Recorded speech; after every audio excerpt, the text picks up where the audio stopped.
Good afternoon, everyone, and welcome back to Election 2021 on the BBC. We had more than our share of drama and surprises yesterday, but the picture is not complete. Lots more to come today, with thousands of council seats being declared in England, Welsh Labour looking at 5 more years of power in Cardiff, and the Scottish National Party wondering if it might still win an overall majority in the Scottish Parliament. Yes, good afternoon. In the words of the First Minister, Nicola Sturgeon, the battle for an overall majority in the Scottish Parliament is on a knife edge. There has been a record turnout, with a late surge just before the polling stations closed on Thursday night at 10, with the future of the Union perhaps at stake. Now, 65 seats are needed for an overall majority, and at the moment, the SNP is on 43, that is up 3, the Liberal Democrats 4, no change for them. Conservatives down 2 on 3, Labour have lost 1 to sit at 2. Of the seats declared, 52 of 129, we're looking at 73 constituency seats and 56 seats on the list. It's all to play for in Scotland. Well, the Prime Minister, Boris Johnson, has repeated that he would reject any calls for a second independence referendum in Scotland.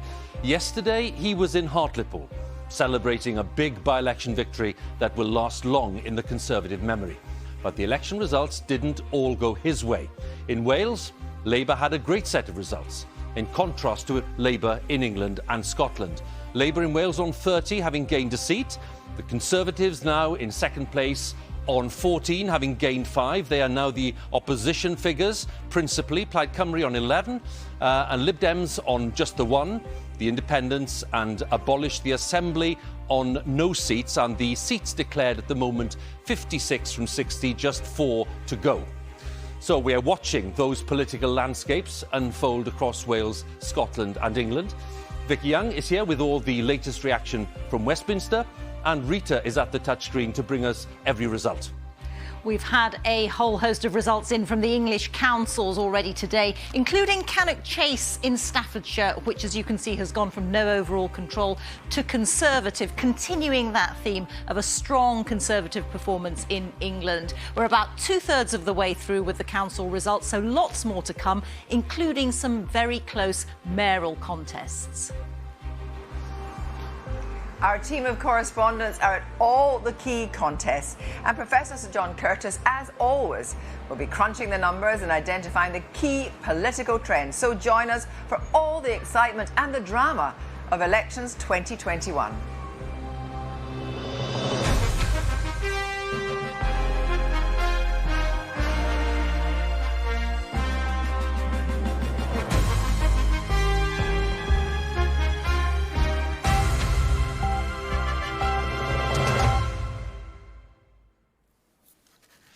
Yes, hello everyone. We're back. You couldn't keep us away. And we're delighted that you're with us because after all the drama yesterday, I think we've got some more drama to come today. And in the next few hours, we should get some very important results in, certainly where Scotland and Wales are concerned. More so in Scotland, Kirsty, I think, where really Nicola Sturgeon still has a chance of a majority there. It's a very slim path to majority, but she does have a chance. All eyes will be in Aberdeenshire West. Obviously, also there is the southern seat of Galloway and Western Fries. Less likely, perhaps, but definitely Aberdeenshire West. If she gets that one, that is a very big moment. And then, of course, there's the juggling and all the list seats, which will then reconfigure what actually happens. But so far, it's been a stonking election, really, for the SNP. And we're going to see, I think, no matter what happens in terms of an overall majority or a majority for independence with the Greens, we are going to see constitutional wranglings over the next 2 years, which will make Scotland a very exciting focus of attention. You mentioned a stonking victory. It certainly was that for Welsh Labour, Kirsty, and confounding lots of the commentators, I have to say, and lots of the opinion polls that were published in the campaign itself. So we'll be asking questions about that. Welsh Labour having another 5 years in power, and they've already been in power in Cardiff, as we know, for 22 years. So it's a remarkable achievement for them, the Welsh Labour election machine really delivering. And of course, as far as England's concerned, let's not forget, thousands of those seats are being elected. We're looking at mayoral contests, and certainly in London and the West Midlands and elsewhere, they are all to come. So what we might do now, Kirsty, given that you've got some important results coming up, is ask Reeta to look at those SNP targets remaining. So the SNP's route to that majority of 65 or more is shrinking, and it really does rely on a very small clutch of seats. Key amongst them are these two, Aberdeenshire West and Galloway. They're both held by the Conservatives at the moment, and they are SNP targets. So let's take a look at the electoral hill that they've got to climb. It's a very slim majority here for the Conservative former candidate Alexander Burnett, the former MSP, with just 900 votes between him and his SNP rival. So that is a very slim majority that he has. But sorry, I'll just go back to. I've got this regional list now, but the other seat was Dumfries and Galloway, where again the Conservative majority is slightly more than it is in Aberdeen West, but still quite a hard hill to climb for them. Now, the other route for the SNP is through the regional list system, and you'll remember that 73 of the seats in the Scottish Parliament are first past the post, and 56 are proportional representation taken from the regional lists. They will be looking to maybe pick up a regional list seat in the Highlands and Islands. Now, we can see that in terms of the counting of the vote in the regional areas, there are 3 out of the 8 areas declared. Now, the way in which the list system works, if a party picks up a lot of constituency seats in a regional area, they are less likely to perform well in the list system. The thinking is that the SNP might well pick up a list seat here, but, you know, we will have to see. The other area where they might be looking at a list seats is the south of Scotland, but it is thought that that might be a pretty tall order for them, actually. Let me just bring up the figures for you here.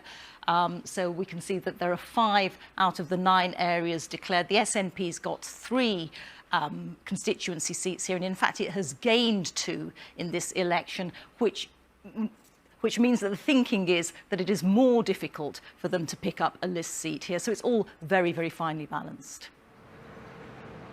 Thanks very much, Reeta. Well, let's get straight to our correspondent, David Shanks, who is in Aberdeen. Very first question. When do you think we can expect a result in Aberdeenshire West, David? Around 5 o'clock, but things have been running a little bit behind here so far.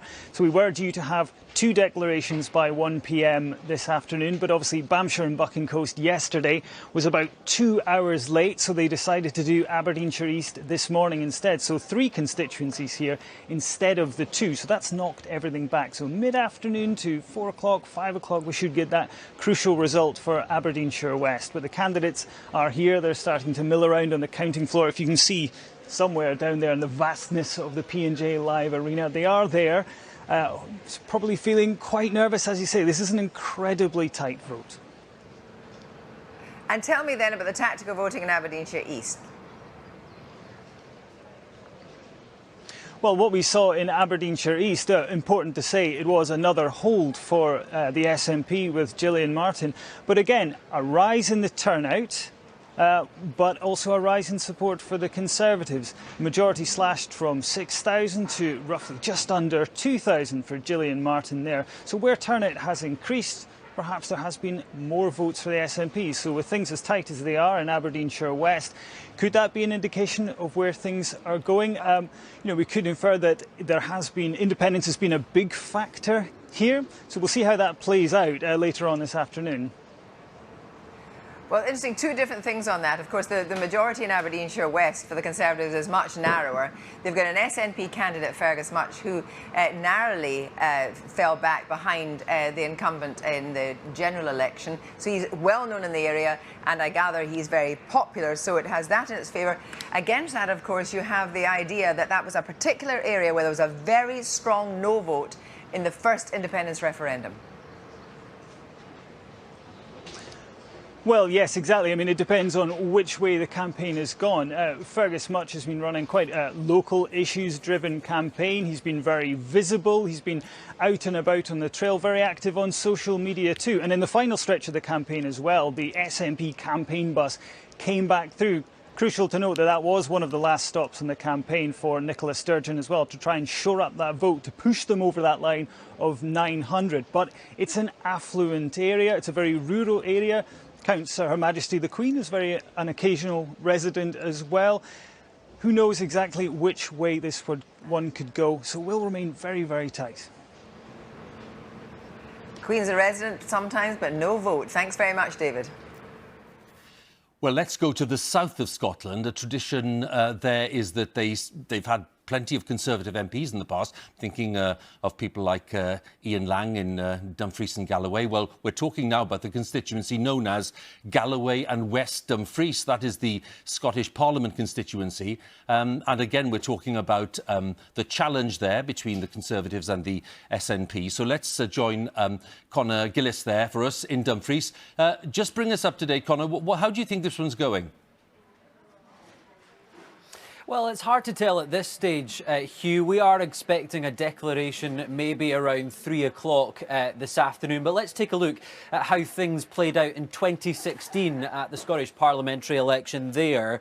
The Conservatives took 43.5% of the vote in 2016, with the SNP just behind on 39%. And this campaign here in the south of Scotland, as is the same across the whole of Scotland, has been fought on the constitutional issue.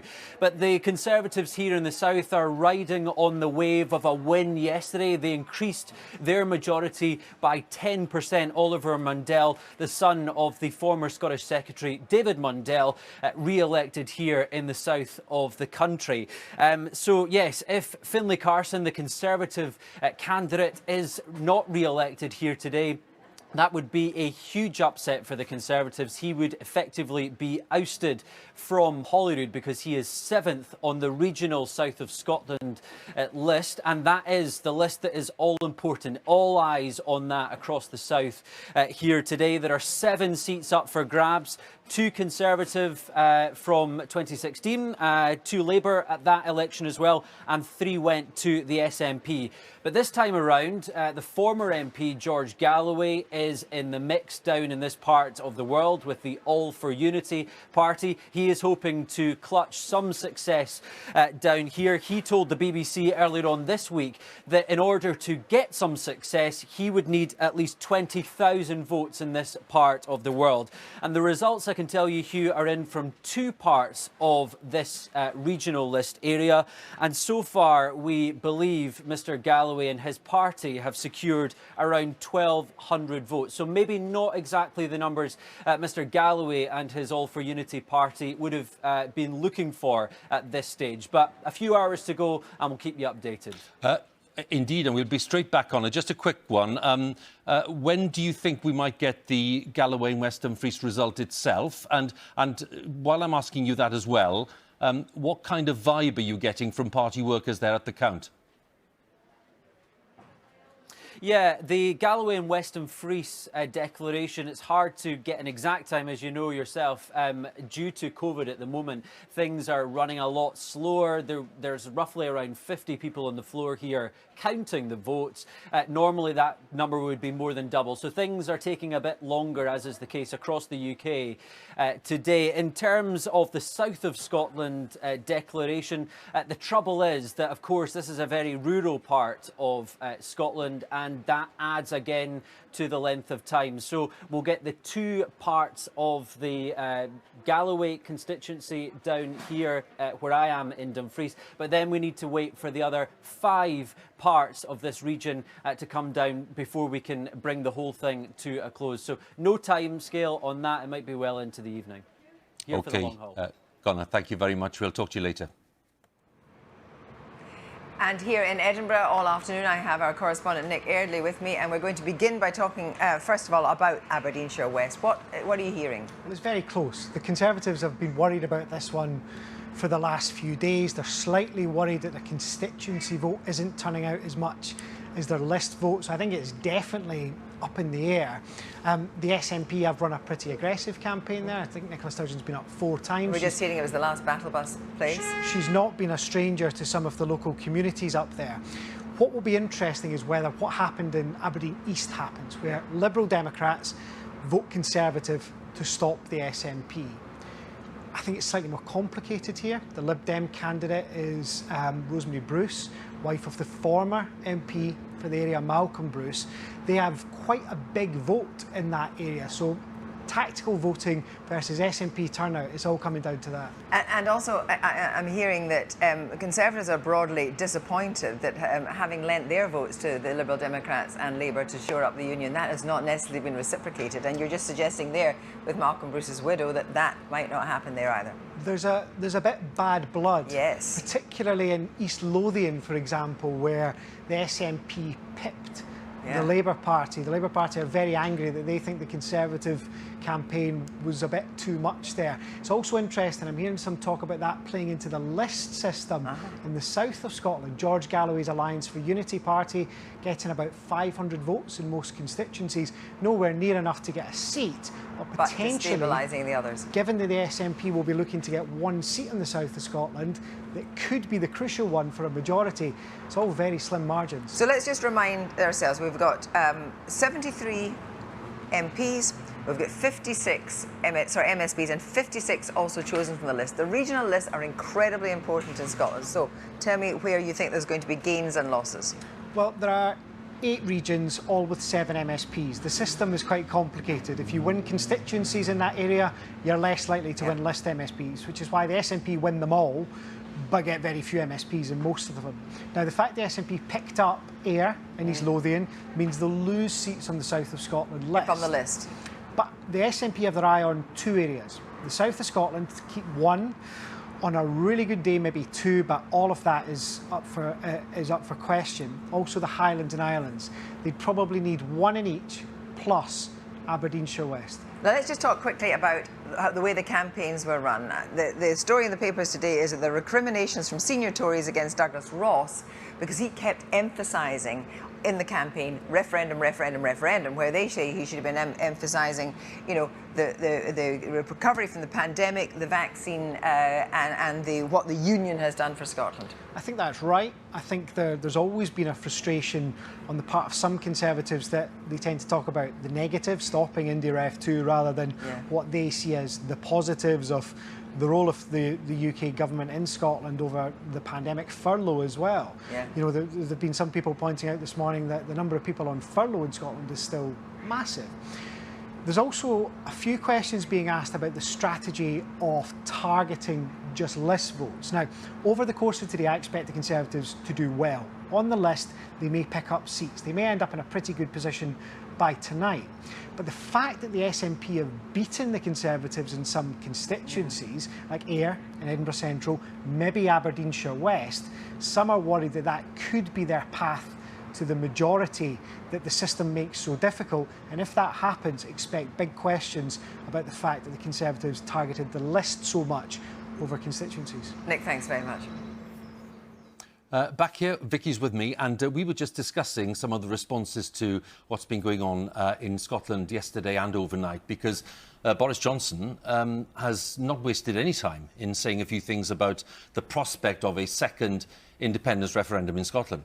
Yeah, that's right. And I mean, this, whatever the result there, an SNP victory of any kind sets up the potential for a huge political clash that could go on not just for months but for years. So it's going to take up an awful lot of the Prime Minister's time, and they need to come up with the case for keeping the union together. Now, there's been a lot of criticism of the government that haven't done that, and they've been too slow to really make the positive case. Now, in terms of what happens imminently, well, if there is no outright SNP majority, you can expect Boris Johnson to absolutely seize on that and say that this is a demonstration that they shouldn't hold another referendum. He's saying that it would be irresponsible and reckless, also saying it's not the right time because we're coming out of COVID. And what he's trying to do is make the case for the UK's response to the pandemic. The UK together, he will say, showed how strong it is. So the mighty power of the Treasury, for example. Nick there talked about the number of people still on furlough in Scotland, over 300,000.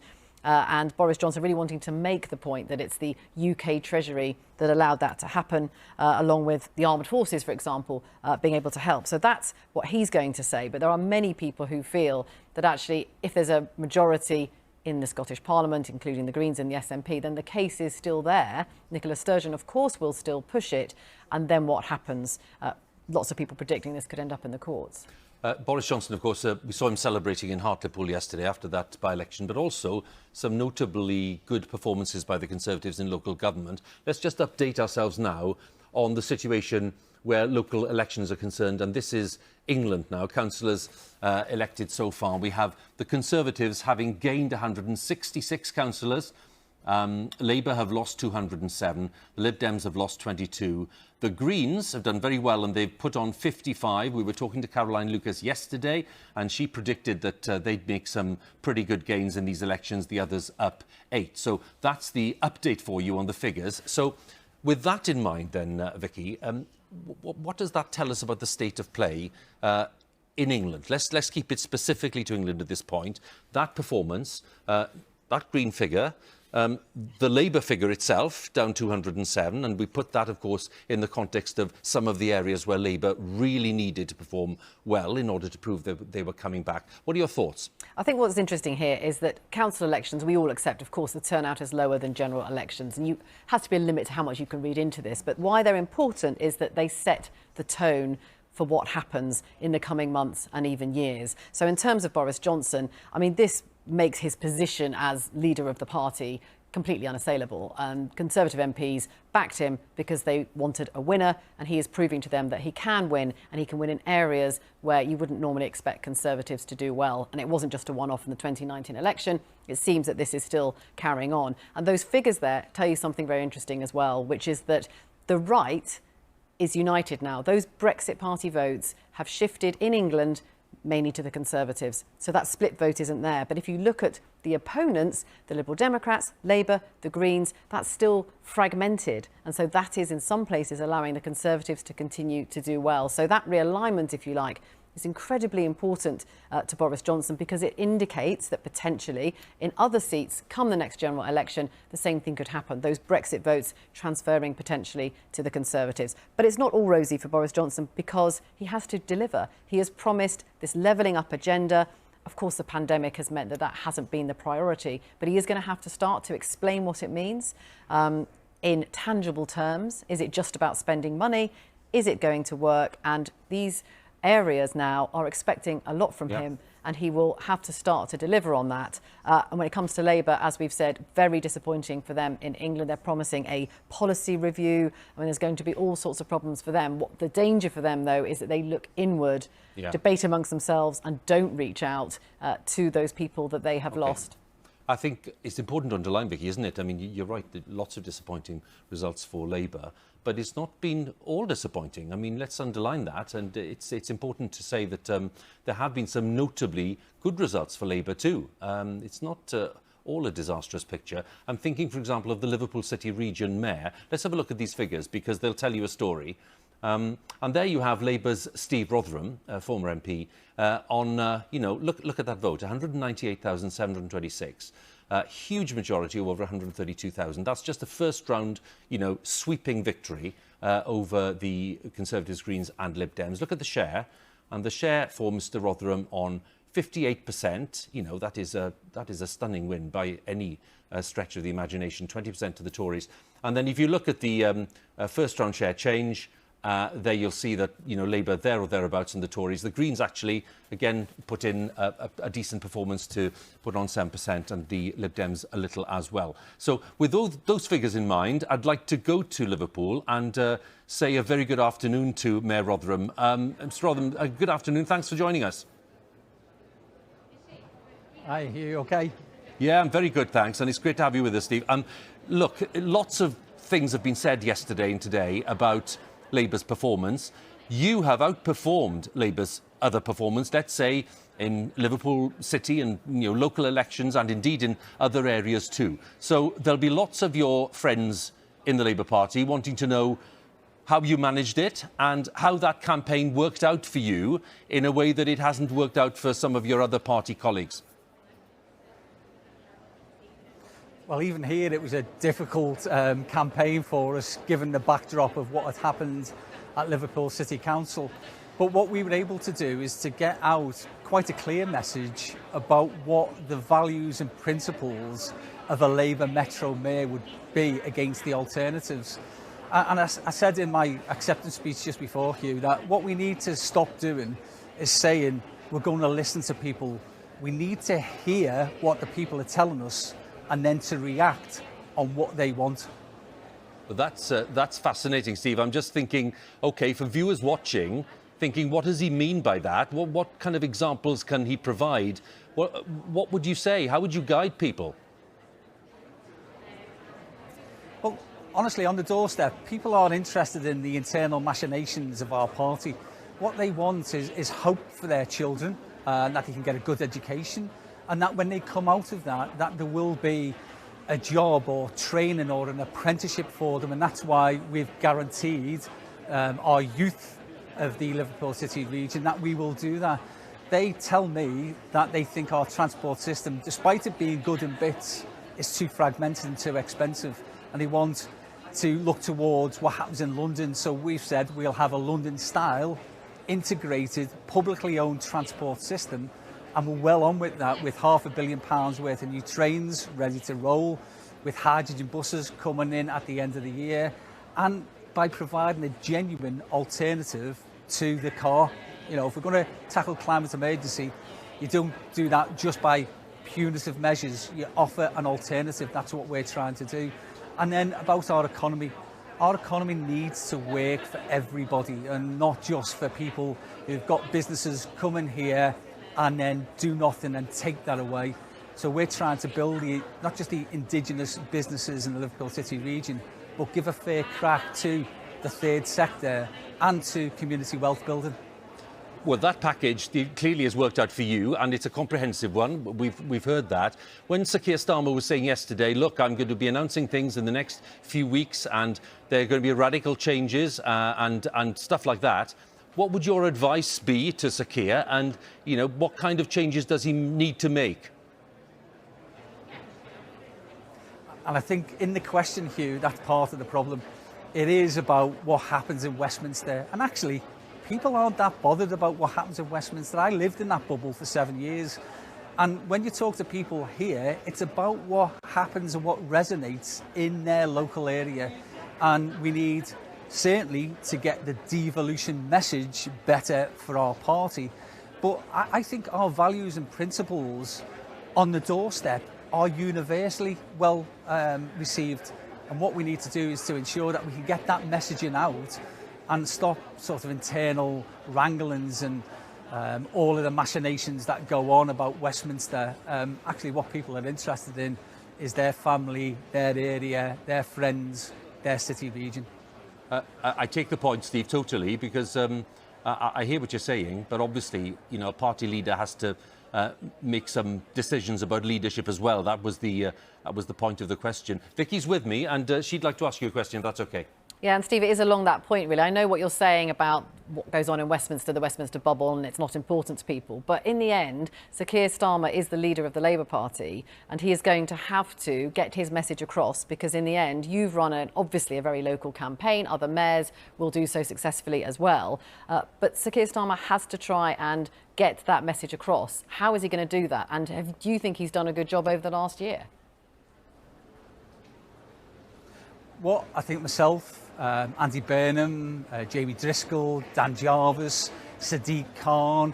I think what we've hopefully going to get with Tracy Braben is that we speak for the areas that we're from and we represent, and that we are all Labour Party people, but we are interested in what the party's policies, principles... Steve, we're just stopping you for a second. Sorry, the West Midlands are declaring. Thanks. 294. Total number of valid first preference votes is 212,318. Total number of rejected ballot papers is 3,300. Rejected votes, want of an official mark, 0. Voting for more than one candidate as to the first preference vote, 1,705. Writing or mark by which the voter could be identified, 31. Unmarked as to the first preference vote, 981. Void for uncertainty as to the first preference votes, 583. Total number of valid first preference votes plus rejected, 215,618. Thank you. Well, he's just gone through a few figures there in the West Midlands. Clearly, that's a very important contest. Now, I'm hoping that Steve Rotheram is still with us, is he? Thanks very much, Steve. Sorry to interrupt you there. Just could you kindly finish the point you were making, which was basically Vicky's question that we take it that the Westminster bubble is hardly an attractive thing, but at the end of it, the Labour leader has to get a message across the UK, and that is something that's clearly being a bit of a problem at the moment.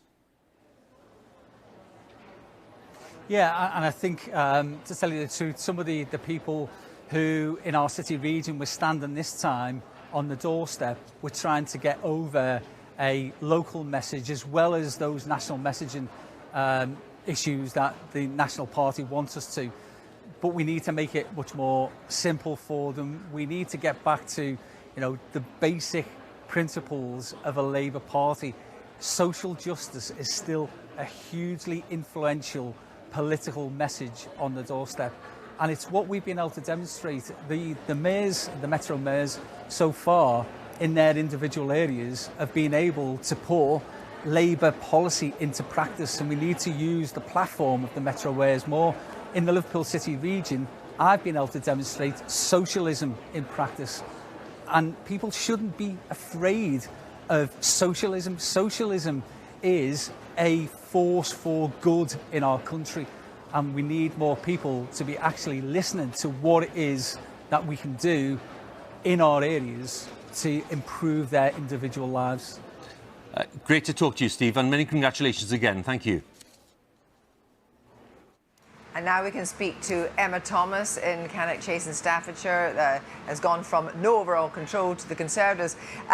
That's a very big moment as well, Emma Thomas, because that's exactly the kind of seat that, in Westminster terms, that Labour would have to win if they want to get back to power.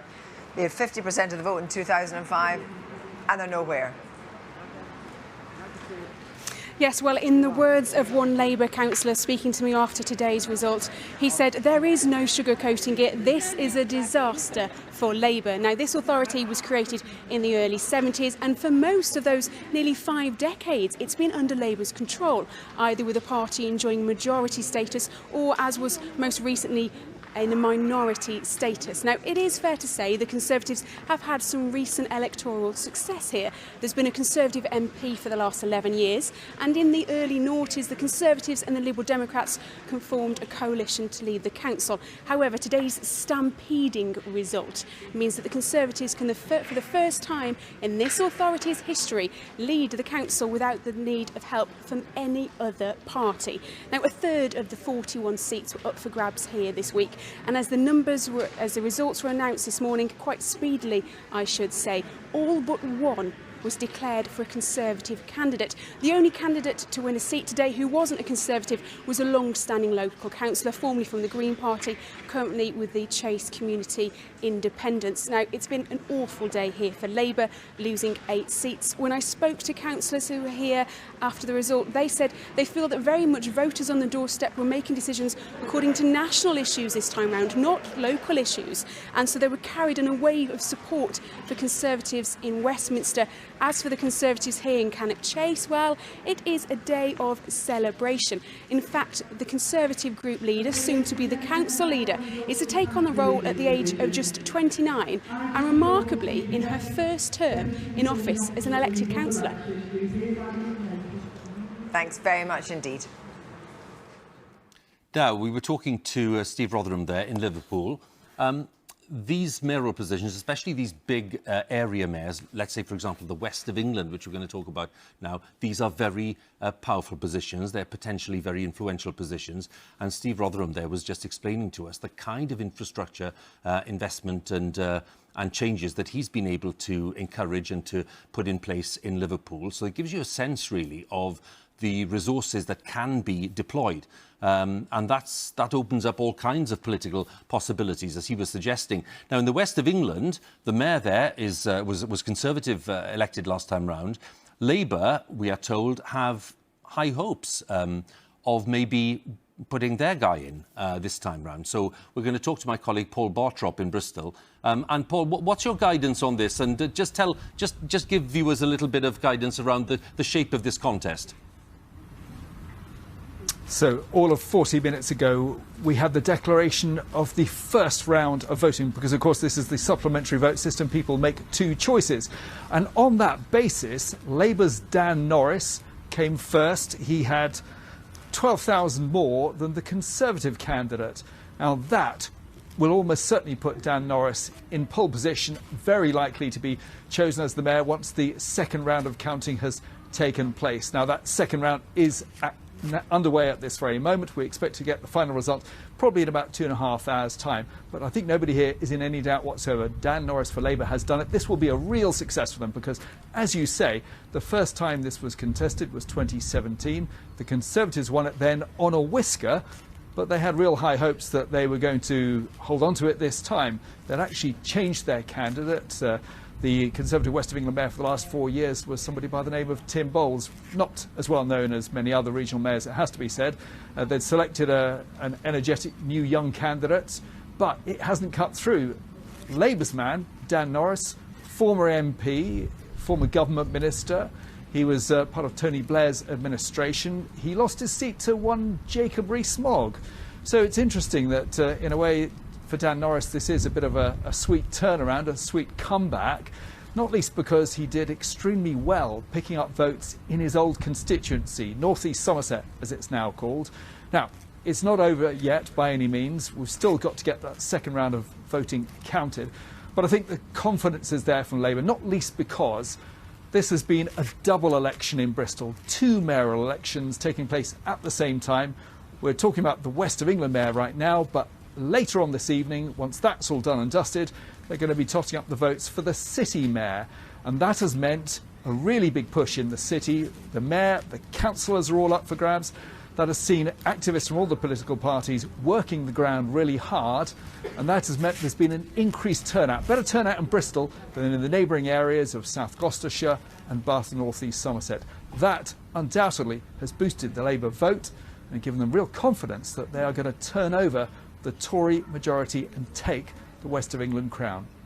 Fascinating picture there, Paul. Thank you so much. And as you say, West of England mayor possibly within 2.5 hours. But Paul Bartrop, thank you. And now we can go to Luke Walton in Durham, which has got a very, very interesting story. Luke Walton, before we talk about the North West generally, tell me what's happened in the police commissioner election. Well, we're still actually in the middle of the count for the Police and Crime Commissioner election here in Durham. It's a position that's been held by Labour since its creation in 2012. In fact, back in 2016, they took 60 or more than 60% of the vote. This time, it looks like it's going to be a lot tighter. On the first results, it looks like Labour are narrowly ahead, and this is going to go to a second count. But I think, given the results we've seen across the rest of the North East, Labour will be satisfied, pleased and relieved for anything. And so it does look like they're ahead there. I think the really big event here in Durham will be the second half of counting for the county council elections. Now, Labour has held the county council here in Durham for more than a century, but it looks like it's on course to lose its majority. In the first day of counting, it actually lost 8 seats. The Conservatives were up 9 seats, and we've got a second half of the seats to be counted this afternoon. So it looks like they're going to still be the largest party, but to lose their majority, which would be quite a moment. And interesting talking to some of the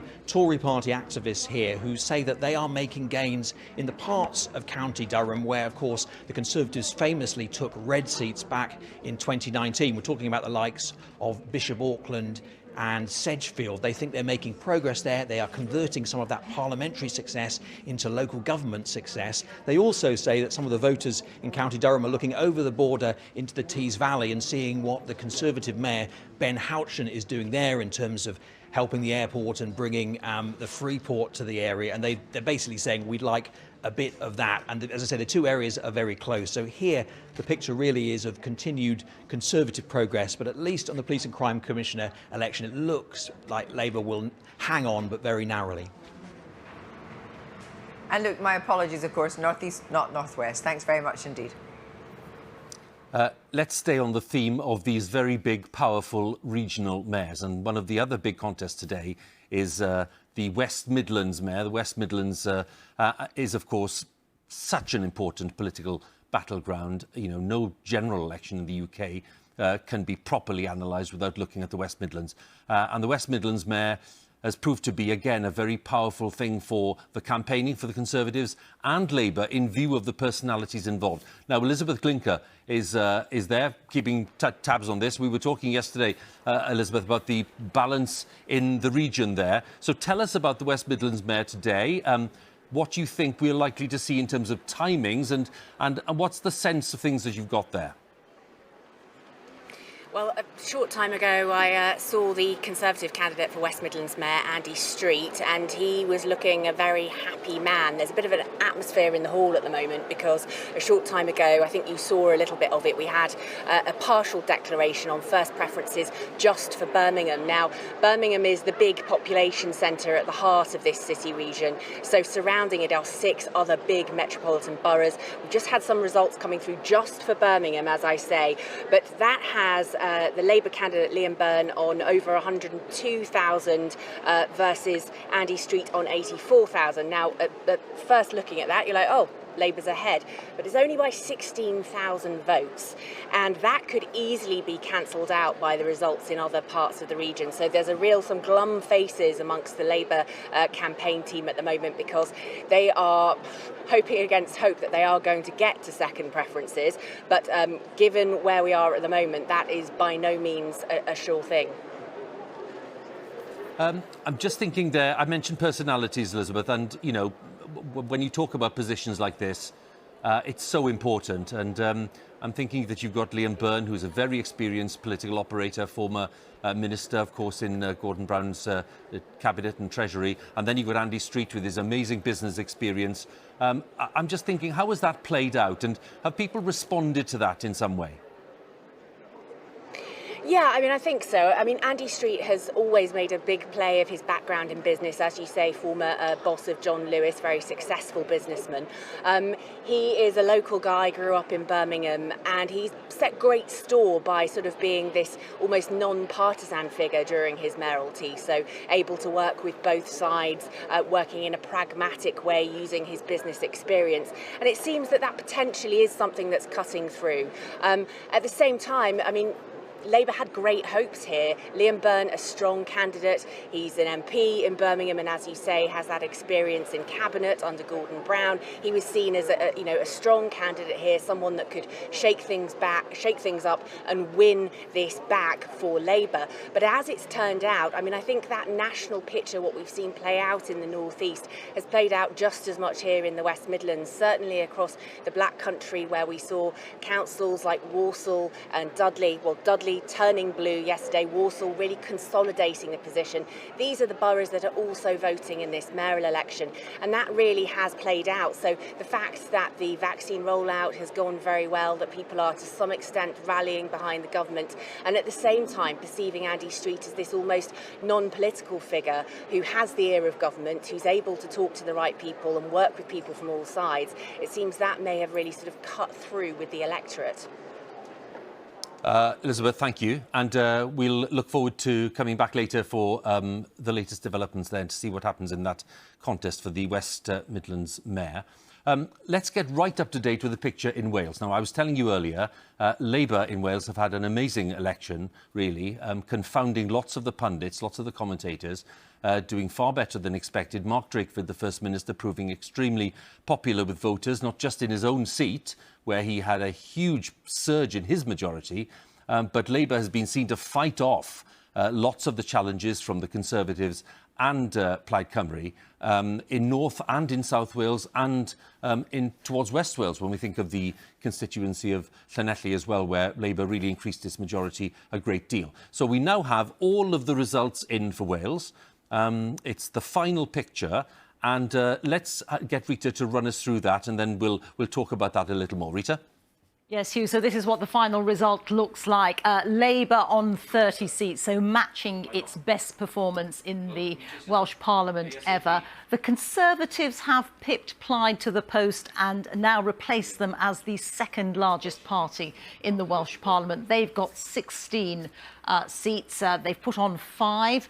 Plaid have now got 13 and they've put on 1. What I can show you is, as you're aware, the Welsh Parliament is a mixture of FPTP, that's first past the post seats, and also list seats, so those are the proportional representation top-up seats, if you like, and that's how it breaks down. So Labour got 27 constituency or first past the post seats and 3 on the list. The way the system works is that the stronger you do in constituencies, the fewer list seats you're likely to pick up. Conservatives got 8 and 8, and Plaid got 5 and 8. The Lib Dems got 1 on the list as well. I just wanted to show you also some of the seats that changed hands and are the most eye-catching, if you like. So Conservative gain in the Vale of Clwyd. Now, a lot of the conjecture had been, would the Conservatives be able to take those seats that they had won in the general election from Labour, seats like Delyn and Wrexham? Well, they did get the Vale of Clwyd. Their performance wasn't as strong as people had been anticipating, but the Vale of Clwyd was a Conservative gain by a very narrow margin, as you can see, 366. But Gareth Davis is the new MS there. Let me take you back to the list and show you some of the 2 other seats that changed hands. Now, the other Conservative gain was from the Liberal Democrats, and this was a strong performance by James Evans, a majority of nearly 4,000. And I just wanted to show you what happened to the vote here, because this has been Liberal Democrat for certainly going back nearly 20 years. But the share of the vote here for the Conservatives was nearly 40%. And look at that, the Lib Dem vote plummeted here in Brecon and Radnorshire, and that was to the benefit of the Conservatives, although you can see actually Labour, Plaid, the Greens and the Abolish the Welsh Assembly all put on vote share as well. And then the one Labour gain here from Plaid was in Rhondda. This, you might remember, in 2016 was a surprise Plaid gain from Labour, but they managed to oust the former Plaid leader, Leanne Wood here. Last time round, Labour lost 27% of the vote of its vote share, so you know it went down by a quarter. But I just wanted to show you what's happened this time round. It zoomed up at Plaid's expense. So those are the 3 seats that changed hands, and we have now got the full Assembly results in all 60 seats, all now declared. Reeta, thank you very much. And now that you've taken us through that, we can talk to one of the leading experts on Welsh politics, Laura McAllister, who is Professor of Politics at Cardiff University. Prynawn da, Laura, thank you very much for joining us. Prynawn da, Huw. Can I take you through the parties, because it may be more useful for viewers to try and categorise things in that way, and ask you this bluntly about Welsh Labour. What did they get right in this election that Labour elsewhere in the UK did not get right? I mean, what was Welsh Labour's secret of success here? They've had plenty of practice, I guess, is the first thing to say. Labour's been in power in Wales for the whole of the period of devolution, so for 22 years. They have a very effective machine in terms of knowing where their vote is and getting it out in a low turnout election, as unfortunately this has turned out to be again. And probably most interestingly, they have a leader in Mark Drakeford, the First Minister, who is popular, who is well liked and who people have confidence in. I think clearly the COVID context has played well for Welsh Labour in the sense that Mark Drakeford's performance and the Welsh Government's performance has been regarded as being very well managed. people have had enormous faith in the actions of Mark Drakeford, and that kind of reassuring, calm presence that the First Minister has displayed has clearly registered with Welsh electors. I think put all of those things together, and two opposition parties which really struggle to find a distinctive alternative, and you can see why Welsh Labour has done so well. It's a fascinating picture, and the comparison is fascinating, Laura. If I take you to the biggest opposition group now in the Senedd, it's the Welsh Conservatives. So turning the question the other way round, you know, given Boris Johnson's success in lots of parts of England, why didn't the Welsh Conservatives make the gains that they had made in the general election last time in North East Wales, let's say, and in some other parts of Wales too? What happened to them? Well, I think we've got to contextualise it for the Welsh Conservatives. They've made progress. They've gained 5 additional members of the Senedd, and their vote shares increased. The problem for the Welsh Conservatives is that Labour's vote share also increased. I think probably tactically their strategy for the election fell short. I think there was an assumption that the red wall that we talk a lot about in England would play out exactly the same in Wales, and I think it was never going to do that for a number of important reasons. There is a strong sense of Welsh identity, even in those seats in North East Wales, which are often lumped in with the seats over the border in England. There is a much greater warmth to the actions of the Welsh Government in those marginal seats in North East Wales, and indeed on the South Wales corridor. So they were never going to simply replicate the votes that the Conservatives gained in the UK general election in 2019. So for all of those reasons, only the very highly marginal seats, by the way, which were not being contested by an incumbent, such as Brecon and Radnorshire and the Vale of Clwyd, actually went blue on the night. Can we deal with Plaid Cymru, whose share in the constituency vote was 20% and 21% on the list, and you know they're on 13 seats, which is +1, and you know I'm wondering then why so many Plaid Cymru people on social media are saying this has been a disappointing election for them. How would you contextualise that?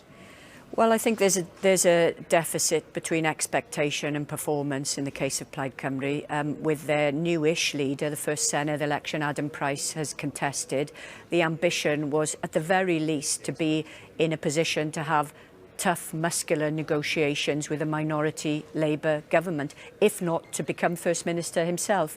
I mean, those hopes were fading fast over the past few weeks, and I think COVID has certainly not helped Plaid Cymru. It's been marginalised in a debate where clearly the Welsh Government and Mark Drakeford has had so much more traction and so much more support.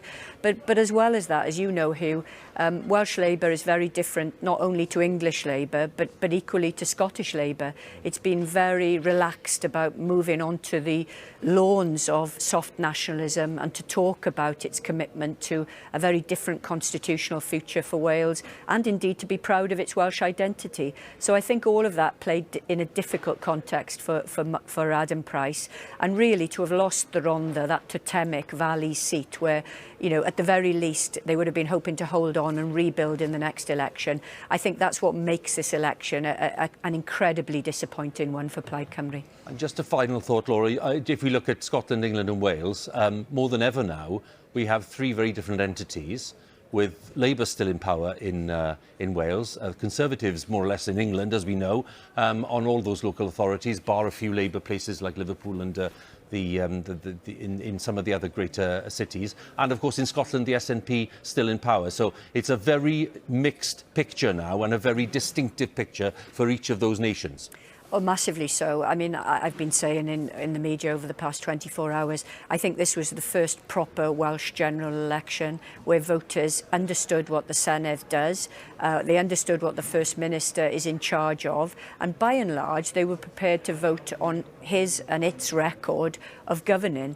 And I think that makes Wales very different, because previously there hadn't been a great engagement with devolution or with the Senedd or the Welsh Government, and so patterns that played out in England often played out in Wales. This time we've seen something quite different at play, and I think that will only get more intense as the next Senedd term operates.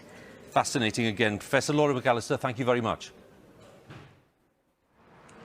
And here in Edinburgh, I'm going to be joined by the new MSP for Edinburgh Central, where our tents are parked in a moment. But let me just take you through the situation in Scotland. The big picture in Scotland. The SNP on 44, that's +3. Liberal Democrats 4, no change. Conservatives on 3, they've lost 2. And Labour on 2, they have lost 1. Seats declared 53 out of 129, and we have just heard that the SNP have taken the list vote in Dumbarton. But first of all, Angus Robertson, you new MSP here, so you could do anything about the weather, but you can't do everything. Let me talk to you about this question of an overall majority and whether there's a qualitative difference between having an overall majority yourself or having a majority of pro-independence parties. If it is the latter, does it cement your position and give a better optical position if you form a coalition? Well, we've missed a step, of course, which is to discuss the fact that the SNP is winning the election and winning the election well. It seems a pretty important consideration in a democracy, and quite remarkable to think that after 3 terms in government, the SNP is gaining seats from the Labour Party and gaining seats like this here in Edinburgh Central from the Tories. It's an amazing success. I think I'm right in saying this is the highest ever vote for any political party since devolution started, and it's the highest turnout. So that's the context. And of course, it looks like we are heading towards a parliament with an independence majority. Now, in a normal democracy, firstly, when parties lose, they graciously acknowledge defeat. We haven't heard that yet. And they then call on the parties that have won to deliver their manifesto. So I'm waiting for that as well, because in the SNP manifesto, and incidentally in the Green Party manifesto, all of our MSPs will be elected on a manifesto commitment that there should be a referendum. Now, if the people have voted for that to happen, then surely that's what should happen. I mean, the UK is a democracy, isn't it? We're going to come on and talk to that, but just particularly, you're a very senior figure in the SNP. You were the Westminster leader. What will your new job be? Have you any hint about what Nicola Sturgeon wants My to do? new job is going to be my new job is going to be the MSP for Edinburgh Central, which is a huge honour because it's where I grew up. So I'm absolutely delighted to represent the area, and that is my primary. You'll be in a job in the government. Who knows? I have no idea. I do know that I'm going to be the MSP for Edinburgh Central, and I do know that I'll be working with I think an enlarged team of SNP MSPs in the Scottish Parliament to deliver on the manifesto commitments that we have, including an independence referendum. Yes, and I want to come on and talk to you about that now. There's 2 things. It's about strategy and it's about timing. Nicola Sturgeon says she wanted to be halfway through the next Parliament. That will be 2023. Are you sticking to that? I've got no reason to believe that there'll be a change to that. Of course, the important caveat in all of this, and viewers will understand this, is that we're in the middle of a coronavirus pandemic. So everybody in government, and in Scotland it's the SNP in government, needs to get the approach to the COVID pandemic right. And as we emerge from that, what we want to do is be able to hold hold the referendum at that stage. Well, but then, heaven forfend, there should be a reversal on the pandemic. Indeed. It would definitely be in the lifetime of this Parliament. Indeed, yeah. Absolutely, you're committed to that. Now, sorry, so you've put forward your legislation for an independence referendum. Boris Johnson emphatically said this morning in the Daily Telegraph that's not going to happen. What will the strategy be for the pro-independence parties? Well, firstly, we don't have rule by Daily Telegraph here, you know, Boris Johnson says one thing, he says another thing, another day. We're still awaiting the final results in this election. Yeah, so but as you said yourself, it's a win for the SNP, so let's just go with that. Well, no, it's more importantly than that. I am very confident that there's going to be a pro-independence majority in the Parliament. Now, in normal democracies, what happens is what the people vote for is what the people get. Now, when the Parliament, with that majority, legislates for there to be an independence referendum, it will be for the UK Prime Minister then to say, either I respect democracy in Scotland, I respect devolution, or he will have to take legal action to block democracy in Scotland. I think he'd be very, very badly advised to do that for a number of reasons. Sorry, this is quite important, because what at the moment is an independence problem for him morphs into a democracy problem for him, not just domestically, but internationally. The rest of the world will look at the UK and say, goodness, this UK Prime Minister and government that goes around the world saying that it is a force for democracy, rule of law and human rights is actually blocking democracy in the UK. I think it's going to be very damaging for the standing of the UK internationally. But here you have an issue of consent. And essentially, if Scotland doesn't give its consent to be ruled, then it is a legal question. It's a question of the law. And surely what Boris Johnson will do is just hand it straight to the courts. Well, he may do, but again, let's just deal with basic principles. I mean, if his aim is to retain the United Kingdom as a unitary state, surely he has to do it on the basis of consent and not by force law and fiat. Or by gunboat. I mean, where are we heading in all of this? Are we heading to civil disobedience? Absolutely not. Where we are heading, hopefully, is for a Prime Minister who's going to snap out of it, is going to recognise that his party has lost the election, congratulates Nicola Sturgeon and the SNP, and accepts that if there is a majority in this Parliament for an independence referendum, that is what should happen. But, just taking you down, one very quick one. You go all the way with that, it ends up in the Supreme Court, and judges decide against you and in Boris Johnson's favour. What then? If. Well, you've gamed it all, I'm sure. On this day, when we are heading for a tremendous SNP result, I'm going to put my faith in democracy and hope, perhaps against my and other people's better nature, that Boris Johnson might actually respect democracy. How about that? Angus Robertson, thank you very much indeed. Thank you. Angus Robertson there, and interesting to listen to that exchange on what could happen and what options there might be. We'll be back with Kirsty shortly. We were talking earlier about the picture across England in the local authorities and in some of the big mayoral contests still to come today. And one thing that we were able to share last night, which I'd like to show you again now, is what we call the projected national share of the vote. And this is what Sir John Curtis and his team produce. It is basically a projected national share for the Tories, Labour, Lib Dems and others, based on the local election results in England, as if there had been a general election. But crucially, the pattern of voting it is based on is on the local elections themselves. So there's a very big qualification here, OK? That's why you see the Lib Dems on 17%, which clearly doesn't tally with the current opinion polls. But it shows the Tories on 36 and Labour on 29. That's a 7-point gap. There was some disagreement yesterday, by the way, among some Labour people we spoke to, some of them saying, well, hang on a second, we've seen a 12-point gap, so, you know, if it's a 7-point gap, it's actually not quite as bad as we thought. It's not great, but it's certainly not as bad as we thought. So that's one little thing we can discuss with my next guest, who's coming up in a second. And then if I can just show you the Labour losses that we've been talking about in terms of local authorities in England. We've got Harlow, which went to the Conservatives, and then Rossendale, that's up in the northwest of England, Sheffield in Yorkshire, and Plymouth in the southwest. All of those were lost control to no overall control, so 4 notable losses there as well. I'd like to talk now to the Labour MP Lucy Powell, who's the Shadow Business Minister, who's in Manchester. Lucy, thanks for joining us. Good morning, good afternoon, actually. Good afternoon. OK, let's start then with the fact that there have been some successes for Labour. It's not all black, you know, it's not all dark. Steve Rotheram was telling us about his great success in Liverpool, and clearly, you know, you'll have other results to look forward to in the west of England, maybe Manchester and elsewhere. However, as Keir Starmer said yesterday, it was disappointing, Hartlepool and other results. Where do you stand today on the kind of need for change which Sir Keir was telling us yesterday?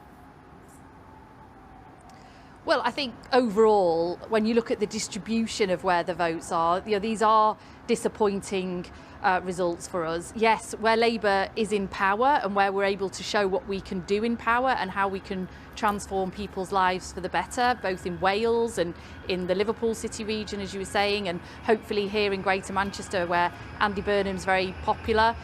You know, Labour is doing well, and we've added on votes in some cases as well. But obviously very disappointing results in the by-election and in other council areas, places where we really do need to be making progress if we are to be serious about winning the next general election. So there's a lot there for us to absorb, and it's very clear that we do need to accelerate the change in the Labour Party, but also the vision we have for the country and how we communicate that across to people and getting out there and winning those votes. Because I think for too long we've been you know, as a national party, we've been talking to ourselves, looking inward some of the time. We've not been addressing the big issues that people want us to address. They want a different type of economy that gives them decent jobs and secure homes. They want a world-class education system. They want a social care system fit for purpose. And we've not been talking enough about those things. So with a policy review and an accelerated sort of pace of change in setting out those big ideas to change the country for the better, I think is what's going to come out of these elections. I think, Lucy, viewers, you know, need a bit of help with some of this, because we were talking about it yesterday. When Sir Keir's talking about changes, some of them within weeks, it was then difficult to get a sense from people as to what that could be. I mean, are we talking about, you know, major changes in the front bench team? Are we talking about clear indications of policy changes? Are we talking about cultural changes? These can't be done in weeks. So I'm just wondering, what would you say to viewers about what they can expect? Well, you're absolutely right. Look, let's be honest, the red wall, so-called red wall if you like, it's been crumbling for 20 years. People have been moving away from Labour in many parts of the country for a long time due to alienation, disaffection with the Labour Party, deindustrialisation, wanting change for their area and not seeing Labour as offering that change. And the Brexit vote was a symptom of that as well, wanting change and wanting more control over their lives. And we've not been answering that call, and that's what we've got to do. And if it was easy, if it was a case of just, you know, looking at the sort of people around the top table or looking at a few policies, if it was that easy, we would have done it by now. This is a much more profound challenge that we face. It's an electoral challenge like no other that we faced before, and we're up against, let's be honest, an opponent in the Conservative Party that is in many ways sort of part their tanks on our lawn. You know, they're offering, seemingly so anyway, superficially so I would say, they're offering people jobs and investment and spending money in areas that they wouldn't traditionally have done. So this does present us with a big challenge, but we are up to that. No one is under any illusion about how big a challenge that is for us, and we do believe that we have the vision and the ideas to really change this country for the better and address some of those deep inequalities that we've seen exposed during this pandemic. And we'll be drawing on the best of Labour in power, what's happening in Wales, what's happening here in Greater Manchester, to develop those ideas going forward. Lucy, Powell, it's Kirsty here in Edinburgh. You talk about developing these visions and ideas. I just have a little list here I want to take you through very quickly. On policy review, 2010, Ed Miliband, One Nation Labour Policy Renewal. 2012 to 2015, Labour Policy Forum. 2014, John Cruddas. 2016, Margaret Beckett's review. 2017, Policy Review, 8 forums. 2019, Ed Miliband, Lucy Powell after you lost the election, and so on and so on. It's the endless, it's like permanent revolution. It's endless policy reviews, but you have actually not developed any kind of real and lasting strategy that you can sell on the doorstep. And actually, if you talk about the Conservatives parking their tanks on your lawns, they're delivering on policies that you couldn't deliver on. Well, I think where we're in power, we are delivering on those, but obviously from opposition, that presents a different challenge, and we are facing a different political context and a different electoral challenge to the one before. And you're right to say, you know, we have made previous attempts to do this. We now 4 elections that we've lost in a row, and as I say, some of these long-term changes to our electoral coalition that has been what supported Labour for such a long time. It's completely fractured in recent years, particularly catalysed by Brexit and other issues. But it's not as straightforward as Brexit being over, we've got a new leader and it's all going to snap into place. But Lucy Powell, you know, we've heard it time and again, be more patriotic, stand up for the working person. I mean, talking about standing up for the working person and being more patriotic, that was what Gordon Brown was talking about 12 years ago.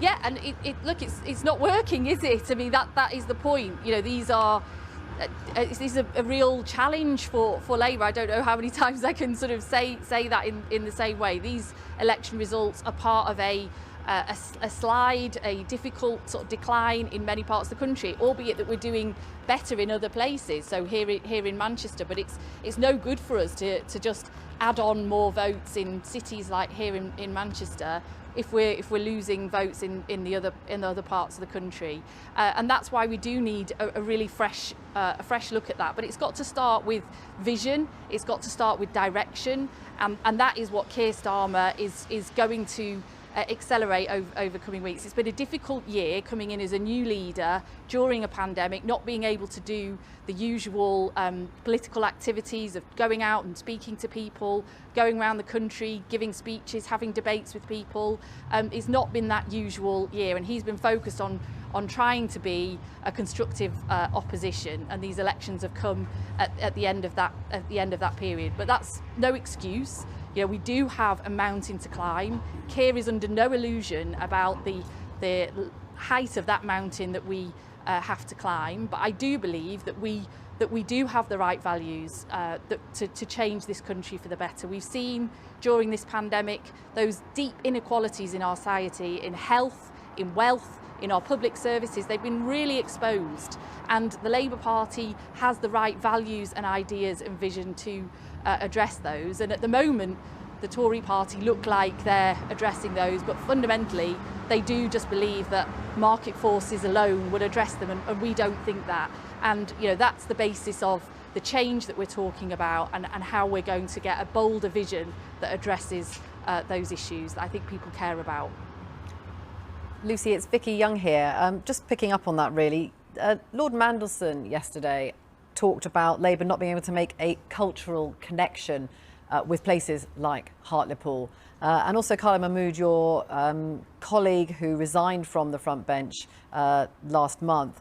He said, "My view is simple. Labour has lost touch with ordinary British people. A London-based bourgeoisie with the support of brigades of woke social media warriors has effectively captured the party." Now, I know you wouldn't put yourself in the category of a London-based bourgeoisie, but do you think that that is more of a fundamental problem? And actually, Sir Keir Starmer is going to have to say things to party members that they might not want to hear.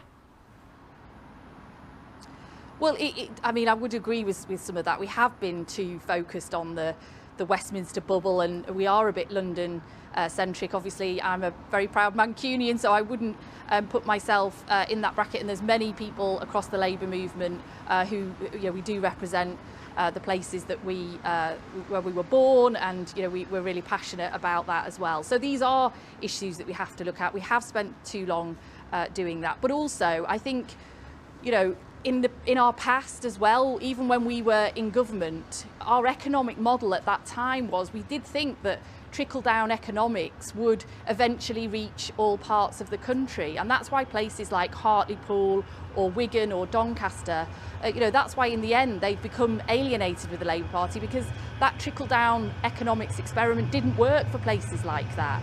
So, you know, we do need a more active root and branch change to how our economy works, that has got that active partnership between government and business to create jobs and create wealth for all parts of the country, and that has to be central to what the Labour Party stands for. And it's something that we didn't get right when we were in government all the time, but it's something that we're going to have to address and look at going forward. Lucy Powell, you've been very generous with your time, and thanks so much for answering all our questions. Thank you. It's nice not to be in my kitchen for once, to be honest, doing this interview. I was going to say, it's a nice backdrop. Thank you very much, Lucy. Thank you. OK. Yeah, well, she had a point about the kitchen, didn't she? Because we've had a year of bookcases and kitchens, haven't we? And other stuff as well. Well, that was interesting, wasn't it? Because of the way that there were lots of nuances in Lucy's answers there. You raised that quote again, Vicky, which is a very good quote about the perceptions of some people of where the party's gone wrong. I still don't quite know what was meant yesterday by changes that would be clear within weeks or possibly just a few months. If it's not a policy review, which is not going to set the world alight immediately, what are we talking about? Yeah, I mean, it is, you know, there is going to be another policy review. And as Kirsty pointed out there, Lucy was one of those who went into great depth about what went wrong in the 2019 general election. You know, we've been here before and we're still waiting for the answers. I think it was interesting. It goes back to what Steve Rotheram was saying, actually, about where Labour are in power and are close to those voters and understand what they want, maybe there is some more success there. But, that's difficult because, of course, in lots of places, Labour aren't in power and haven't been in power nationally for now such a long time. And I think there is a big issue here because you've got a Conservative government which is doing things differently now, partly forced on them because of the huge amount of spending they've had to put in, the billions and billions they put in because of the COVID pandemic. But Boris Johnson is interventionist. He likes big projects. He likes infrastructure. He wants to spend more money. Now, whether the Treasury, whether Rishi Sunak will let him do that is another matter. But that's the way that he is going. And that is going to make it much harder for Labour. They're going to have to come up with something else. But from what Peter Mandelson said, he's talking about something slightly different. And it is that kind of understanding that working class people in those places, they are patriotic. They don't mind a bit of flag waving. And you've got people on the left of the party in Labour who actually don't think that's a good thing. So there's that constant dilemma for them, and Sir Keir Starmer's going to have to find a way through that. Vicky, we'll chat again later. Thanks for now. It's coming up to 2:30, and it's time for the news with Martin Croxall. Thank you very much. Here's a summary of the BBC News now. And as you've been hearing, the SNP is expected to win a fourth term in Scotland, but its leader Nicola Sturgeon admitted the prospect of a majority for the party is on a knife edge. In Wales, Labour have retained control of the Senate. In England, after the disappointment of losing the Westminster Hartlepool seat, Labour has won the mayoral elections in North Tyneside and Liverpool City region. With all the details, here's our political correspondent, Jess Parker. The following candidate is duly elected to serve as a member of the Scottish Parliament. Another seat secured for the SNP, Aberdeenshire East. But with an SNP majority on a knife edge, it's Aberdeenshire West they're hoping to take off the Tories this afternoon. The party pushing back on Boris Johnson's claim that a further independence referendum would be reckless. At the end of the day, Boris Johnson and I will disagree on the rights and wrongs of independence. But surely we can agree on the fact that it should be a question that is put to the people of Scotland. That is the nature of democracy, and that's what we're arguing for right now. Can we get all the cameras over here? Boris Johnson popped up in Hartlepool yesterday, making further strides in England, as the Tories dig in over its stance on Scottish independence. It's questionable at the moment whether the SNP will get a majority or not. We'll have to wait and see till the results come through. The UK government's position is very clear on this. We don't think there's a case for another referendum, particularly now as we try to chart a way out of the pandemic and get our economy going again. Labour's woes in England, including council losses, putting leader Keir Starmer under pressure. The party's set to announce a major policy review as it seeks to reconnect with voters. But in Wales, a booster for Labour, keeping power with celebrations big and small. But how to move forward across the UK? Our toughest fights, the seats we were genuinely concerned about, were those we lost to the Conservatives less than a year and a half ago in the December 2019 general election. We managed to win those seats back by working really hard here in Wales. We plainly still have more to go in England, but I'm optimistic we can get there, and I'm desperate to see a UK Labour Prime Minister. The Greens are gaining ground in the English local elections, while counting in some mayoral races is in the final stretch, with results in the West Midlands and Manchester expected this afternoon. Jessica Parker, BBC News. Just a reminder, for live coverage of the election results as they come in, an expert analysis of what they mean for you, you can visit our website or the BBC News app. Now it's back to elections 2021.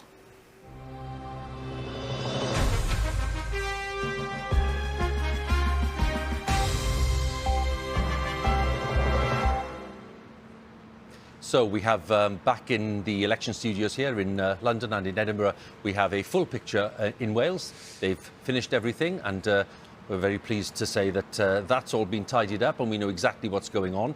But Kirsty, a few very important pieces of the jigsaw still to come where you are. Absolutely, and this is going to be a very exciting afternoon. And to find out more about what we can look forward to, here's David Wallace-Lockhart. Kirsty, this is how things currently sit in Scotland. The SNP on 47 seats, the Lib Dems on 4, the Conservatives have 3, Labour on 2, and the Greens don't have any seats yet. But let's remember, the majority of Tory, Labour and Green seats will come with the regional list results later today. So let's have a look at how that translates into our constituency map. Lots of SNP yellow, but an outright SNP majority still hangs in the balance. The path to that majority looks narrow, but they've made 3 key gains so far that means they're getting close. Let's start with Edinburgh Central. It was Conservative, but former SNP Westminster leader Angus Robertson has been returned with quite a healthy majority there. If we cross to the other side of Scotland, the SNP have also snatched another constituency away from the Tories, the seat of Ayr. Just 170 votes in it, but a key gain for the SNP, who have unseated a Conservative who'd held the seat for 20 years. Let's cross now to East Lothian, just to the east of Scotland's capital, Edinburgh. The SNP have secured a seat there that's been Labour since devolution in 1999, another great result for them. But other hopeful gains for the SNP never materialised. One example, Dumbarton. It was Scotland's most marginal constituency, with Labour holding it by just 109 votes in 2016. Labour actually increased their majority to almost 1,500. Let's have a look at what happened with the party's vote share there, because it's interesting. The Conservatives down by 6%, Labour up by 6%. This isn't the only seat where it appears some tactical voting happened to keep the SNP out. We've had a run of SNP holds since counting resumed today, but if the SNP is to get a majority, it's hard to see how they do it without winning here. Aberdeenshire West. It was a Conservative majority of just 900 votes last time. Tory incumbent Alexander Burnett will be hoping to cling on against Fergus Much from the SNP. And let's have a look at our hex map we've got here in the atrium of the BBC in Glasgow. Every seat in Scotland represented to look the same size. And we can look at Aberdeenshire West here. That could be key. If the SNP can turn the centre of that seat yellow, a majority looks possible. If it fills in blue, the SNP may fall just short when the regional list seats are announced. And these list seats will be announced later today. Let's have a look at them. 56 of Holyrood's 129 seats come from the list. And this is where we should see the bulk of Conservative, Labour and Green MSPs returned. It's probably difficult for the SNP to deliver many seats via the list, given their constituency performance so far.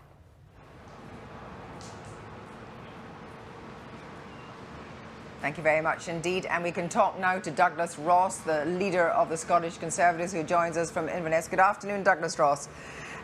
Let me deal with the first of two criticisms. In constituency terms, you have lost Ayr and you've lost Edinburgh Central. The criticism is that you didn't concentrate hard enough on the constituencies. You were too busy focused on the lists, and that has been a very big mistake so far, at least. Rubbish, I would say to that. Absolutely look at the seats that we've held on to. Oliver Mundell, a great local campaign there, someone who has worked hard for the last 5 years, increasing his vote share by 10%. Rachel Hamilton holding on. Jackson Carlaw increasing his majority. The two you mentioned were always going to be two of the more difficult ones for us to hold on to. Edinburgh Central, Ruth Davison won that from 4th place with just about 30% of the vote 5 years ago. And Ayr was a small majority back in 2016, and John Scott put everything into that and sadly just fell short by 170 votes. Yes, but you did lose. And one of the other criticisms from senior Tories in Scotland is the focus of your campaign was all about the Constitution. It was all about Indy Ref 2, where you should have been concentrating, they say, on the things that brought the UK together, the recovery for the pandemic, vaccination rollout programme. Your tactics were wrong. Well, no, again, Kirsty, I was speaking about that during the campaign. The furlough scheme and the self-employed income support scheme that protected, as I said a number of times during the campaign, more than 1 million jobs here in Scotland at the peak of the pandemic. And the fact that we have 2.8 million people now protected with at least one dose of the vaccine. We know these figures have been part of the campaign because, of course, Nicola Sturgeon, during one of the hustings that we did together, tried to claim that somehow an independent Scotland back in the EU would have done just as successfully as Scotland within the United Kingdom. So I was absolutely raising these issues, but I also wasn't going to shy away from or ignore the threat of another independence referendum, given the SNP put that front and centre of their campaign. Let me take you back to the previous leader of the Scottish Conservatives, Ruth Davidson, who's finding her way now into the House of Lords. At the last election, she said this is a two-stage process for the Tories. We'll be the main opposition, first of all, and then at the next election, i.e. this election, we'll become the party of government in Scotland. You've lost on your own terms. Well, we always have to aspire to that, and the work Ruth did to get us up to this level has been outstanding, and we've got to wait to see what the final results are today in terms of the outcome for the Scottish Conservatives. But we've seen massive swings to the Conservatives in many parts of the country. Where I am here in the Highlands and Islands, across the North East, in many parts of Scotland, people have looked at the SNP and have changed their vote to the Scottish Conservatives. But let's wait and see. You've been very patient, the public have been very patient, Kirsty. We've only got a few more hours, hopefully, to wait until we know the final outcome of this election.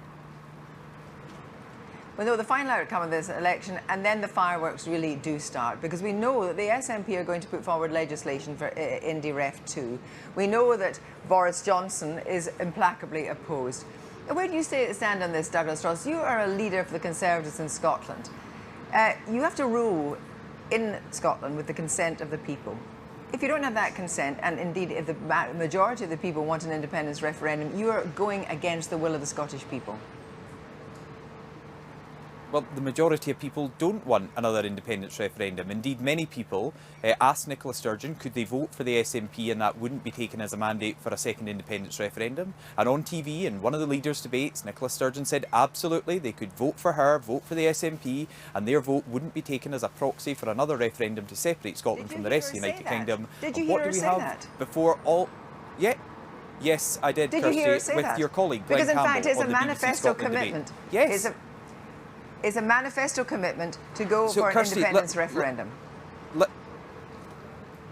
Let me just explain, Kirsty. Glenn Campbell, your colleague in BBC Scotland, hosted the last leaders' debate, and he said, Nicola Sturgeon, I had someone contact me saying, if I want to support the SNP, but I don't support independence, who do I vote for? And Nicola Sturgeon said, vote for me, vote SNP, therefore telling people that their vote wasn't going to be taken as a mandate for another independence referendum, yet that's all we've heard from the SNP yesterday and today, before even all the votes have been counted and all the seats declared.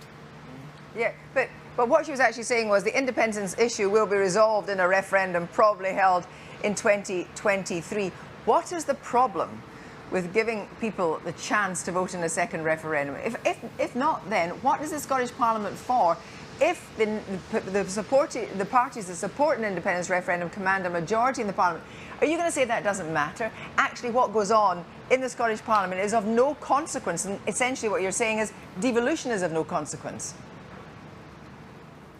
Absolutely not. What goes on in the Scottish Parliament is securing Scotland's recovery, investing in communities up and down Scotland, making sure our economy can bounce back from a global pandemic, protecting people's jobs, getting on top of the worst death rate from drugs anywhere in Europe. These are all issues that can be at the centre of what we do in Scottish politics in the Holyrood Chamber in the Scottish Parliament, but that won't happen if Nicola Sturgeon and the SNP yet again take their eye off the ball when they're too focused on independence. Douglas Ross, thanks for joining us. Let's stay on the Scottish theme, if we may, because it's a very rich theme, as we know, with lots of layers to it. And earlier on, we heard a discussion about, the possibilities around discussion of mandate. What kind of mandate could Nicola Sturgeon claim to have? On what basis? In terms of demanding a second referendum. Clearly the manifesto says one thing. How can people define what is a majority opinion? Because there are different ways of doing that.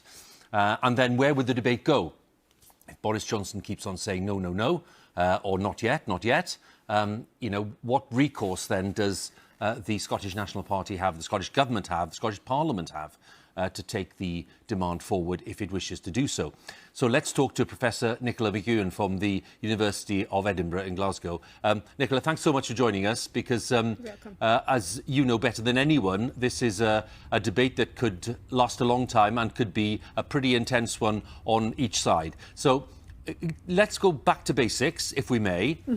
We have a First Minister in Nicola Sturgeon after this election, who will be claiming, certainly, that the mandate is there. We have Boris Johnson today wasting no time in saying, no thanks, this is not something that I think I can agree to at all. Where do we go from there? Well, it's all about the politics, in a sense. If we look, first of all, constitutionally, where can we go from here? It's clear that the constitutional authority to hold a referendum that would bring about an end to the Union, that lies with the UK Parliament under the devolution settlement. That's why we hear discussion of a Section 30 order, which is basically a parliamentary device that could transfer authority from the UK Parliament to the Scottish Parliament so that it could legislate for a referendum that would be beyond legal doubt. That's what happened last time around.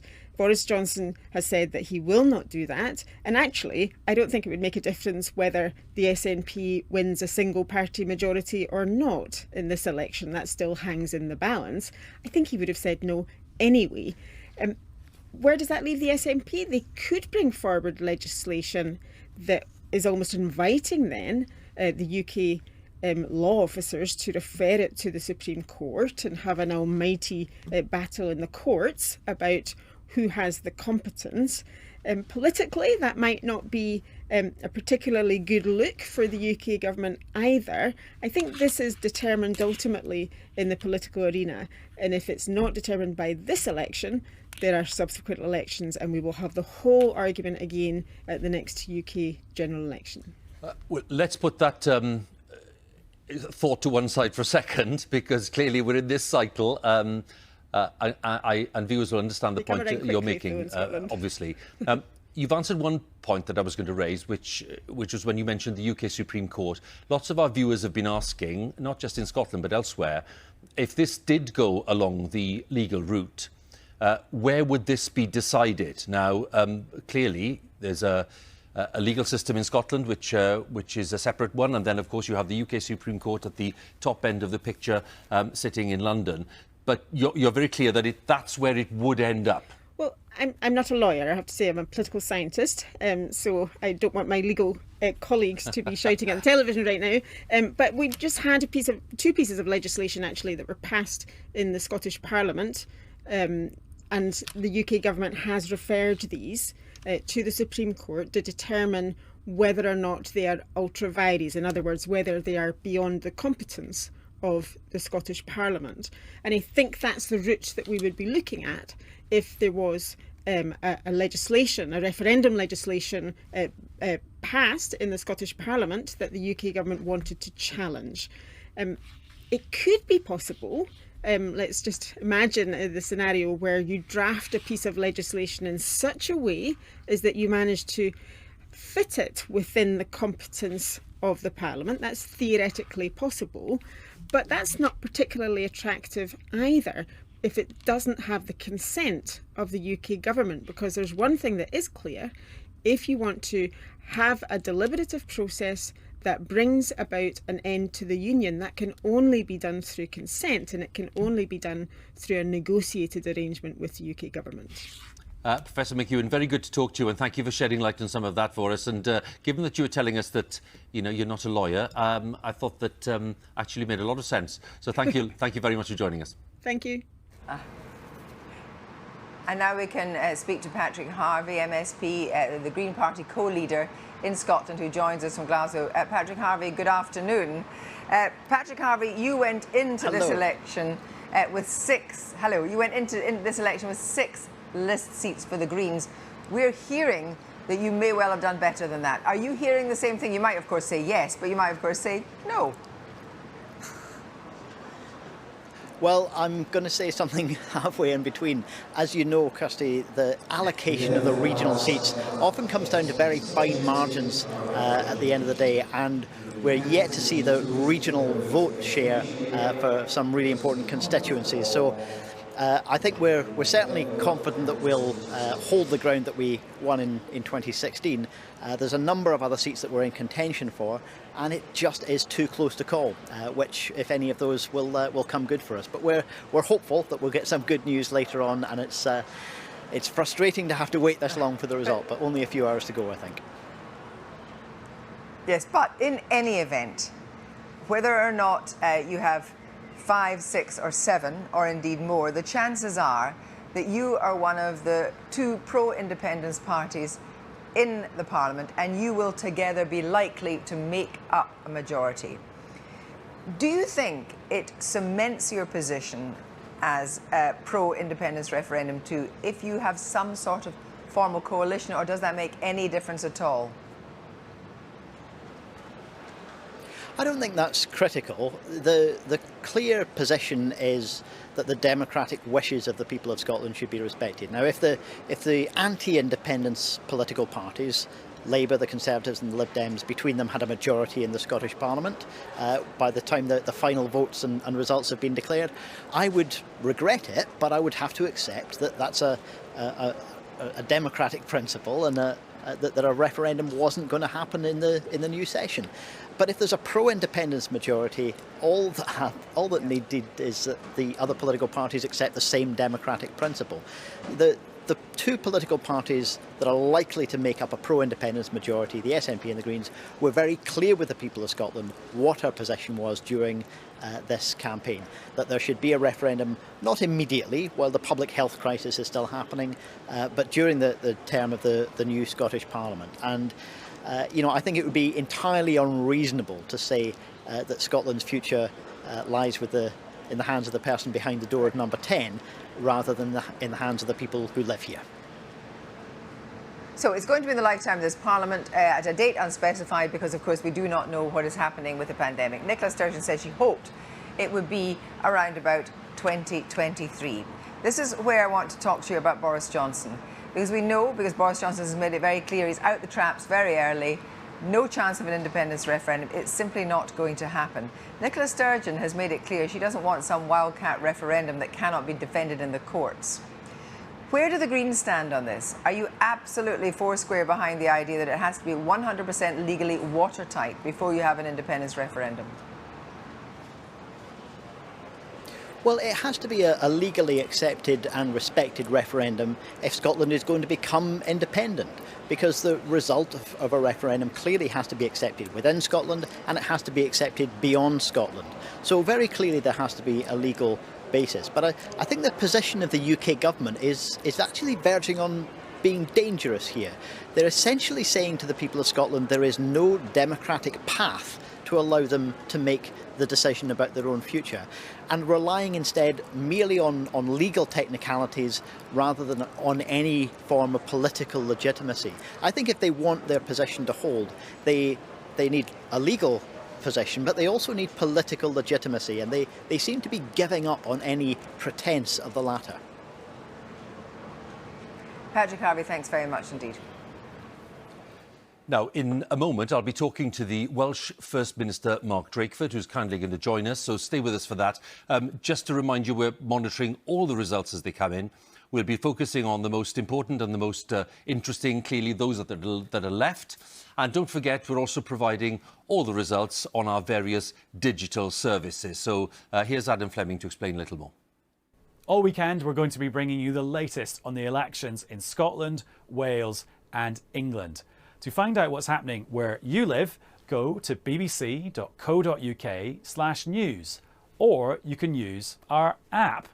Type in your postcode, or you can zoom in on the map and see the constituency results for the national parliaments in Scotland and Wales and the English council elections.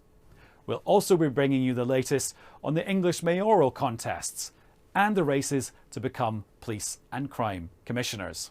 You can also sign up for alerts so you get the news straight to your device. And of course, we'll be live here on television, bringing you all the results, all the analysis and what it means in elections 2021. That was Adam Fleming there giving us the details.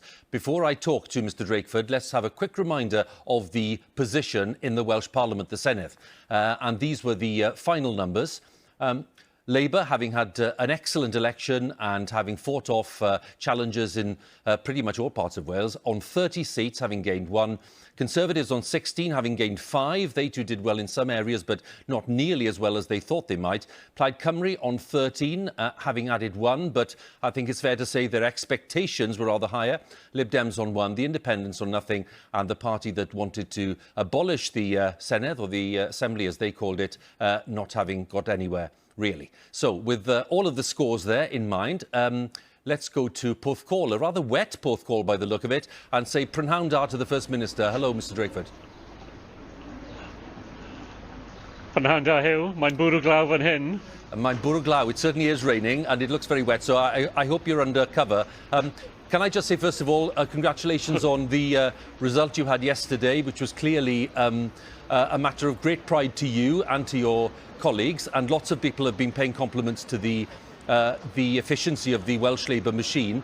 But let's face it, First Minister, you know, you are the face of Welsh Labour, and there's been a lot of pressure over the past year with the pandemic and the way that it's been handled.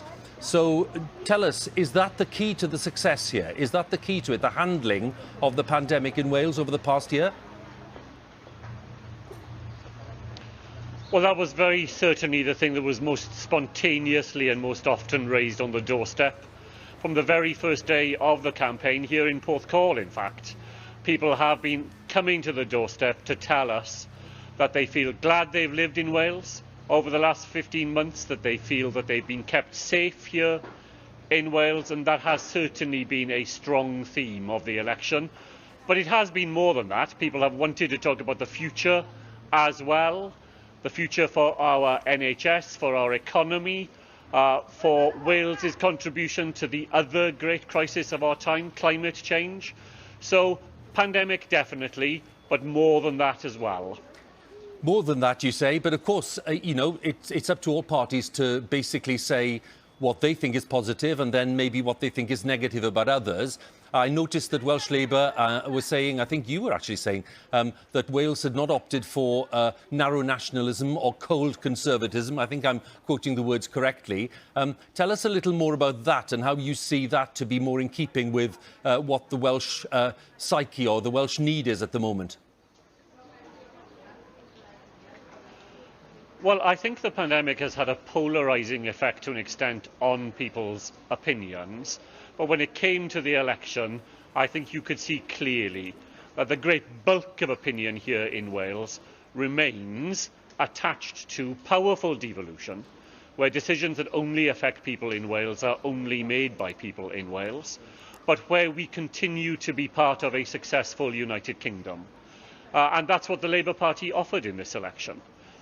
Both our commitment to devolution, but also our belief that the United Kingdom is better off for having Wales in it, and that Wales is better off for being part of a successful United Kingdom. If Sir Keir Starmer was to ring you today, maybe he has already, and to say, well, what lessons are there in Wales that could be of use to Labour more widely, especially in some of the areas of England, and let's think the northeast of England, where obviously there was a big loss for Labour in that by-election yesterday. What would you be saying?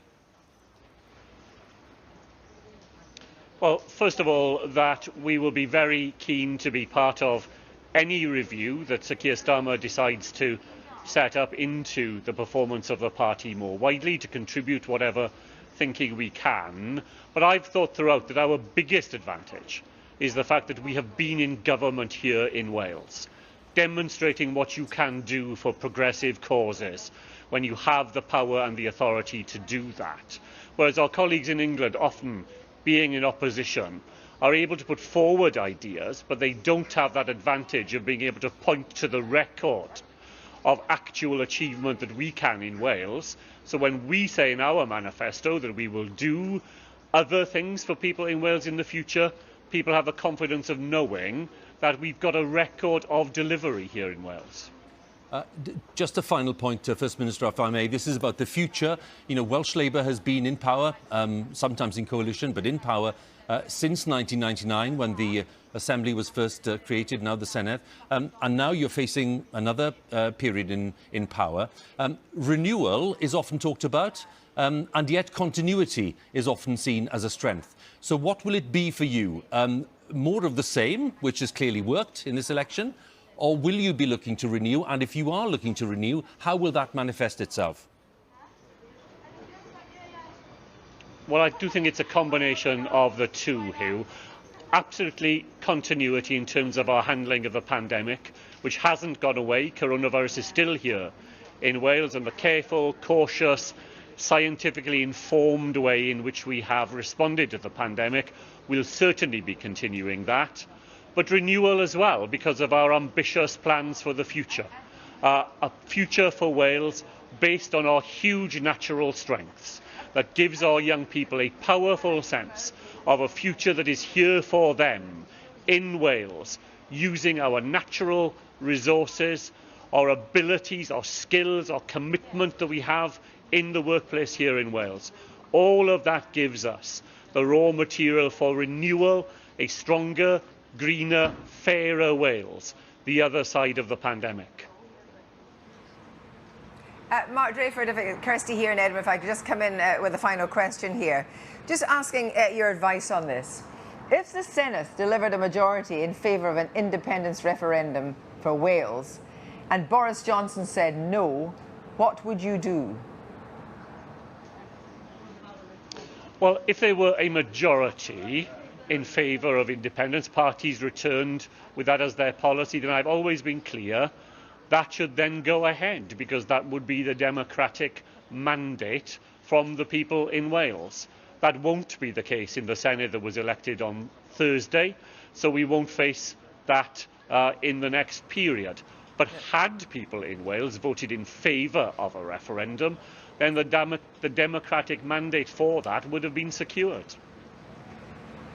So just finally on that then, if Nicola Sturgeon and other pro-independence parties do form a majority in the Scottish Parliament and therefore legislate for an independence referendum too, what would your advice to Anna Sawar be? Because you're essentially saying that, OK, it won't happen in Wales, you say, but if it was to happen in Wales, you would support it as a democratic mandate. So should Anna Sawar support it as a democratic mandate too?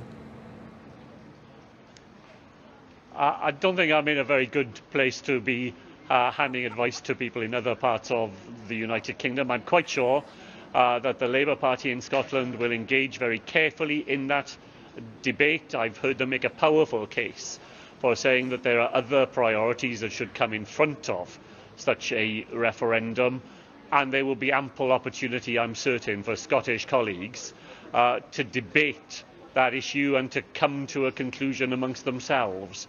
And I don't think they will need advice from me in doing so. Diplomatic to the last, First Minister. Thank you very much. Diolch yn fawr. Thank you to Mark Drakeford there in Porthcawl. And now we can go to Martin Croxall with the 3 o'clock news. Thank you very much. Here's a summary of the BBC News. As you've been hearing, the SNP is expected to win a 4th term in Scotland, but its leader, Nicola Sturgeon, admitted the prospect of a majority for the party is on a knife edge. In Wales, Labour have retained control of the Senate. In England, after the disappointment of losing the Westminster Hartlepool seat, Labour have won the mayoral elections in North Tyneside and Liverpool City region. With all of the details, here's our political correspondent, Jess Parker. The following candidate is duly elected to serve as a member of the Scottish Parliament. Another seat secured for the SNP, Aberdeenshire East. But with an SNP majority on a knife edge, it's Aberdeenshire West they're hoping to take off the Tories this afternoon. The party pushing back on Boris Johnson's claim that a further independence referendum would be reckless. At the end of the day, Boris Johnson and I will disagree on the rights and wrongs of independence. But surely we can agree on the fact that it should be a question that is put to the people of Scotland. That is the nature of democracy, and that's what we're arguing for right now. Can we get all the cameras over here? Boris Johnson popped up in Hartlepool yesterday, making further strides in England as the Tories dig in over its stance on Scottish independence.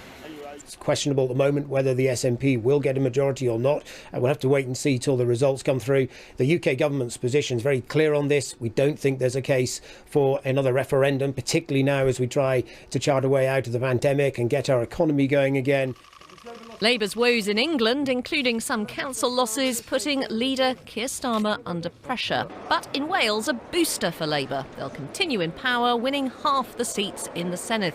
So, celebrations big and small. But how to move forward across the UK? Our toughest fights, the seats we were genuinely concerned about, were those we lost to the Conservatives less than a year and a half ago in the December 2019 general election. We managed to win those seats back by working really hard here in Wales. We plainly still have more to go in England, but I'm optimistic we can get there, and I'm desperate to see a UK Labour Prime Minister. With so much democracy in action, you've got to keep the energy going. That's certainly the mood in Norfolk anyway. So stay tuned for more results, including the Manchester and West Midlands mayoral races this afternoon. Jessica Parker, BBC News. Just a reminder, for live coverage of the election results as they come in, an expert analysis of what they mean for you, you can visit our website or the BBC News app. And now it's back to elections 2021.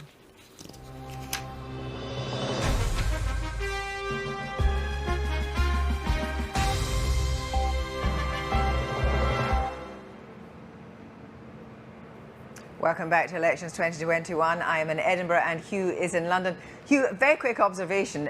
George Robertson, the Labour politician, of course famously said that devolution would kill nationalism stone dead. He was talking about Scotland. But in fact, it hasn't happened in Wales, has it? It's been the opposite, because Plaid essentially is in stasis. Well, it's put on 0.3, but it's in stasis in Wales, and Mark Drakeford has managed to develop devolution and make it much more muscular. Well, I think the picture's so different, Kirsty, and you know, knowing the SNP machine, as I do, not as well as you, but knowing the Plaid Cymru machine as well pretty well, you know, they're very different animals. They really are. You've got to remember, lots of people who observe these matters don't get the cultural difference in a way. You know, Plaid Cymru was formed around the notion of protecting Welsh culture. Yes, of course, there was a philosophy of possible independence at some stage, but it's more about protecting the Welsh language, which, of course, is a much bigger feature of life in Wales than, you know, with respect, it is in Scotland in terms of Celtic languages. You know, 20% of the people of Wales speak Welsh. That's hundreds of thousands of people.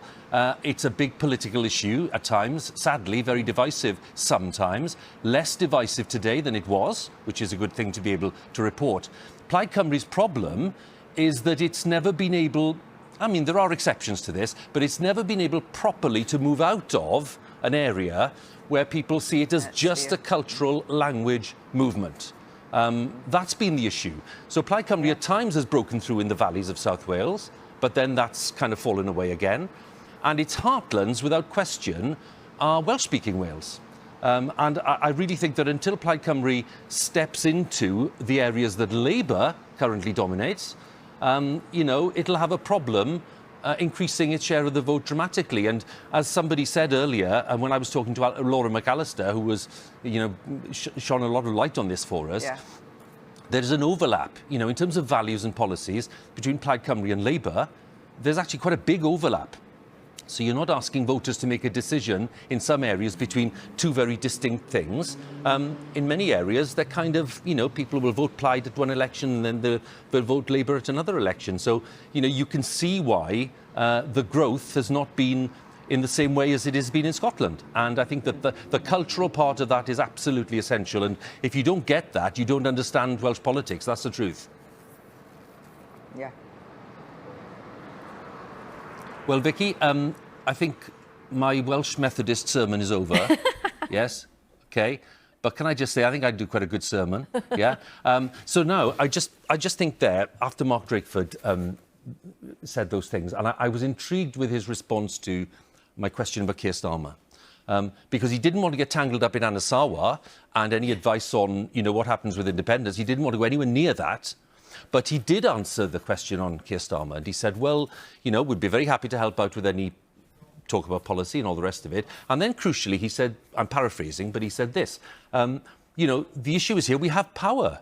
And you and I sort of looked knowingly at each other at this point, because we've heard this before from other people. You know, he said, we're in power. We're able to show what we can do. It's a bit like Steve Rotheram in Liverpool saying, you know, I have power. I can show what Labour policy can be in action. Mark Drakeford saying the same thing. You know, we're in power in Wales. We have been. We can show what we can do.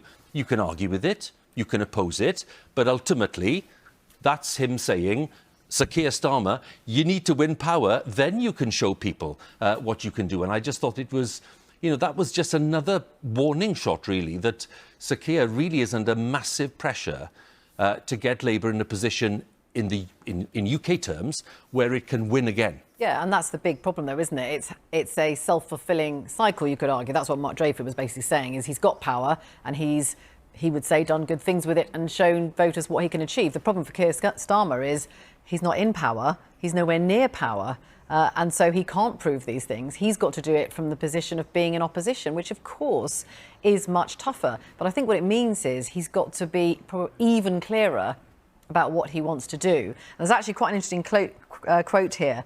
This is from the newly re-elected Labour Mayor of Salford. And he's talking about the centre ground not existing anymore, that's gone in the way that people thought that it did.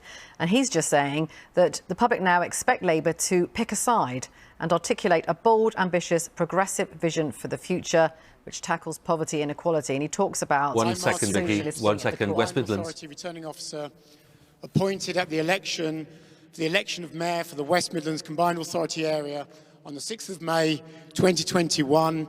I hereby certify that the total number of ballot papers verified is 626,180. The turnout in this combined authority area, this election, is 31.23%. The total number of valid first preference votes cast for each of the candidates is as follows. Byrne, Liam, Labour and Cooperative Party, 244,009. Caldwell, Stephen Alexander, Green Party, 35,559. Donnell, Peter Charles George, Reform UK, 13,568. Street, Andrew John, the Conservative Party candidate, 299,318. Wilkinson, Jennifer Jane, Liberal Democrat, 21,836. The total number of valid first preference votes is 614,290. The total number of ballot papers rejected at this first count is as follows, 11,890. In terms of those rejected votes, want of official mark, 0. Voting for more than one candidate, as to the first preference vote, 4,148. Writing or mark by which the voter could be identified, 66. Unmarked. So the returning officer, just going through the figures, you have the first round figures there with Andy Street in first place and Liam Byrne in second. It is a battle royal, isn't it? But look at the share. This is what we need to look at. 49% to the Conservatives, to Andy Street, and 40% to Labour. So nobody gets 50%. So it'll go into a second round. That's basically what we need to know. And if we look at the first round share change, it's 7% up to Andy Street and Labour just down a fraction. The Greens up a fraction, the Lib Dems down, and the Reform up a few. So basically, the headline there is that Andy Street, the Conservative mayor who's been serving as mayor for the West Midlands, has just narrowly failed to win on the first round. I mean, really, it's the narrowest of margins. So it now goes into a second round, which obviously opens up an area of uncertainty, and it'll be interesting to see what goes on there. Vicky, what did you make of that? Yeah, I mean, that is so close to getting through on the first round, which obviously the Conservatives, they would have been delighted about. What's interesting with Andy Street is that his campaign, he hasn't campaigned prominently as a Conservative. You know, that kind of... The posters and all the rest of it. He's done it much more as, here I am, you know, the incumbent again. And I do wonder whether there's that factor here. You can see that his support there seems to have gone up. But now, you know, now we get the second round. That's pretty unpredictable. I think that, you know, he'd need pretty much all of the second preference votes, Liam Byrne. Yeah. I mean, I don't want to, you know, put my head on the block, but that seems unlikely. Yeah, I mean, he was quoted as saying he was going to win it easily at one point, but, you know, I don't think anyone ever thought that was the case. I do think that, you know, Andy Street was probably still seen, you know, as the favourite, and if the Conservatives do hold on to that, that's, again, another huge victory for them in an area, as you said earlier, incredibly important, the West Midlands, in terms of parliamentary seats, and just showing, again, if he were to win, how they're consolidating their position in those places. Let's just underline this, because Sir John Curtis, our guru, our friend, has just sent me this note saying, well, this is another disappointment for Labour, says Sir John, who in a year when the party was performing reasonably well would be expected to pick up this mayoralty. However, the Conservative lead of 1 point in 2017 has now stretched to a lead of 9 points, with Andy Street only being just over a point short of the 50% mark, as we were saying there. So it all points to a win for Andy Street. It all points to a win for Andy Street for the Conservatives. We'll just have to wait for the second round figures, and when we get those, of course, we'll bring them to you right away. And let's now pick up with Nick Eardley here in Edinburgh. We're waiting for Aberdeenshire West, we're waiting for Galloway. That's the big constituencies we're still looking for. But the focus very much must be on the lists. Yeah, I think that's right. And also the question of, even if the SNP don't make a majority on their own, can they get that majority with the Scottish Greens? Probably, almost certainly they will get that. The talk privately in the Scottish Greens is they think they're going to increase their number of seats. They had 6 in the last Parliament. They're talking privately about 7 to 10 this time. Now, if the SNP stayed on 63, 64, you could end up with the biggest pro-independence majority this place has ever had, higher than 2011. So even though we've talked a lot about an SNP majority, it's important to bring the Greens into that equation, because they basically have the exact same formulation of words in their manifesto. Yeah. But if there's a commensurate drop in the list because of where the SNP vote is situated, particularly in the southwest, for example, and they don't take a list place in Inverness, then the balance could come back into roughly in the same position. Yeah, that's right. One interesting thing that's happening at the moment, we're in this strange part of the election where the Conservatives privately are saying they think the SNP are going to win a majority. The SNP are saying we're not so sure if we're going to win a majority. So there's a bit of expectation management going on there. But one thing that both are saying is the SNP vote on the list, which we thought might go down a bit, is actually holding quite firm. So we're here for the long haul. It's going to literally go down to the last couple of declarations tonight. Fantastic, Nick. Thanks very much indeed. We can go now to Owen Jones from The Guardian, who joins us from North London, and Reeta Chakrabarti, the Brexit editor of The Telegraph, who is in South London. Owen Jones, first of all, tell me about the pain that Labour is in now. You know, we're having yet another policy review. I reeled off probably about 8 or 9 since 2010. And this is the idea that basically Keir Starmer said we're going to have a policy review, but it's going to actually be conducted in a matter of weeks. What will that actually deliver? Well, I think that's an open question, because never in recent times has Labour gone into elections so lacking in a basic vision. I mean, I was up in Hartlepool, but this has been corroborated by reports across the country. People simply don't know what Labour stands for anymore. Keir Starmer's whole approach and his whole team was to define themselves against the predecessor, Jeremy Corbyn and Boris Johnson, but without defining what he actually stands for. And there's been a complete vacuum left by the Labour Party when it comes to policy or vision. What would Labour actually do with political power? That's not a question, I'm afraid, that voters can answer, but I don't think it's one they can answer either. And I think what the policy review has to do is, I mean, bear in mind the Tories do have a vision at the moment. They have a very clear, coherent vision. They fused populist nationalism with investment. These aren't the Osborne-Cameron Tories who are cut. They're spending very strategically in areas and communities that they're seeking to win or they've won. Ben Houchin, the Teesside mayor, brought the airport into public ownership, introduced free parking, popular, I'm afraid, with Labour voters. And what the policy review should do is build on the commitments that Keir Starmer made in the leadership election and then hasn't spoken about ever since, which is taxing the rich to invest in the economy, bringing public ownership to areas of the economy where clearly the private sector's failed, as Test and Trace has also found. You have to say, of course, the Conservatives certainly did that in the railways already. And I just wonder, we spoke to Steve Rotheram earlier, who obviously was Jeremy Corbyn's PPS, and you might have heard him say, I am demonstrating in this area that socialism works. Now, the trouble for Keir Starmer is, does that not send a shiver down his spine?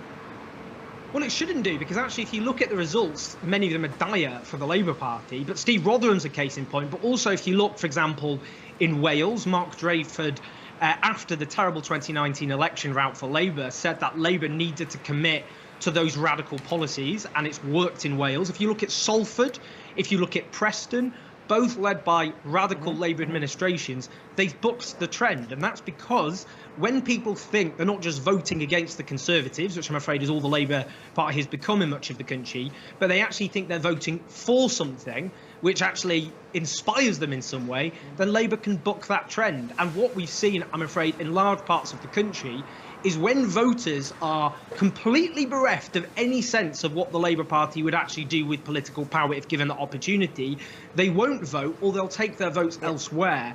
And when you have a canny Conservative Party, which, as I've said, is mixing state intervention in a way that Cameron and Osborne didn't do, as well as populist nationalism, that's a potent mix which has filled a vacuum left by a Labour Party which no longer has the courage of any of its convictions. Dia, from the Telegraph perspective, the idea of state intervention, the idea of spend in the Towns Fund and so forth, is probably an anathema. So how do they square it with those Tory voters who are they going to need to keep on side as well? I think it will become an issue quite soon. I mean, as Owen says, it is a little bit difficult for Labour to, say, commit to spend X amount when the Tories are already doing that, for example, because historically that might have been somewhere that you could have some differentiation between the two parties.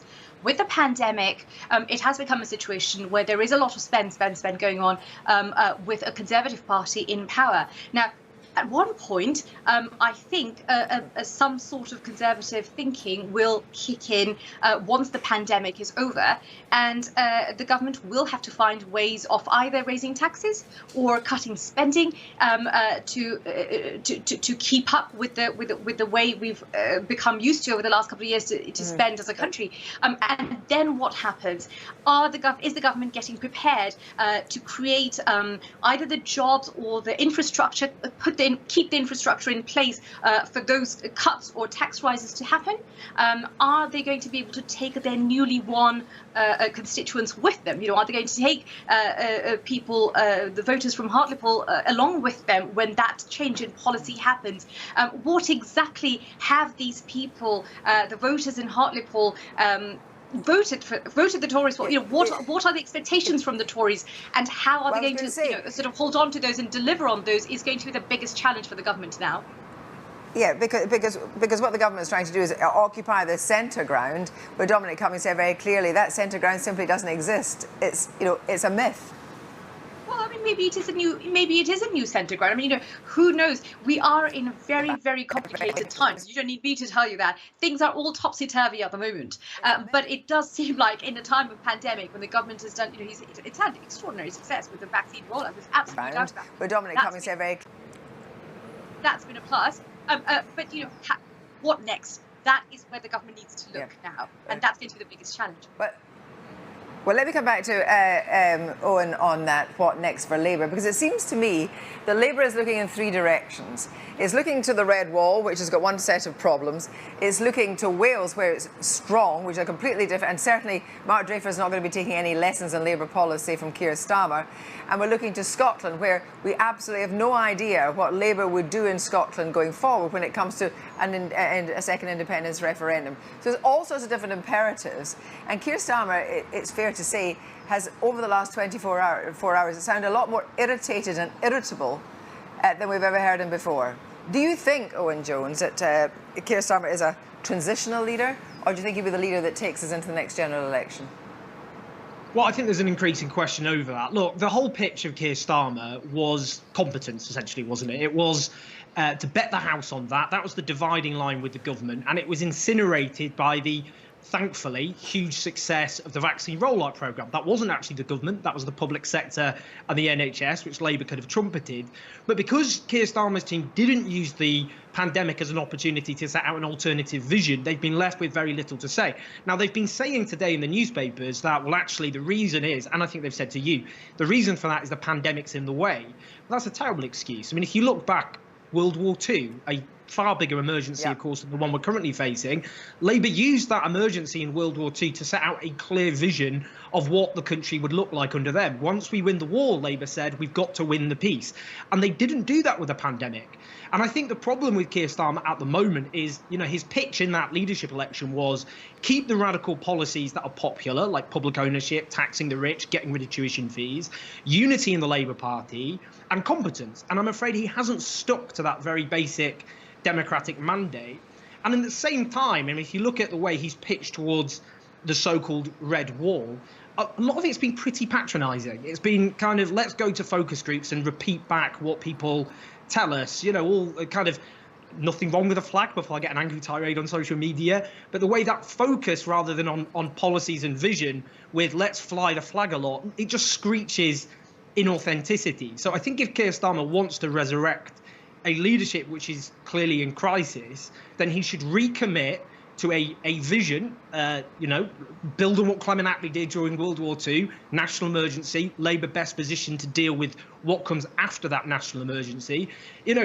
As an example, I think that when a Labour leader during this crisis cannot stare down the barrel of a camera when asked about NHS nurses' pay rises, about whether they should get the pay rise they deserve, and stumbles and talks about negotiating upwards from 2.5%, that is a Labour Party in trouble. Instead, what Labour should have done is said, we applauded those key workers who carried our country through a national emergency.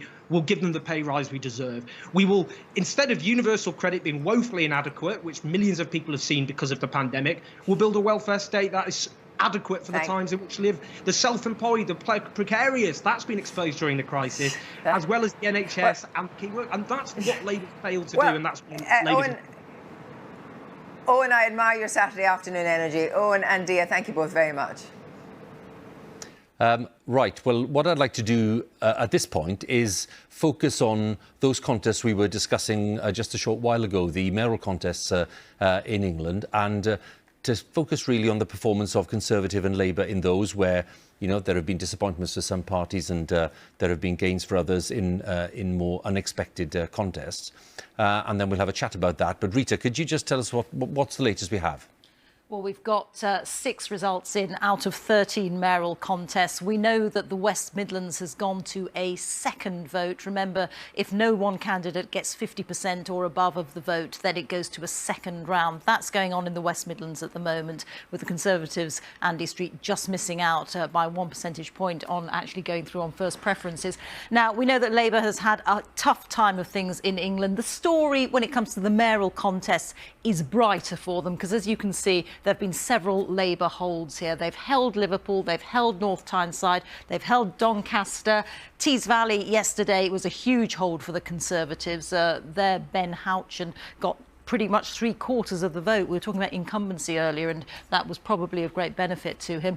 Liverpool City Region, he was speaking a little earlier to the Mayor, Steve Rotheram, who hung on there. But I just wanted to show you the Conservatives quite some way behind, but the Greens in third place. They pipped the Liberal Democrats to gain the third place there. So, they'll be pleased with that result. But Steve Rotheram hung on there in the Liverpool City region. Now let's take a look at Salford as well, because this will be another result that Labour will be happy with. So Labour's Paul Dennett has got through on the first round here, which they've never won this post on the first round before. So they'll be very pleased with that.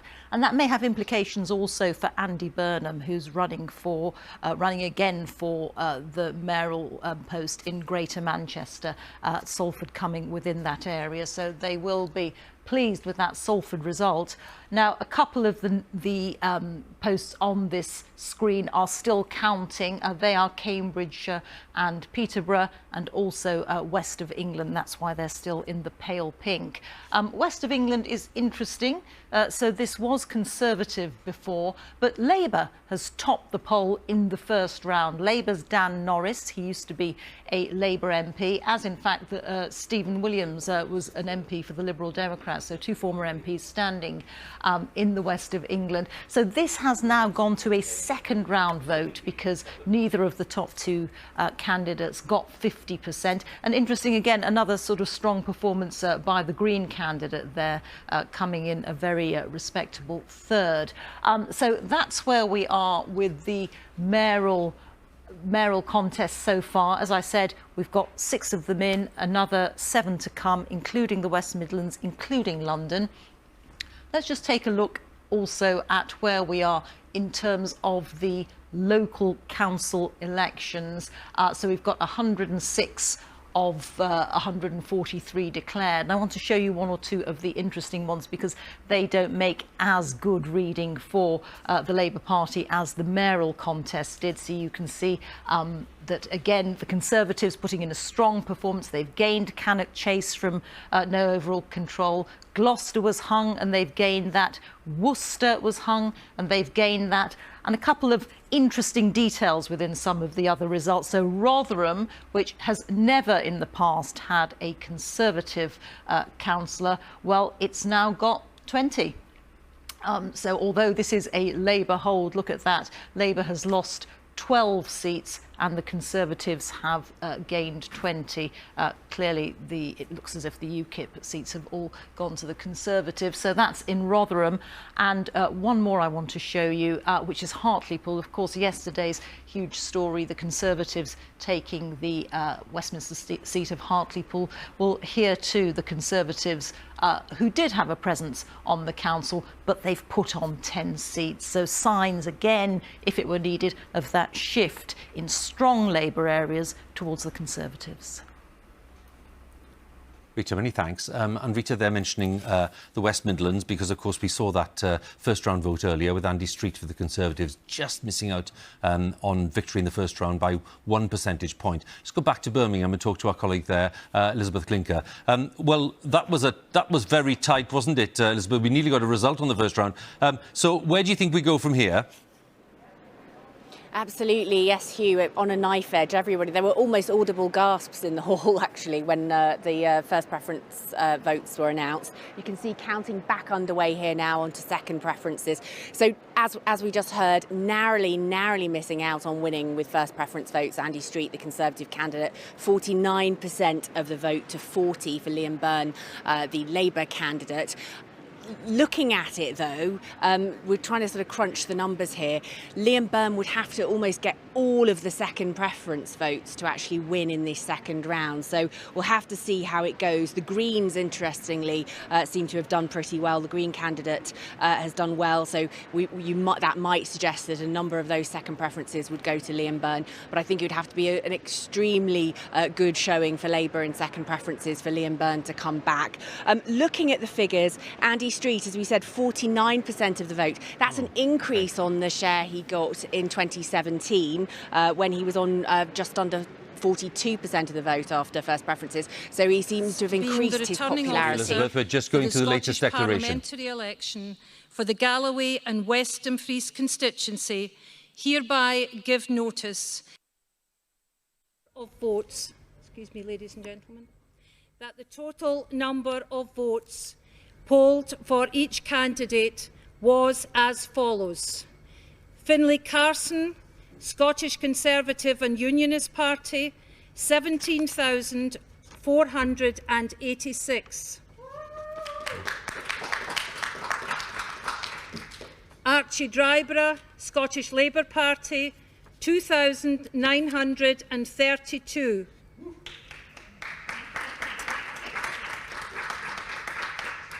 Emma Harper, Scottish National Party, SNP, 14,851. Ian William MacDonald, Scottish Liberal Democrats, 948. Laura Moody, Scottish Green Party, 970. I hereby declare that Finlay Carson has been duly elected to serve as the member of the Scottish Parliament for the Galloway and West Dumfries constituency. The number of ballot. So there we have the result for Galloway. Now that was a long shot for the SNP And in fact, Finlay Carson has got it for the Conservatives. No change there. Emma Harper on 14,000 odd votes. And she, of course, was the one that said a hard border would create jobs. But you see the collapse of the Labour vote there. Archie Driver, 2,900 votes. So let's look at the share of the vote there. Conservatives on 47%. Then the SNP on 39, Labour on 8. Now look at the big swing here. The share change, there we have it. So Conservatives have increased their vote, SNP just down, Labour is down 7%, Greens at 3%. And looking at the share change and the swing, let's have a quick look at the swing if we can. But the swing is clearly going to be to the Conservatives. So let's pick up on, no swing there, let's pick up on John Curtis on that one. John, it was a long shot for the Nationalists. It was a long shot, and to that extent, at least, certainly that we were expecting was that the SNP, that the Conservatives would hold it, given not least that pattern of tactical squeezing on the third place Unionist vote that we've seen elsewhere, and again has been replicated in this constituency.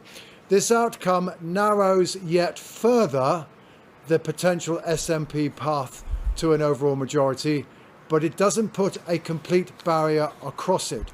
What will now matter is, given that the party has failed to win this Galloway seat in the south of Scotland, is whether or not, nevertheless, the party will still pick up a regional list seat when we come to the regional list outcome. Now, I can say to you that at the moment, the odds of that happening are probably less than 50%, but they're certainly still greater than zero. So this is not good news for the SNP. It means they're still very much on tenterhooks. Their chances of getting a majority have been reduced, but it's not yet all over. And I think the truth is now we're really waiting for the result in Aberdeenshire West. That is a seat they do need to win now if they're going to get an overall majority at all. We might have, rumour has it, have to wait a couple of hours or so. So I'm afraid we're probably in for a long day. And even if they win Aberdeenshire West, we will then have to wait for the regional list result in the Highlands and in the south of Scotland. So well, I think we're meant to be going off air at 10 o'clock, but maybe we'll just make it. Thanks very much indeed, John. I'm joined now by Alan Little, our correspondent. Let's just talk through that Galloway result.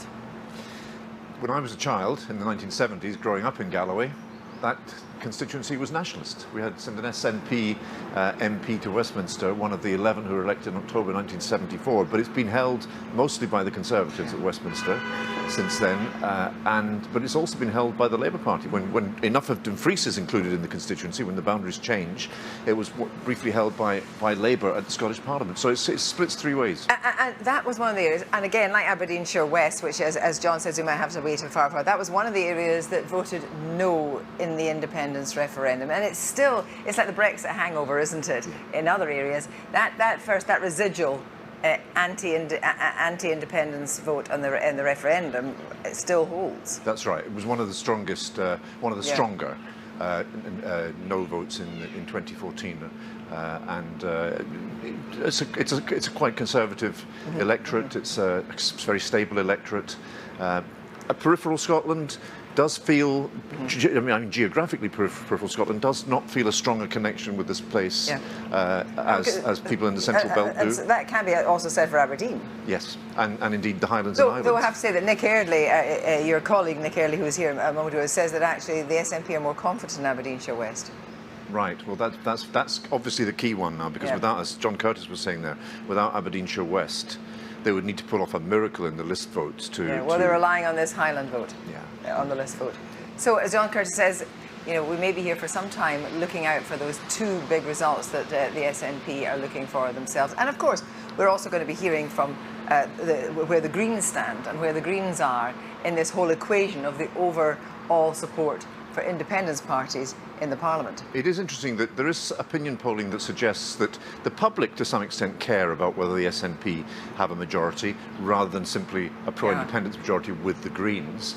Support for a second referendum rises in public opinion polls if there's an overall SNP majority, and dips slightly if it's only a pro-independence majority. So the public are awake to that nuance to some extent as well. So just to correct that there, Nick is now saying that the Tories are actually, that was my fault, Tories are more confident in Aberdeenshire West. Thanks very much indeed, Alan. Well, I think we should focus possibly on performance of some of the parties we've not been talking about in the last hour or so. And let's talk about the Liberal Democrats, because it's been a bit of a bumpy ride for them. I'm just been making a little list here. In Wales, they're down to one, well, they're just on one seat in the Senedd. They're currently fourth behind the Greens in London. They're down 20 councillors, we can see there on the tally. Let's look at the big scoreboard. Conservatives on plus 221, Labour down 253, Lib Dems down 20 under Sir Ed Davies' leadership, and the Greens are up 61. It's a more positive picture for the Greens, certainly. No council gains either for the Lib Dems. So well, let's ask one of their MPs, Oxford Western Abingdon MP, Layla Moran, who joins us now kindly. Layla, thanks very much. Good afternoon to you. Good afternoon. Well, am I fair to say it's been a bit of a bumpy ride? It is, except that it's not over. And I would point out that a lot of the places that we are expecting to not just hold ground but make gains are still yet to come, particularly tomorrow, places like St Albans here in Oxfordshire.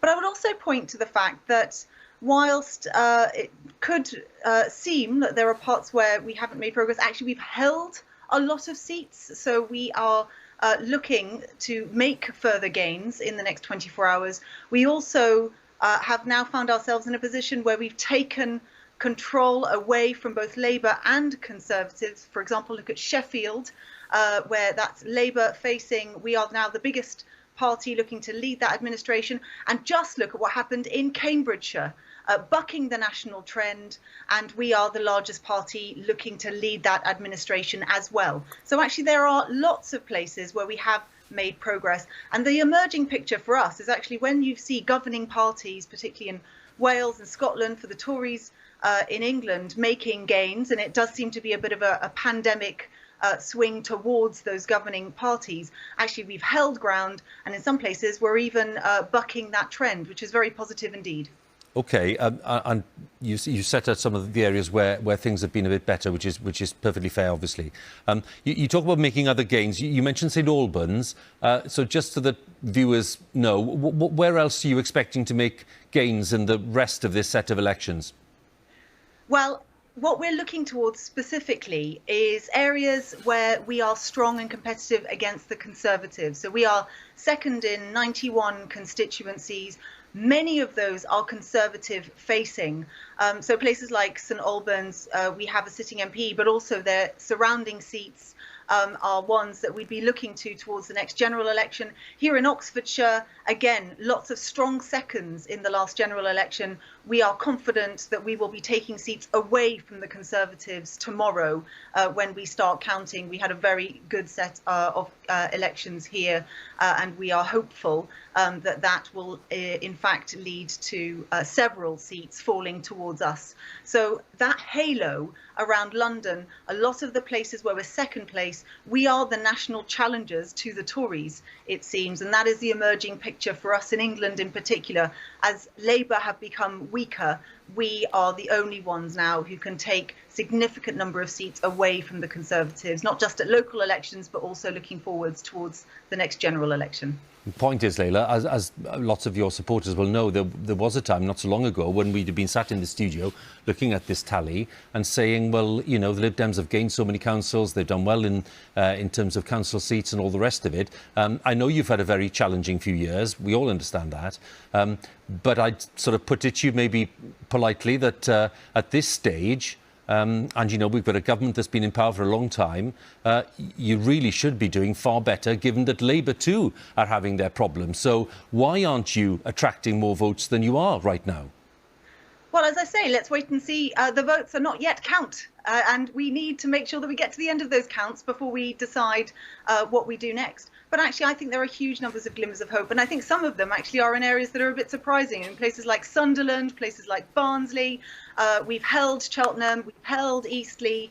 So we have consolidated our position. But after that 2019 general election, when we realised, we really need to do something different, Ed Davey won the leadership and said we need to smell the coffee. Actually, a lot of the things that we've been doing in our party have been behind the scenes. We are improving our ground game. We are ensuring that those teams are up and running on the ground, particularly willing to take that fight to the Conservatives and winning, which is what we're doing. So we knew that these sets of elections were always going to be a stepping stone to something else. Actually, Huw, I'm feeling very positive today, but I would urge people to have a bit more patience. It's a weird set of elections. I'm actually really liking the extended election covering. I think you guys are doing a brilliant job over these 3 days. But it does mean that we're going to have to just wait a bit longer before we decide what that outcome is. I think it's going to be a rosy picture for us when it comes to the end of it. Oh, Layla, you say the nicest things. Do you know that? I mean, how can we ask you a tough question after that? It really is. That's a dirty trick you just played on us. But Vicky's with me, so she wants to ask a horrible question, OK? Sure. Layla, the point here is, you're talking about organisational change, really, aren't you? And saying that the people on the ground and the Liberal Democrats, who we know are, great campaigners in their communities, that they're still feeling relatively upbeat, even though people outside might be wondering why.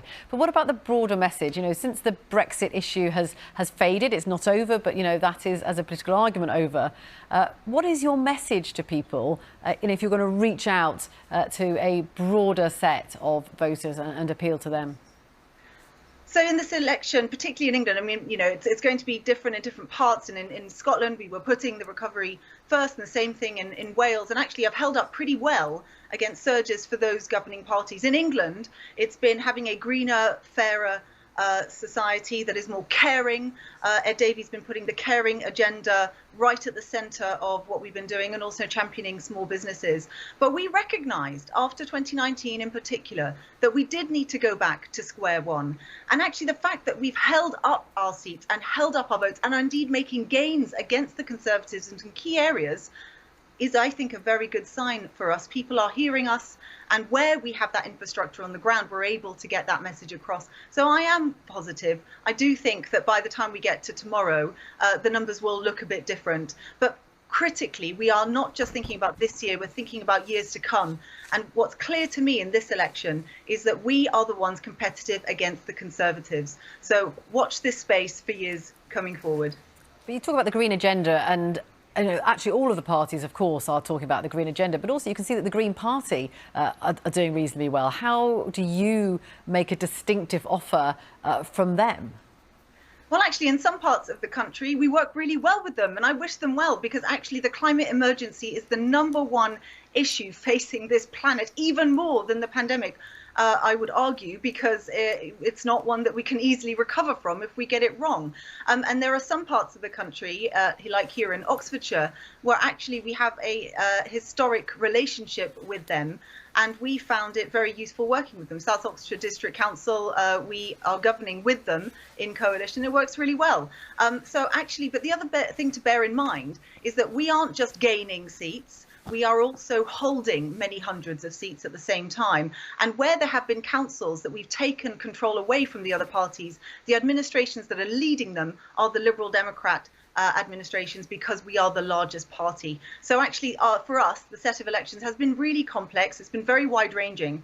But the fact that we have managed to do that with a couple of councils, possibly more to come, and that we're also competitive against both Labour and the Conservatives, in particular the Conservatives, I think that's a really important message for us to be taking away already from this set of elections. Layla, Moran, Kirsty here in Edinburgh. Just coming in with a quick question to you. I'm interested, you're talking about going back to square one. What you're talking about is going back to Paddy Ashdown days, not the Liberal Democrats of the late Charlie Kennedy. It's the Paddy Ashdown playbook, which is simply you're in the challenge for Conservative votes. That's where you think your future lies. It's on that territory. You don't think you're going to make any headway against Labour. You're making that incredibly clear. Indeed. Well, I mean, that's just, if you just look at the electoral picture in terms of Westminster elections, that is where the second places are, and under first past the post. And there will be people watching this programme shouting at the television because in England especially, we have no system that allows for any kind of proportionality. And that means that in many places there are going to be the Conservatives not getting more than 50% and yet taking control of councils. I mean, that's the nature of first past the post. That's why we want electoral change.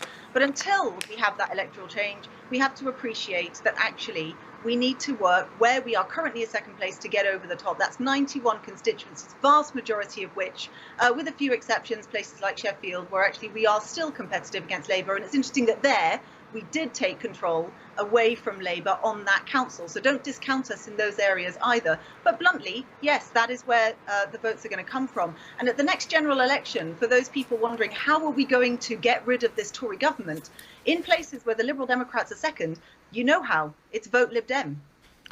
Layla Moran, you've been very generous with your time. Thank you, Layla, and we'll have a look at the progress as we go along. But many thanks for now. Layla Moran there, the MP, the Lib Dem MP for Oxford West and Abingdon. So that brings us... Reeta, I was just wondering there, you know, we were talking about the Lib Dem performance, and I said they'd made no gains in terms of councils. But where are they then in the big picture now? We'll take a look at the scoreboard as it is at the moment, Huw. So we've had about 2/3 of the councils declared. And as you can see, the Lib Dems, no gains at all, as you were saying. They retained the 3 councils that they had before so far anyway. The Conservatives have made 10 gains and Labour has lost 4 councils. Now, I want to show you what's going on behind some of these results in terms specifically of Labour, because a pattern has emerged of Labour going back in the councils where they have traditionally been the strongest.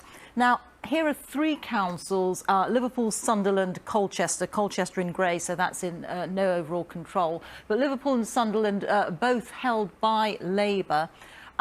All of these councils were the seats were last up in 2016, so it's a similar comparison, if you like, looking at them like this, working from the same baseline. But you can see what has happened to the Labour vote in Liverpool, in Sunderland. It's really shot down. I mean, particularly in Sunderland, down by 15%, and the Conservatives surging ahead. The Lib Dem vote actually looking pretty healthy there too.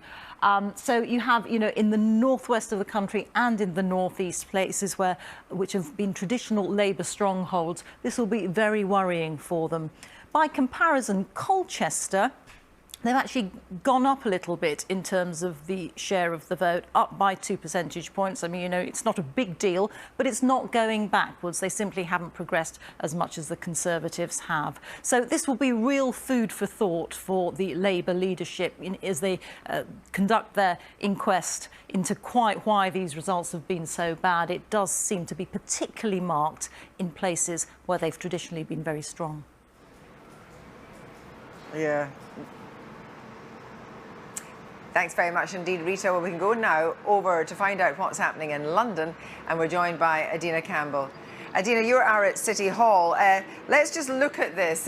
We've got this graphic here and what's happening on the London Mayor so far, and that's first round votes with 7 of 14 areas counted. And we've got Sadiq Khan there, and quite closely followed by Sean Bailey. And then we've got Sian Berry and Louise Port, the Liberal Democrats. So tell me what's happening, because at this stage, and we did go to second round last time, but at this stage it's looking close. How close? It is looking close, but we can say over the last couple of hours or so, the gap has started to widen a little bit between Labour's Sadiq Khan and his Conservative rival, Sean Bailey. As it stands at the moment, Sadiq Khan is on about 40% of the votes, followed by Sean Bailey on 35%. If we took a look at what happened yesterday, initially, I think what surprised a lot of people was that the gap between those two men was a lot closer, 1% in it. So things are starting to change. So as it stands at the minute, it's close, but it looks like things are starting to change. And of course, we are expecting more results over the next few hours, depending on what happens in those other 7 boroughs' constituencies. So just casting your mind back to 2008, 2012, when it was Boris Johnson's patch, where is Sean Bailey roughly in relation to where Boris Johnson was at that time in the contest, at this stage in the contest? Well, at the moment, Sean Bailey is probably slightly further behind compared to what Boris Johnson, compared to how he was back then. So it's very difficult to kind of make the comparisons at the moment because we are expecting the next set of results to come through over the next few hours. But we know that it's likely to go to a second round. It all depends on whether Sadiq Khan or Sean Bailey, depending on how well he does over the next few hours with those other constituency votes. If either of those men do get 50%, then of course they are declared the next Mayor of London. But look what happened back in 2016. Sadiq Khan won on second preference votes. So it'll be interesting to see what happens. We will be watching closely. Well, Adina, just before you go, on that question of second preference votes, those second preference votes that are so important are going to be Liberal, Democrat and Green. Would that lead you to suggest that they will go directly to Sadiq Khan? I think so. I think it's looking pretty safe to say that those votes will go to Sadiq Khan. But, anything can happen in an election. We've had some shock results in the past. But I think it's safe to say that, Sadiq Khan is looking like he is going to become, he will become the next Mayor of London and serve that second term. The gap is starting to widen between Sean Bailey and Sadiq Khan. So let's see what happens over the next few hours or so. Adina, thank you. A short while ago, we caught up with the Welsh First Minister, Mark Drakeford, Labour's Mark Drakeford, after his very successful day yesterday and his party's successful day pretty much throughout Wales. And he was telling us a little about the power of being able to put things into action. I asked him about, what advice he might give to Sir Keir Starmer today. And he was saying, well, it's quite a hard lesson, really, which is that you need to have power in the first place in order to show people what you can do. And that's all about convincing people that you have the right strategy and the right plans. And our colleague in Cardiff, Ione Wells, who's spoken to Mr Drakeford recently as well, joins us now. Ione, just in that interview we did with him, and then he was asked by Kirsty about, potentially questions around mandates for referenda on independence, etc. What did you make of all that?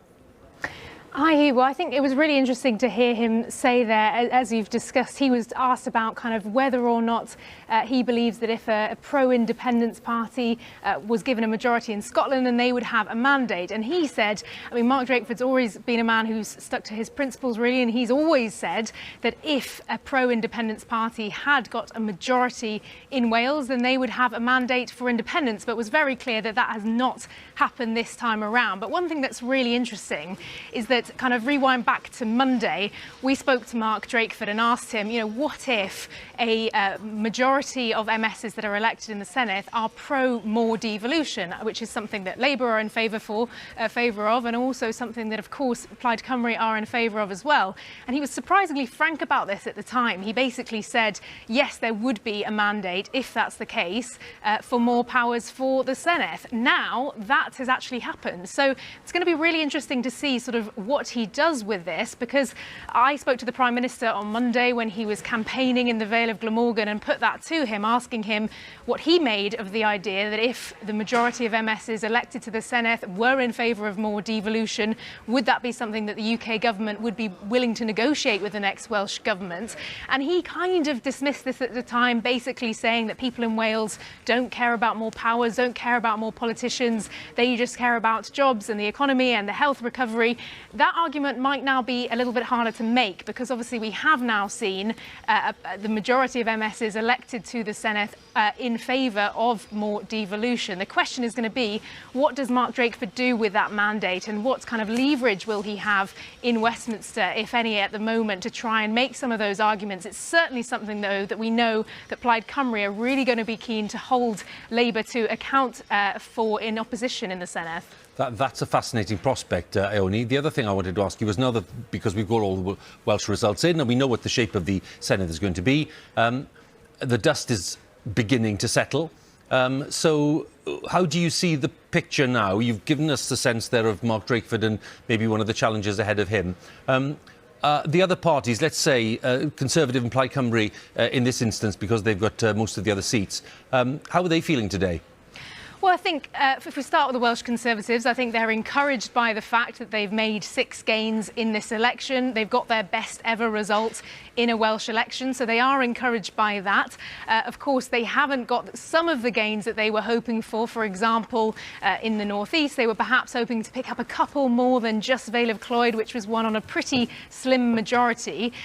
So in terms of how they're feeling in the sort of long term, I think, you know, it's difficult to say at this stage what their kind of long-term game plan really is in Wales. You know, they have made gains, as I've discussed, still far off getting near Labour's, you know, chipping really away at Labour's 2 big red walls in Wales, which of course in Wales isn't just the North East, it's also the South East as well. But interestingly, on a UK government level here, you know, I've spoken to UK government sources about this. They're encouraged primarily by the fact that they have overtaken Plaid Cymru into 2nd place now in the Senedd.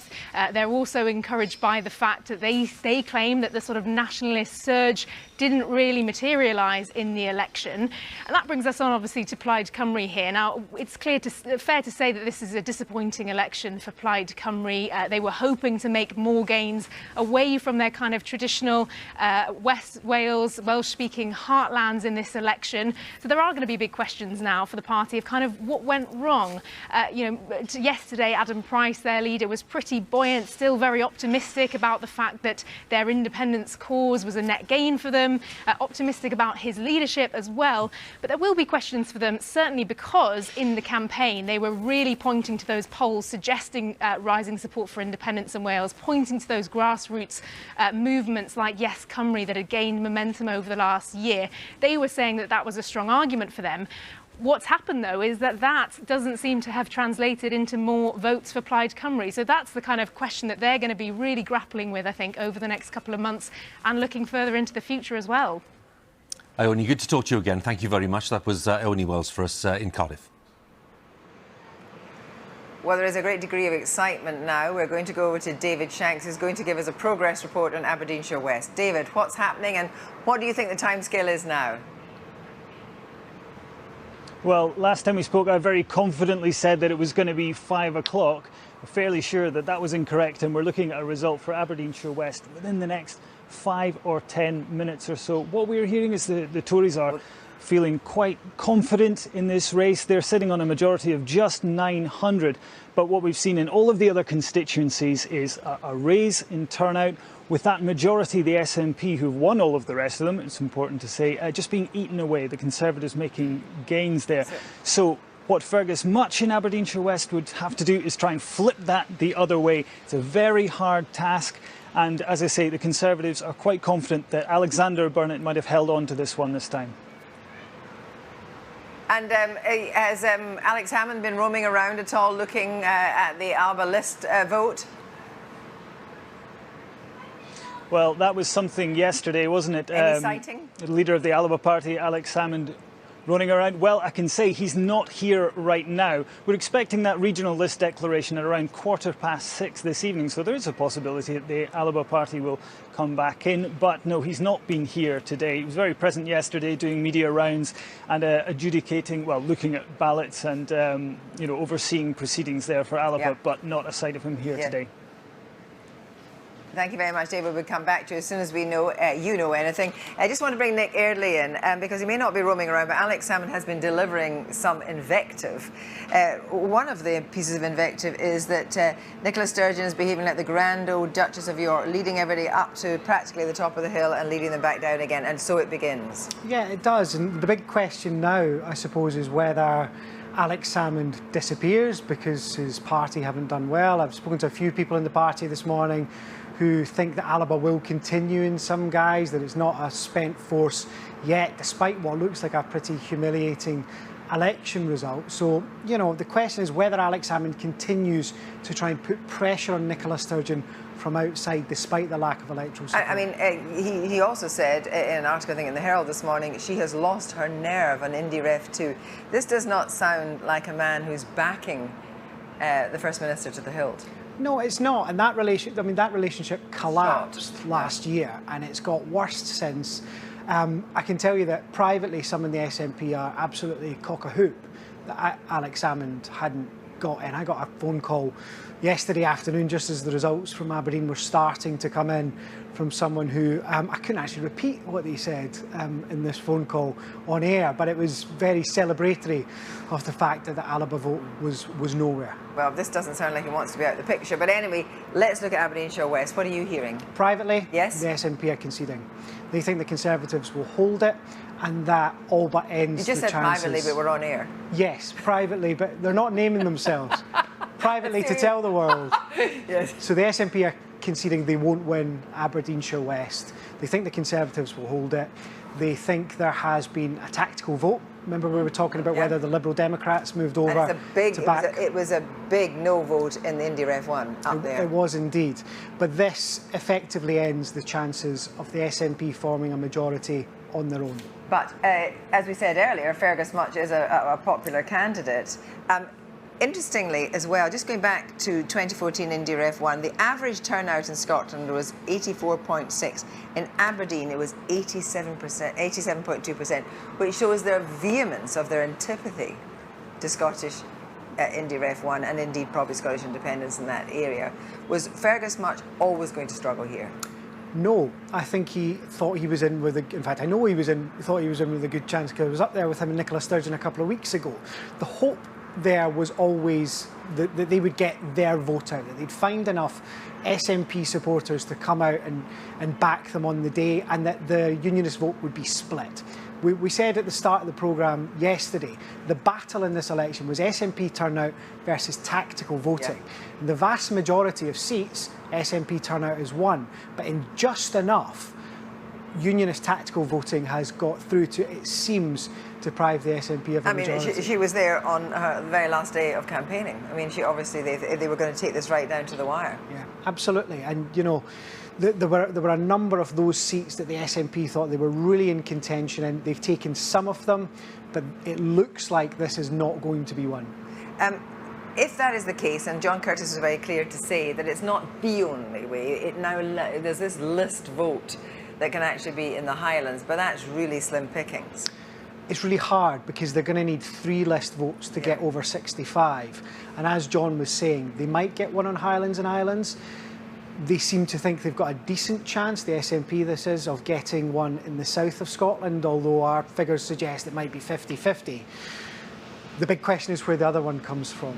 And it would be a pretty fluke result at the moment for that to happen. Now, it's not...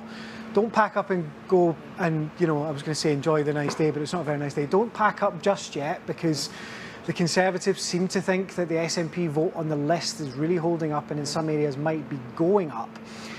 But it's very hard to see an area where the SNP vote goes up enough to give them a list vote that they didn't get last time. And here we are, we're moving on very swiftly in this election to look at the turmoil that is definitely going to be part of Scottish politics, as if there's not always turmoil in Scottish politics, but there's going to be a lot of turmoil in Scottish politics in the next 2 years. Now, you know, Nicola Sturgeon has made it very, very clear that on Monday she'll be back at her desk dealing with the pandemic. You know, she talks about the fact she hasn't had a holiday, she's been out there every single day. There's obviously questions to be asked about the whole question of the pandemic, because, you know, care home deaths were in Scotland proportionately higher, if not exactly the same as in England, so there are issues. She deals with that. Then what happens? Because won't the Conservatives and Labour attack her the moment the words Indy Ref 2 come out her mouth in her day-to-day working life? Because she says she's going to be dealing with the pandemic. I expect we'll hear from the First Minister in some detail tomorrow. Right. I think she will say that her focus is on the pandemic. The first 100 days of an SNP administration will focus on the recovery from the pandemic. On Tuesday, she's got an announcement to make on whether the further easing of lockdown happens. The way one source very close to her put it to me is it's not going to be Indy-tastic, but she will mention it, because what the SNP want is, when the health crisis is over, to start talking about this again. And if the Greens meet their expectations of 7 to 10 seats, you're going to have potentially a big majority in there still for another referendum. But she's also saying, of course, that you know, part of the recovery, what the SNP is saying is part of that recovery, in a sense, depends on having the levers. And for the long-term recovery, they're saying they don't have the full levers. And that's the debate we saw all through the pandemic with furlough. You know, the furlough announcements, the Scottish Government would claim came too late to make some of the big decisions. She would say the lockdown came too late because they had to wait for the furlough. That's one of the most interesting things about this election, because if you walked up the Royal Mile last week and said to people, what do you care about? They would say the pandemic. When can I go and see my family again? But the issue of independence bleeds through every other issue in Scotland, and it always came back to, can Scotland make the decisions it wants to without independence? And that splits people, we think, roughly still 50-50. And I'm not sure if I was talking to you about this morning, but Alan Cochrane in The Telegraph, no great fan of Nicola Sturgeon, obviously, made it very clear that he said that actually her switch in tactics to emphasise Boris is a credible leader and Nicola Sturgeon is a credible leader did pull her up in the end.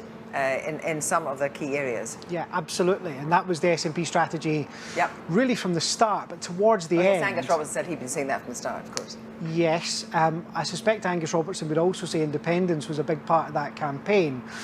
Whereas if you look at what happened over the kind of last couple of weeks, unless Nicola Sturgeon was asked about independence, it's not something she was making a big deal about. So part of the SNP strategy in the last final days was to say to floating voters, who do you want to be in charge of the next few months?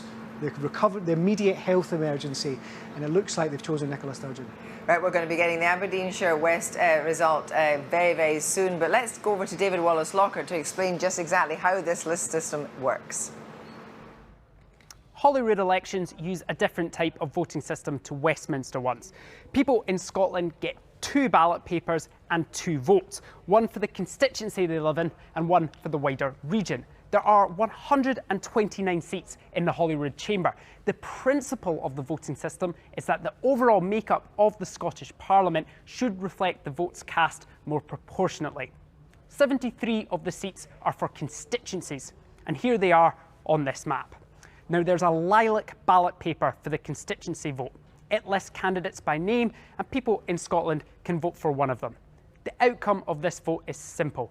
It's first past the post, and whoever has the most votes wins and becomes the MSP for that constituency. This accounts for 73 seats at Holyrood. The other 56 seats come from wider electoral regions. There are 8 of these in Scotland, and they each return 7 MSPs. It's a peach ballot paper for this one. It contains a list of parties and the names of candidates they would like to become MSPs. There's 1 vote in this paper, a cross next to the party or independent candidate. These regional list votes are all counted after we know the outcome of the constituency votes, and a formula is applied to these second regional votes that takes into account how well a party has already performed. This system is named after Victor de Hondt, a Belgian mathematician. So how does it work? Well, the more seats a party already has, the more their regional list vote is divided. The idea is to make the overall outcome more in line with the way the country votes as a whole. Let's look at an example now from 2016. Here are the constituency seats for the Highlands and Islands region. Using the first vote, 6 seats went to the SNP, 2 to the Liberal Democrats. After those results, the de Hondt system is used to allocate the 7 regional seats. That's using the second vote. Here's the results of the regional ballot. The de Hondt system will use a formula, meaning that the total regional vote for each party is divided by the number of seats they already have in the region plus 1. So here's an example. For the first regional seat, the SNP got the most votes, but they already have 6 seats from the constituency vote. So look what happens now. Their vote is divided by 6 plus 1, which is 7, so it gets much smaller. And the Lib Dem vote is divided by 3, that's their 2 constituency seats plus 1. Everyone else's stays the same. So the party with the most votes in this round are the Conservatives, with just over 44,000 votes. They take the first of those 7 list seats. Now, because they have that seat, their vote is divided now by 2, that list seat they just gained plus 1. After that, the party with the most seats is now Labour, so they win the next list seat. Their vote is now divided by 2, that seat that they just won has caused that. The next largest party is now the Conservatives again, so they take the third seat. Their original vote total is now divided by 3, the 2 seats they already have plus 1. Despite that, they're still the largest total, so they take the 4th available list seat too. This process continues using de Hondt, and hopefully we're getting the hang of this now. What happens is the Scottish Greens take the 5th list seat, and the 6th list seat goes to the SNP now. They get one of them. The final seat on the list goes to Labour again. So in total, across both the list and the constituencies, the SNP came away with 7 seats, the Conservatives 3, the Lib Dems and Labour both get 2, and the Greens get 1. And one thing to note about that Green seat, they got it with around 7% of the vote, fewer than 15,000 votes. So it doesn't take a huge number of people backing you under this system to get a seat. And that could be important for some of the smaller parties running. So, in summary, Scots get 2 ballot papers and end up represented by 8 MSPs. 1 for the constituency, the lilac ballot paper, 7 for the region, the peach one. And because a good constituency performance makes it harder to deliver a high number of MSPs via the list, getting a majority in a Scottish election is very hard to achieve. Let's go straight to Greater Manchester, where Andy Burnham, the Labour candidate, has been re-elected. It helps build devolution in Greater Manchester, the fact that so many people have taken part. But I particularly would like to thank Melanie Horrocks from the Green Party and Simon Lepori for attending pretty much every hustings that we did together. And that was important. But more than that, for the way in which we conducted things. Yes, you challenged me, rightly so, but we conducted the debate in the right way, and both of you did. And a pilot for bikes on trams might just be a bit of Labour-Green cooperation that comes out of this, this mayoral election. Can I thank my campaign team, my brilliant campaign team, for a powerful, positive campaign, and the endorsements that I had from Sally and Chris. And I'll just say this as well. God bless the band. If you know, you know. I'll just leave it there. My family, Mary France, Jimmy, Rosie, Annie. Thank you all for your patience, your guidance, your love and your support. My mum and dad, Nick and John, thank you for the values you've given me, the general approach to life that has taken me to this point on this stage today. My main thanks, though, go to the wonderful, wonderful people of Greater Manchester. I value every single vote you have given me. I know that people who normally support other parties have voted for me. I will always remember that and respect it. I will continue to be a voice for all people and all communities. I will continue to adopt a place-first, not party-first approach. Where the government gets it right and treats us fairly, I will work with them. But where they don't, I will challenge them for you as forcefully as I can. Greater Manchester expects nothing less. This vote sends a clear message to all Westminster parties. People are buying in to English devolution. They are telling you to deliver more of it, not less. They like us having the ability to do more for ourselves, to do things that are right for Greater Manchester. They can see how it's making politics work better for them, and that is reflected in the council results across Greater Manchester. They value the stronger voice that it's given to the north of England, and they expect us to use it. Don't give us devolution and be surprised if we answer you back, particularly if you do things here that you would never dare to do in London. And people are saying that they want the levelling up that has been promised. I read this week that there is, quote, widespread cluelessness within the government about what levelling up means. So, here is where I can help you, Prime Minister. Let me define it. It can't be achieved by scattering funds across a few favoured places. It can be achieved when you give millions of people in a city region like this one a modern, affordable public transport system, when it costs the same to catch a bus in Harperhay as it does in Haringey, £1.55, not £4 or more that people pay here. Levelling up is achieved when you give all people the dignity of decent work with wages that don't have to be topped up by visits to the food bank. And when we have the kind of jobs here, which means our young people don't have to move south to get on in life, which I had to do 30 years ago.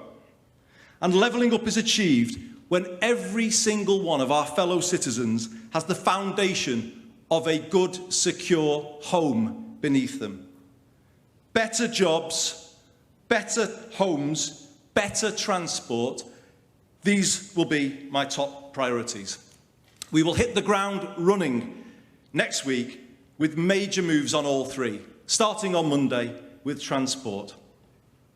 This is a resounding mandate to bring our buses back under public control. The Greater Manchester public have called time on 35 years of bus companies having the run of the road, of rising fares and of routes being cut. Make no mistake, we are going to build the B network, a London-style public transport system with London-level fares. It will create the foundation for a more productive economy, and it will connect our residents to opportunity. To the bus companies, I say, respect democracy and do not stand in our way. To the Prime Minister, I say, work with us. Make it happen more quickly. Show us you're serious about levelling us up with London. It's in your interests and it's in ours. The time for debates is over. It is time to deliver. We are building the new Greater Manchester, and from now it goes faster.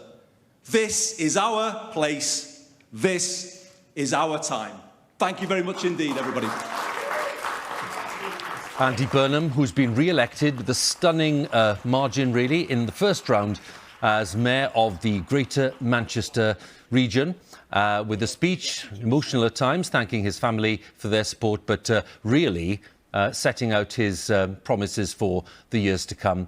And elected there on 67.3% of the first preference votes, so sailing through that first round. No need for a second round at all. An increased performance on last time when he was elected in 2016. And that really is a stunning win for Labour and for Andy Burnham on a day when, you know, Labour didn't have a lot to celebrate in England. They had more to celebrate in Wales, as we've discussed. Kirsty, I understand that we are very soon going to get Aberdeenshire West. Good afternoon. This is the declaration of the Aberdeenshire West constituency result, with an electorate of 60,081, with total votes cast of 41,889, and with a turnout of 69.72%. I, Jim Savage, being the returning officer for the Aberdeenshire West constituency, hereby give notice the total number of votes cast for each candidate in the said election was as follows. Andrew Philip Brown, Scottish Labour Party, 2,382. Rosemary Bruce, Scottish Liberal Democrats, 3,363. Alexander Burnett, Scottish Conservative and Unionist Party, 19,709. Fergus Much, Scottish National Party SNP, 16,319. Total valid votes cast was 41,773. I have 116 rejected votes, 14 for where they were voting for more than one candidate, 1 where there was writing on mark where the voter could be identified, and 101 where they were unmarked or void for uncertainty. The following candidate is duly elected to serve as a member of the Scottish Parliament for the Aberdeenshire West constituency. So here we have that all-important seat, Aberdeenshire West. This was the one that the SNP were banking on, and earlier on I think they were quite confident of that with their candidate Fergus Much. But it is Alexander Burnett who will come here to Edinburgh to the Scottish Parliament. John Curtis, take us through both this vote and now the significance of it. Well, here's another instance where a crucial opposition marginal held seat has been held by the opposition. But this one is the most significant of all because this was crucial to the SNP's chances of winning an overall majority. In the absence of that, The truth is, I think we've now concluded that the route to 65 is now closed to the SNP. They might pick up a couple of list seats, one in the Highlands, one in the south of Scotland, perhaps not, but that will not be adequate. And on the basis of, therefore, the results in so far, we are forecasting that the SNP will be too short of an overall majority, but there will be an overall majority of 15 for the two independence parties, the SNP and the Greens. Indeed, what you will notice as you see the forecast is it's remarkably similar to the outcome of the election in 2016. The SNP unchanged, the Conservatives unchanged, Labour down a couple, and the slightly enhanced pro-independence majority comes from the Greens, probably being 3 seats better off, and that will be, I think, a record performance for them. So, in one sense, a disappointment for Nicola Sturgeon. She's certainly still going to have to negotiate with Patrick Harvie, not only her strategy for trying to deliver an independence referendum, but also more broadly the programme for the next 5 years. And the SNP lost quite a few votes in the last 5 years.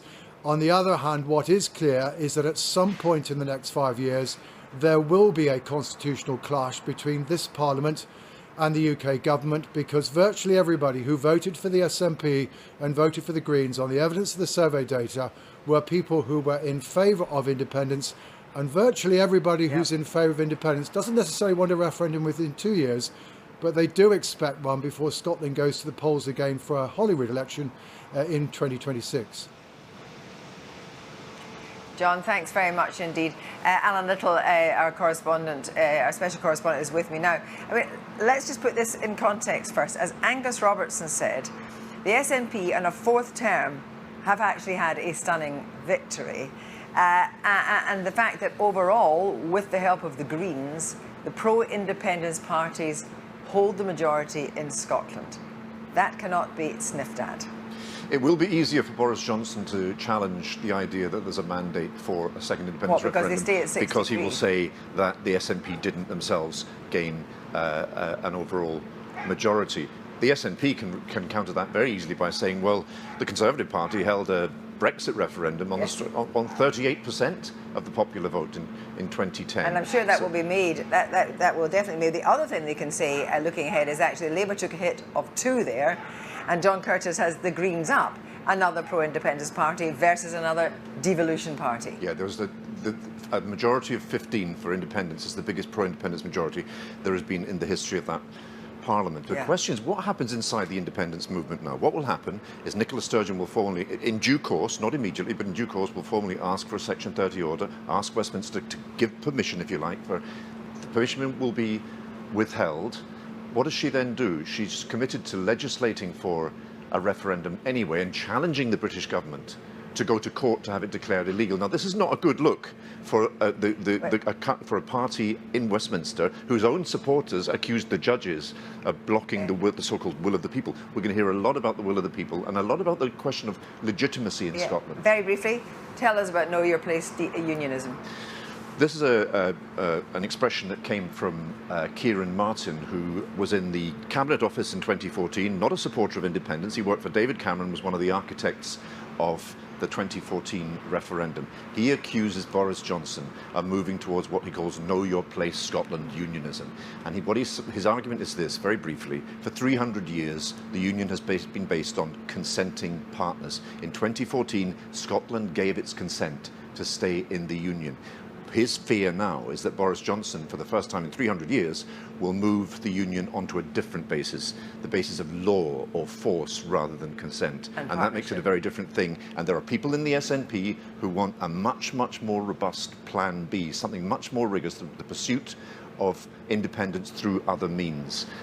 Because, in effect, Boris Johnson might well be saying, there is no democratic route to a second referendum, at least not in the next 5 years. Alan Little, thanks very much indeed.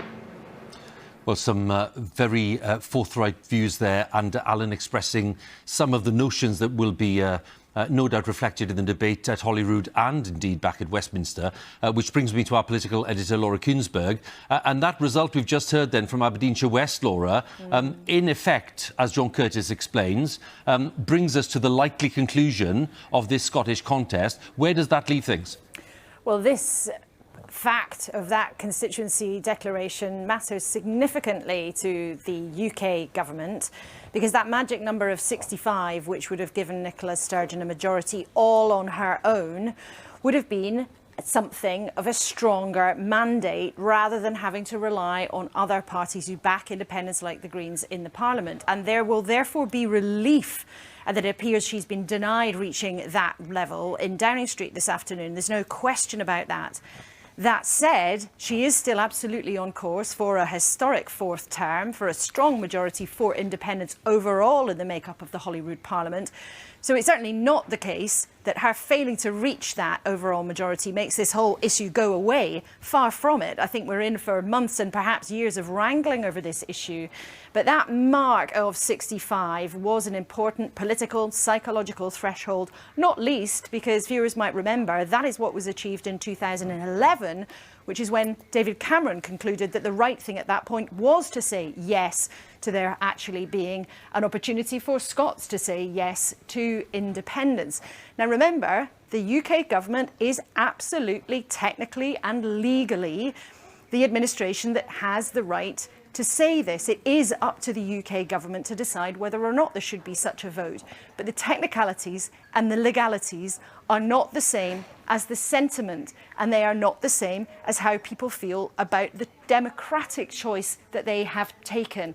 And that's why there is going to be so much tension around this issue.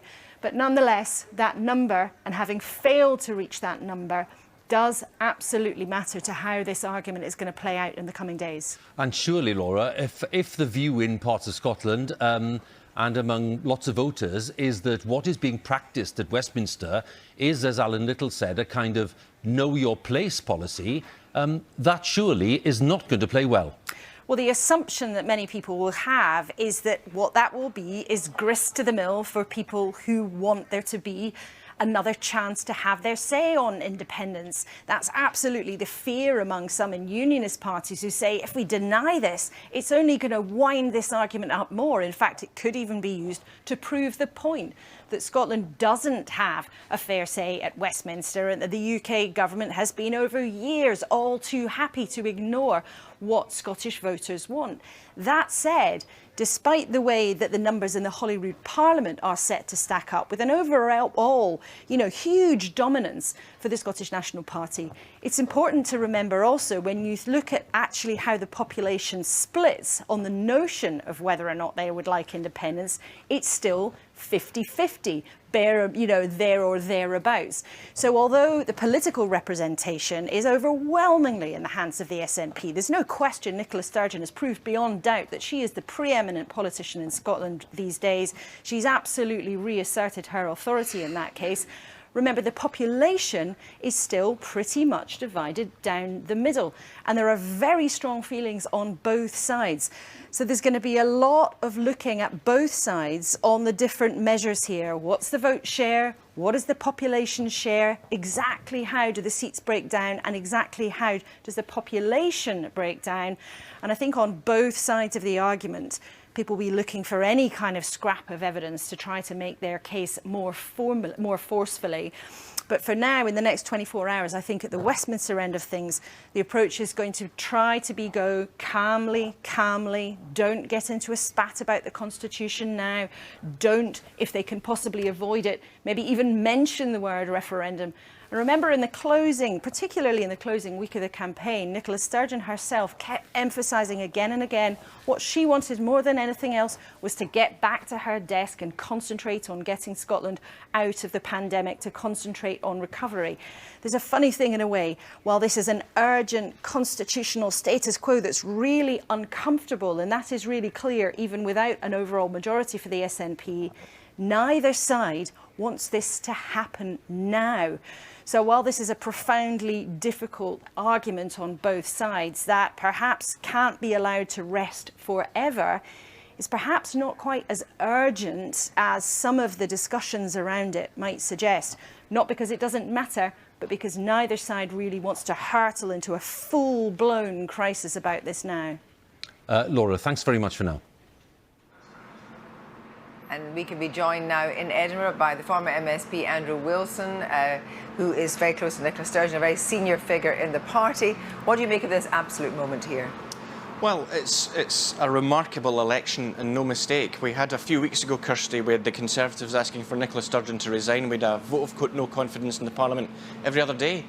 A record turnout, a record vote for the SNP, a record vote share, record first past the post seats. They're going to win this election hands down with a 4th term in government. It's remarkable. So let's just be quite clear. This is a bigger pro-independence vote than in 2011. Well, I think it is. I think first past the post, yes. Certainly, in terms of number of votes cast, there's no question about it. Overall, in terms of SNP plus Greens, it will be a bigger number, a bigger force in the Parliament. Very much so. If the BBC's John Curtis's forecast just out to be suggested, so. All eyes now on Boris Johnson. What's his response going to be? Is Britain held together by consent and democracy or the force of law? You might have heard Laura Kuenssberg there, and Laura was just saying that neither side wants a crisis at the moment. But Nicola Sturgeon may not want necessarily to talk every day about an independence referendum, but it is very much at the forefront of SNP and Green voters' minds. No, sure it is, but, you know, governments need to do many things at once. We have a crisis of health to get out of, big year for COP and climate in the world, here in Scotland in November. Glasgow. But we need to put this vote in an orderly way. We need a prospectus laid out. What are all the hard questions? What are the answers to them? What will the transition look like? Now, Britain never got that with Brexit. No. Scotland deserves it with independence. So the vote will come. That vote now is inevitable. The question is it done in an orderly way, or does Boris Johnson resist with populism, with force of law, or is he a Democrat? And the world's going to want to know what the answer to that is. I wondered if you heard Alan Little say, you know, just contrasting with the Brexit vote and how the mandate for that and the independence referendum vote. Well, exactly. David Cameron brought his Brexit vote in the 15 election with what, 36.9% of the vote? Amazing. But as Laura Kuenssberg also says, Scotland is split at the moment, roughly 50-50, on whether or not to support independence. So therefore, you still, I mean, you came from a lower base, certainly, in the late 2014, 20s. In the late 20s. In late 20s in 2014. You've also got a younger generation moving forward. You gave them the vote at 16 in the 2014 referendum. You've got a younger, and I would say actually politically pretty acutely aware youth in Scotland. That may work to your advantage, it may not. It may not necessarily increase support for the SNP. But what about that fact that we're taking 10 leaps ahead, that if on this occasion you get your independence referendum by hook or by crook in some legal way, you take that referendum and you don't win it, would you finally accept that this is not going to be Canada? It is not going to be a never-ending? Well, I think in Quebec that's what happened. They got their second referendum. It wasn't won, very close. It's not looking like it's coming back again. You know, we are, as you say, 15 stages down the line. But if you look again at what you've just said, you know, the demographics, if you look at the polls, if you're under 45 and living in Scotland, nearly 70% likelihood of voting for independence. So it does feel, and you look at the results around the UK tonight, you know, Conservatives win big in England, Labour win big in Wales, the SNP completely dominant here. This is a polity with difference and divergence. But are you suggesting that with a new generation coming up, culturally things are different? I think in every sense. Cultural connections I think are different. the world is... No, interestingly, I think the cultural connections across these islands of Britain, Ireland and beyond are as good and as strong as they've ever been. The politicians don't reflect that, however. The direction of travel in politics doesn't. But I wonder, if you say those cultural connections are very strong, what do you think that it would feel like if somebody crossing the border between Scotland and England who comes from, maybe, I'm not using the word mongrel family, but, you know, a Scottish and English family, as many Scots do, how would they feel about having to cross a border with a post? Well, let's make sure they feel very good about it. They ought not to have a post. I mean, if you're travelling across the Nordic region, you don't pass posts. I mean, these sort of stories aren't real. We need to make sure, whatever happens, that the relationships across these islands are as good as any countries anywhere. Just one final one. What will the nationalists, what will the nationalist vote look like, and what will the story be? Alan Little was suggesting that there is a kind of two speeds going on here. There is the Kilkenny with Nicola Sturgeon, and there is the other foot on the pedal. So how are you going to calibrate these different ideas of what we do moving forward in Scotland? Well, We have a First Minister who's just had a resounding vote of confidence from the people of Scotland. She will determine the pace, and that's the orderly way to do it. You know, the leadership of the country is clear. It has to be orderly, Kirsty. We need to see this done with the timing to suit the people, and I think that's what will happen. It will come in the course of this Parliament, and we'll know what we're voting for. Just one very last word on the person whose name you might not necessarily want to mention again, and that is Alex Salmond, who's gone on the offensive and said she accuses her of the Grand Old Duchess of York leading people up the hill and leading people down, and she's lost her bottle over the Indy Ref too. Well, I have grown up having the greatest of admiration for Alex Salmond, who's done so much in his career for the country, and that's how I'd like to reflect on his contribution over the years. I don't think he's right on that one. Should he disappear now from public life? Well, he'll need to decide what a best use of his considerable talents is next. Very diplomatic, Andrew Wilson. Thank you very much indeed. Well, indeed, full marks for diplomacy and restraint there. And we're back here in our election centre in London. We're having a look now at Labour's performance, because we're going to talk to a prominent Labour MP, Rebecca Long-Bailey, in a moment. Before that, let's just remind ourselves with Reeta of what's been going on in the contest for the mayors and indeed in some of the local authorities. Reeta? Well, Huw, last time we looked, they were still counting in the West of England mayor contest, but they finished now, and you can see it's a Labour gain. So Dan Norris for Labour topped the poll in the first round, but he didn't have quite enough votes to win first off. In fact, as you can see, it was actually pretty close in the first round, 33% to 29%. So it went to a second round. All the other candidates dropped out. Good performance by the Greens, though, as you can see in terms of share of the vote. But all the other candidates dropped out. Their second preferences were reallocated, and Dan Norris is through. So that is a gain for the Labour candidate in the West of England. Dan Norris is the new mayor. Now, Huw said that I was going to show you some of the local council election results that we've just had in. They're still counting, quite a few councils still to come. Now, that good news that the Labour Party had in the West of England mayoral contest is not really reflected very much here. For example, in Durham, a Labour council has been Labour since it was formed in 2008, but the Labour Party has been losing seats here. It lost 22 seats here last time in 2017, and in this area the Conservatives gained Sedgefield and a Durham seat in the 2019 election. So this is the situation at the moment. There are 81 out of 126 seats declared. The question was, can Labour stop the rot here? The answer appears to be no. Look, they've lost 13 seats here, and the Conservatives have gained 9. I'll just take you back to the list of other councils. They are still counting in Durham, as I said. They're counting in Stroud, and I just wanted to show you this because we can get quite focused on Conservative versus Labour, but there are other stories to be told. And look at that, the Greens here on 13 seats, so they're the second party behind the Conservatives here in Stroud. They are still counting, as I said, but the Greens have put on 5 seats and the Conservatives have lost 6. So, you know, there are other contests going on and other triumphs as well. Reeta, many thanks. So that's very useful for me to introduce our next guest, Rebecca Long-Bailey, the Labour MP who's in Salford. Rebecca, thanks very much for joining us. Good afternoon to you. Good afternoon, Huw. Can I start off with a quote, Rebecca, from Paul Dennett, who's the Mayor of Salford, who you know. He says, "Red Wall voters have not moved away from the Labour Party. The Labour Party has moved away from them."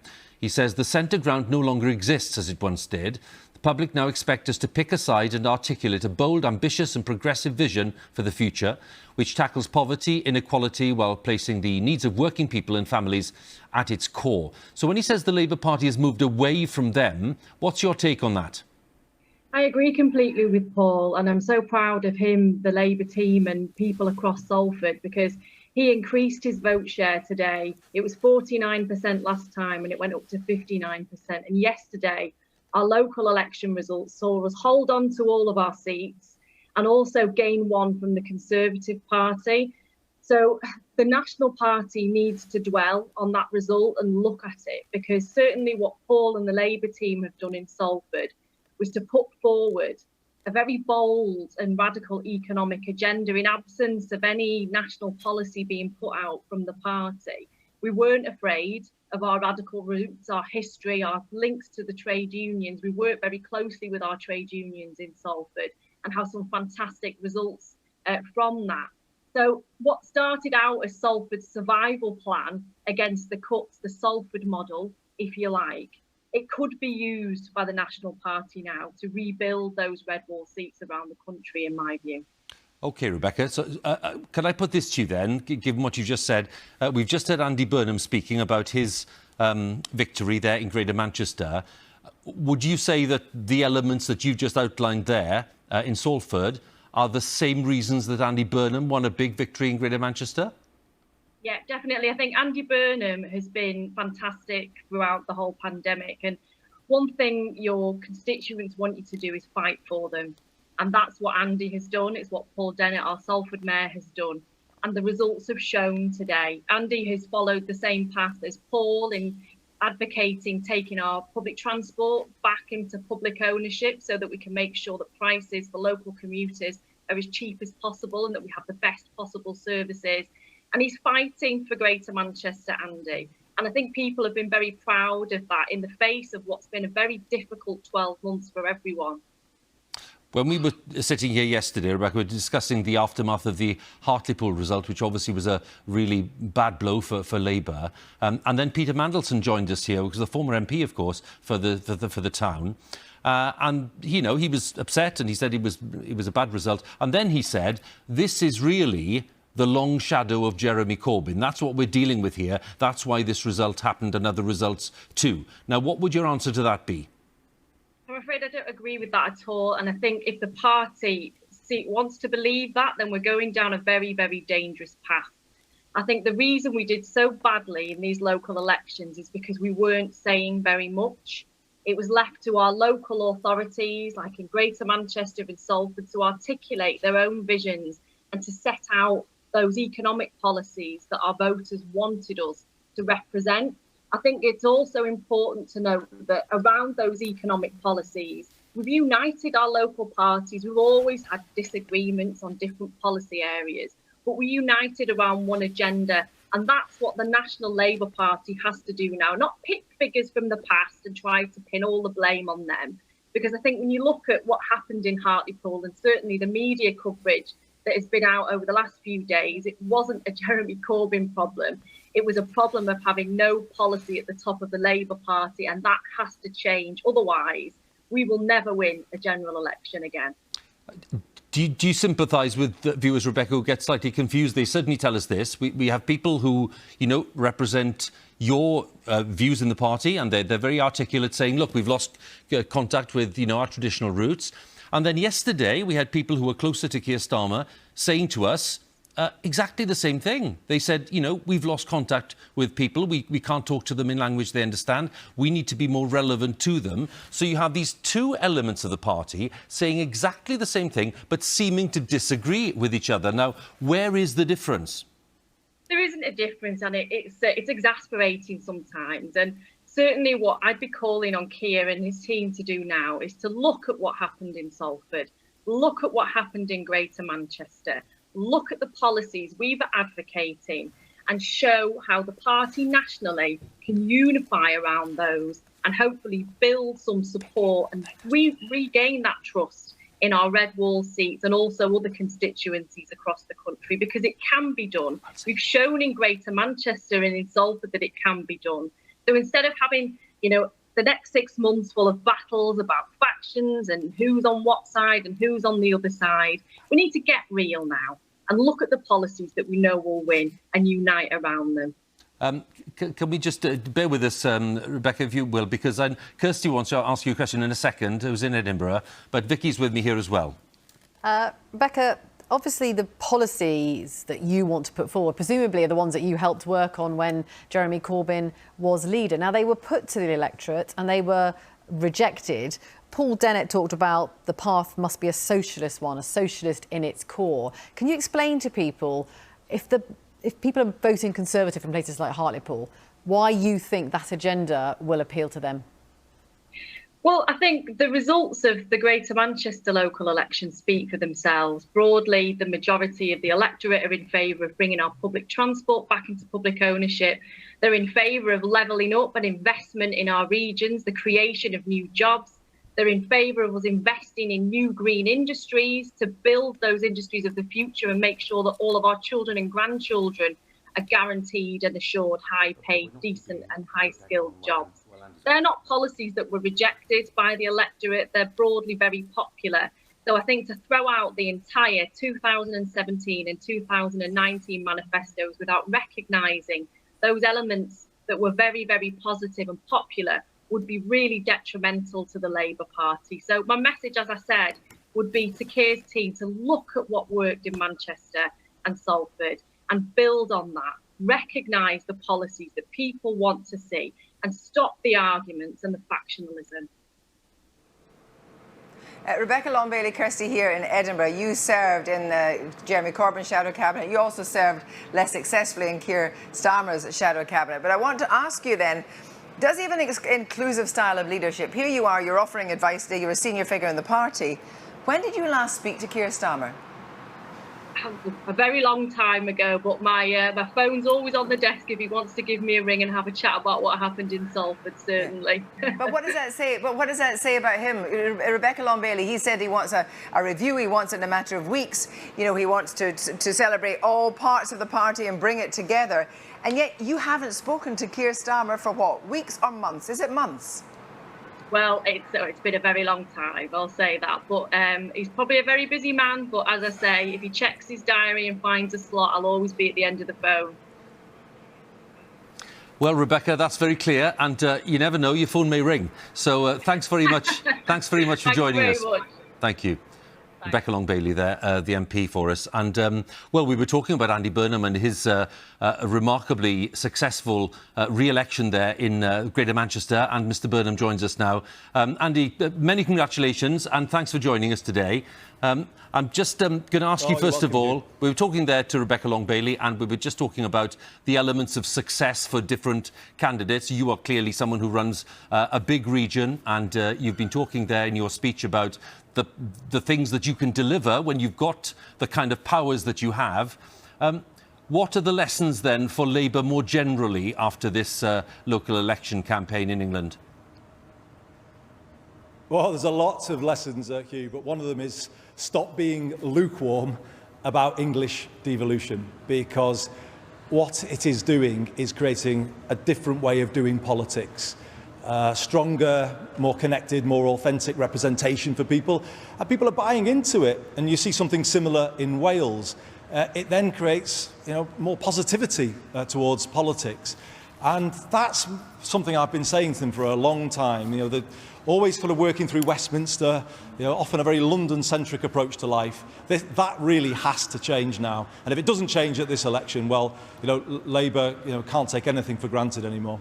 When you were campaigning, and I know there were more restrictions on campaigning this time because of the pandemic, so the knocking on doors and all the rest of it is slightly more limited. However, what message were you getting from people in terms of their attitude, not just to you, but to Labour? You made the point that people from other parties were voting for you, that's fair enough, but what was the attitude that people brought, and what were the negative things that you thought need to be addressed? So there was definitely a difference in that some people would say they voted for me, but weren't going to vote for the party at a local level. However, the Greater Manchester Council results are better than the average across the country, and that says something, I think, Huw, that there is a beneficial effect of devolution here with regard to council results. I think it's a very, I wouldn't rush to a sort of superficial analysis. I heard Peter Mandelson yesterday saying it was all about the former leader, and I heard people from the left of the party saying it was all about the policies. It's more fundamental. The party's lost an emotional connection with people, and that's strongest in the areas that were previously most loyal to us. And there's no point in glossing it. That is the facts of the matter.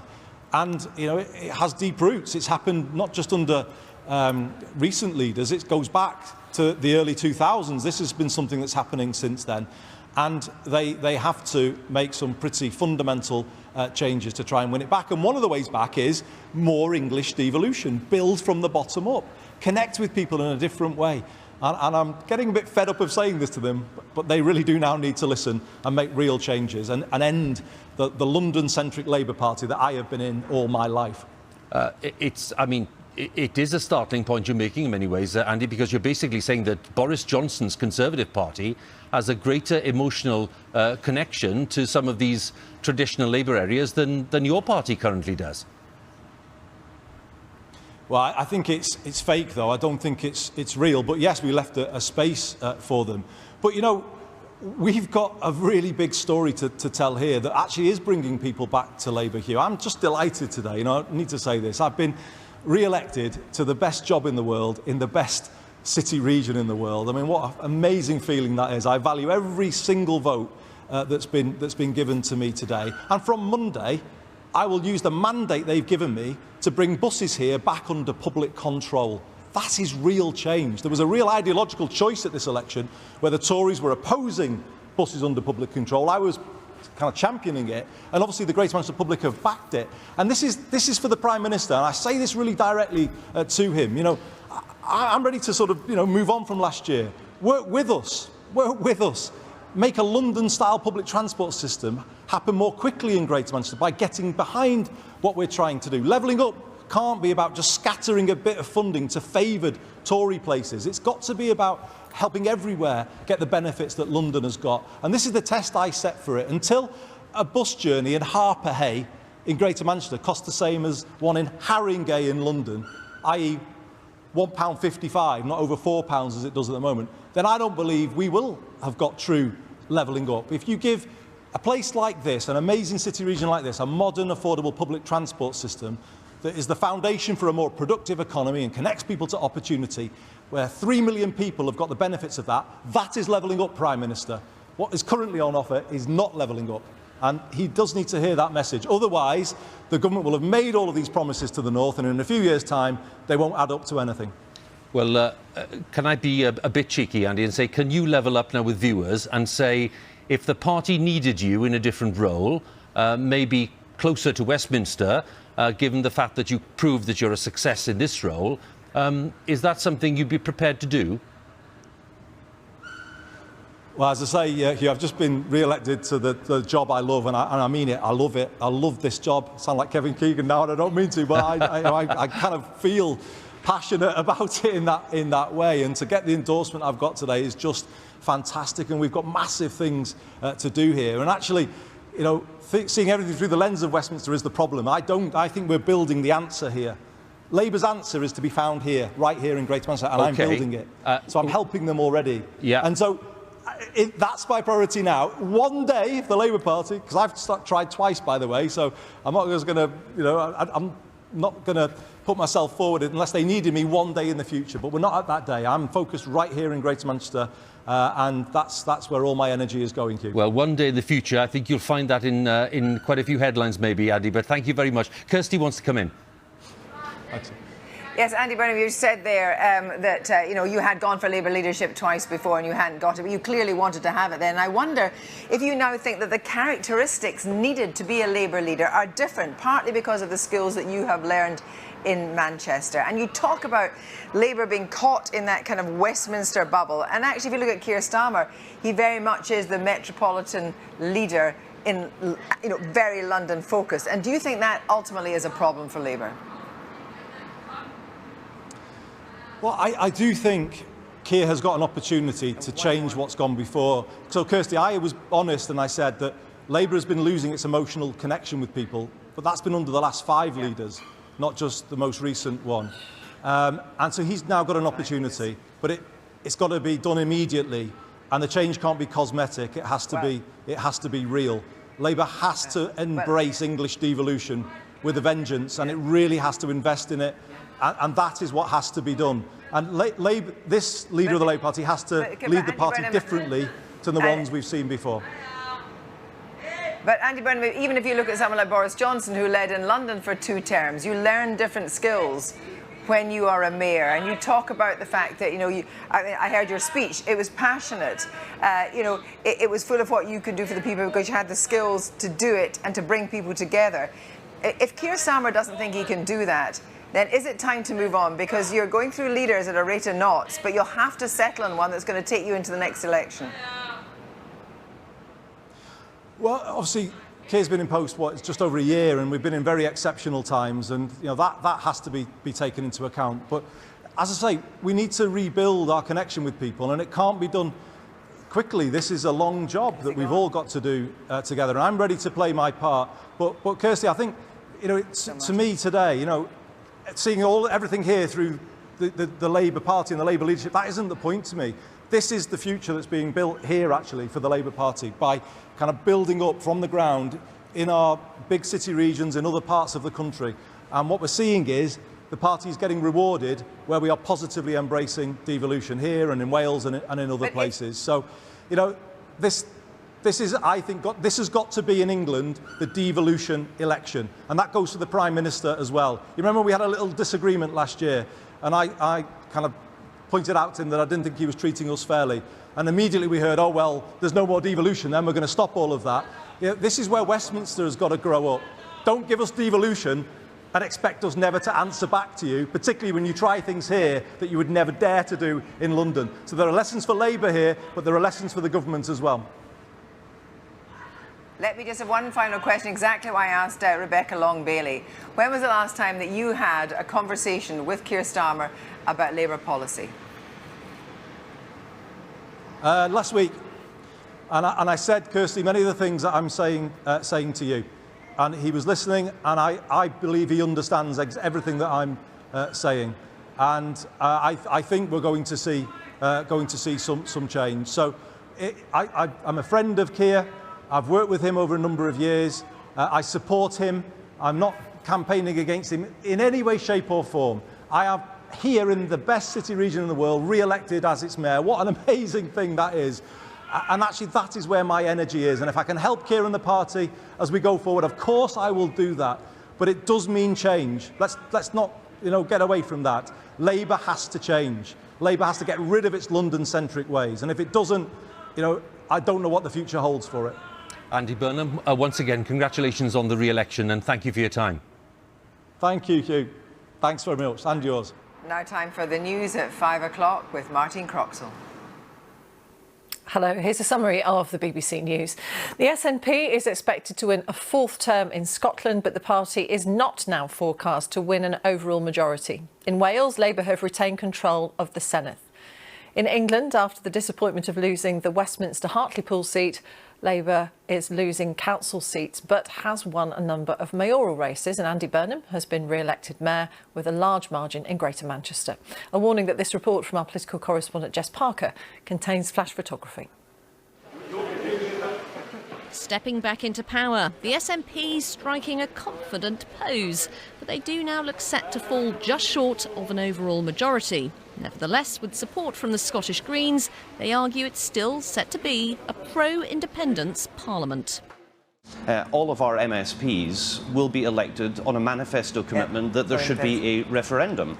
Now, if the people have voted for that to happen, then surely that's what should happen. Can we get all the cameras over here? Boris Johnson popped up in Hartlepool yesterday, making further strides in England, as the Tories dig in over its stance on Scottish independence. It's questionable at the moment whether the SNP will get a majority or not, and we'll have to wait and see till the results come through. The UK government's position is very clear on this. We don't think there's a case for another referendum, particularly now as we try to chart a way out of the pandemic and get our economy going again. Labour's woes in England, including some council losses, putting leader Keir Starmer under pressure. But in Wales, a booster for Labour. They'll continue in power, winning half the seats in the Senedd. So, celebrations big and small. Our biggest advantage is the fact that we have been in government here in Wales, demonstrating what you can do for progressive causes when you have the power and the authority to do that. Whereas our colleagues in England, often being in opposition, are able to put forward ideas, but they don't have that advantage of being able to point to the record.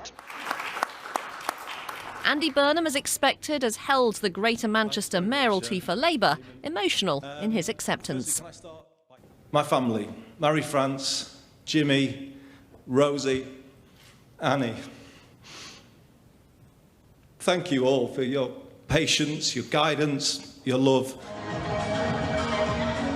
With so much democracy in action, you've got to keep the energy going. That's certainly the mood in Norfolk anyway. So stay tuned for more results, including the London and West Midlands mayoral races. Jessica Parker, BBC News.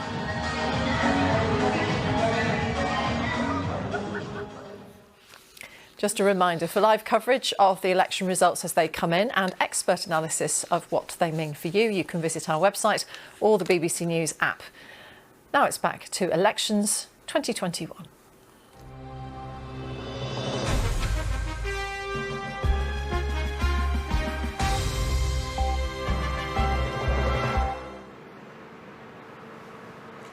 Welcome back to Election 2021. I am in Edinburgh and Huw is in London. We're just, as we say, Kirsty, we're just really tying up the loose ends in a way, although there are some big loose ends to tie up, because we're still waiting for some big mayoral results in England and some local election results too. We kind of know the shape of things in Scotland by now, don't we? And in Wales, all the results are in. Let's have a look at the council scoreboard in England as we stand.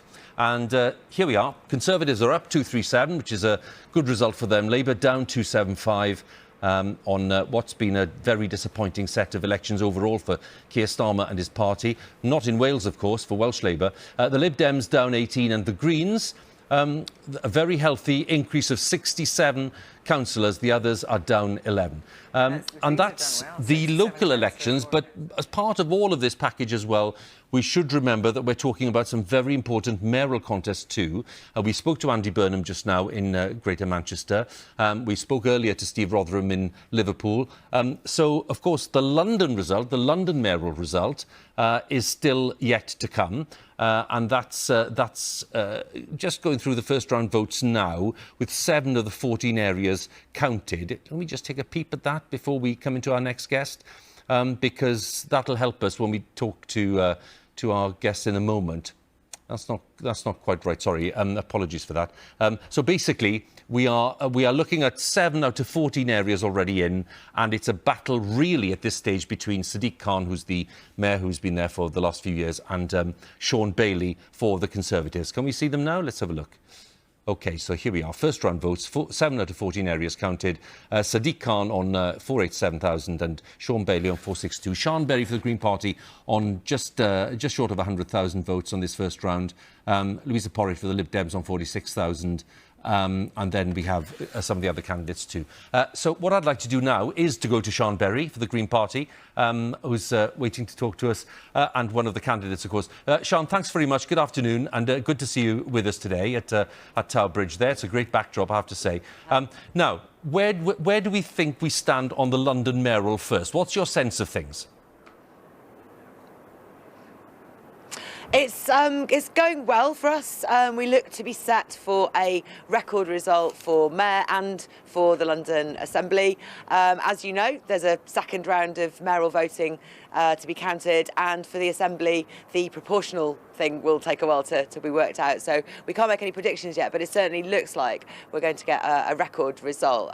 Last time you just said that we got 100,000 votes just about in the first 7 constituencies. Last time I got 150,000 votes in total, so we're obviously ahead of that at this stage.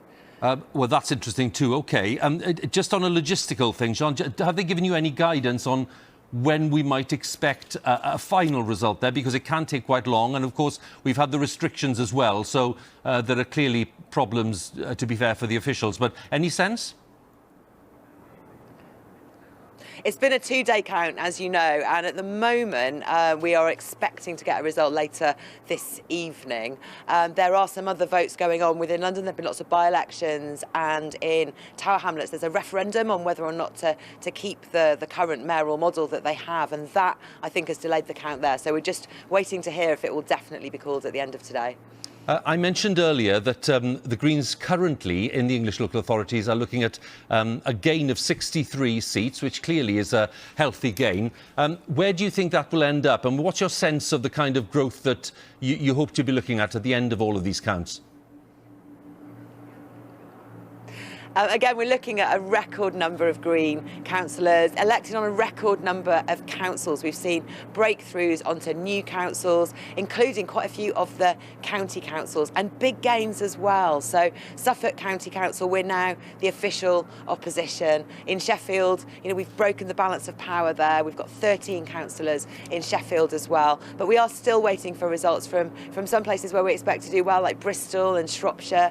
So we can see our gains continuing for the rest of today, and this is a real testament to the hard work that Greens have put in over the years working for their communities. It's not rocket science gaining councillors. You get in there and you work for your communities, you work for every vote, and our new councillors will continue to work for their communities, putting in the same kind of listening and acting upon the real concerns of people on the ground that have won them those seats in the first place. I'm incredibly proud of my party right across the country, from Cornwall to Northumberland, making these breakthroughs and these gains.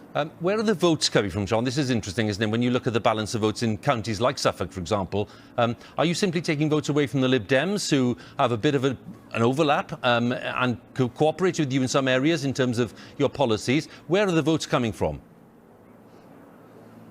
We're gaining seats in equal measure from Labour and Conservative, and I think it's important to look at it that way. These are votes for the Greens. These are not to do with the behaviour of the other parties. People are fed up with this two-party tribalism. They just want to vote for people who are going to work hard for them in their communities, who are looking towards the future. I think Greens, we've got that unique combination of looking to build out a recovery from the coronavirus crisis, but also looking to build a real green future as well. And more people are inspired by that and inspired by the people that they meet from the Green Party. And that's really coming through in those votes. And I think, we're winning votes from every party in every part of England. There's no no-go areas for the Greens anymore.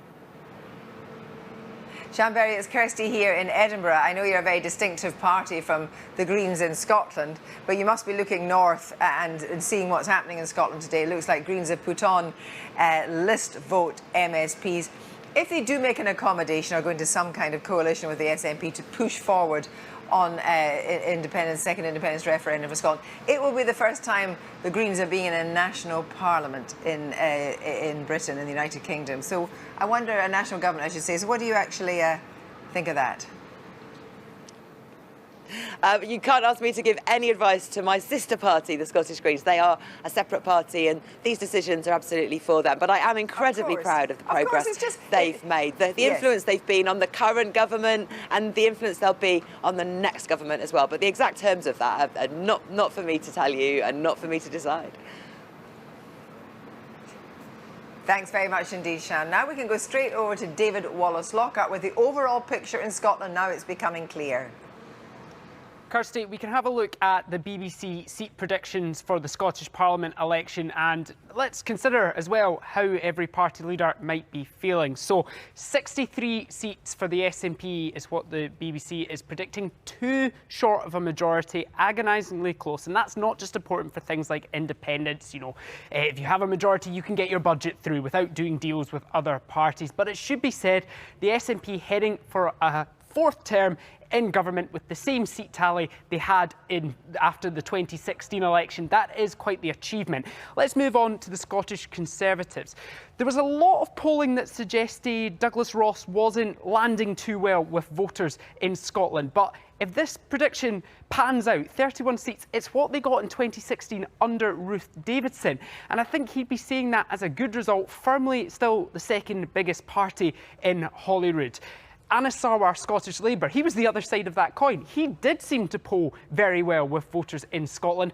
It's not translated into seats. That's 2 seats less, 2 seats fewer, 22, than Labour had after the 2016 election. I'm sure Anas Sarwar will be saying he will take the next 5 years to rebuild Scottish Labour, but he was hopeful he could get them into second place. He looks like it's fallen quite short.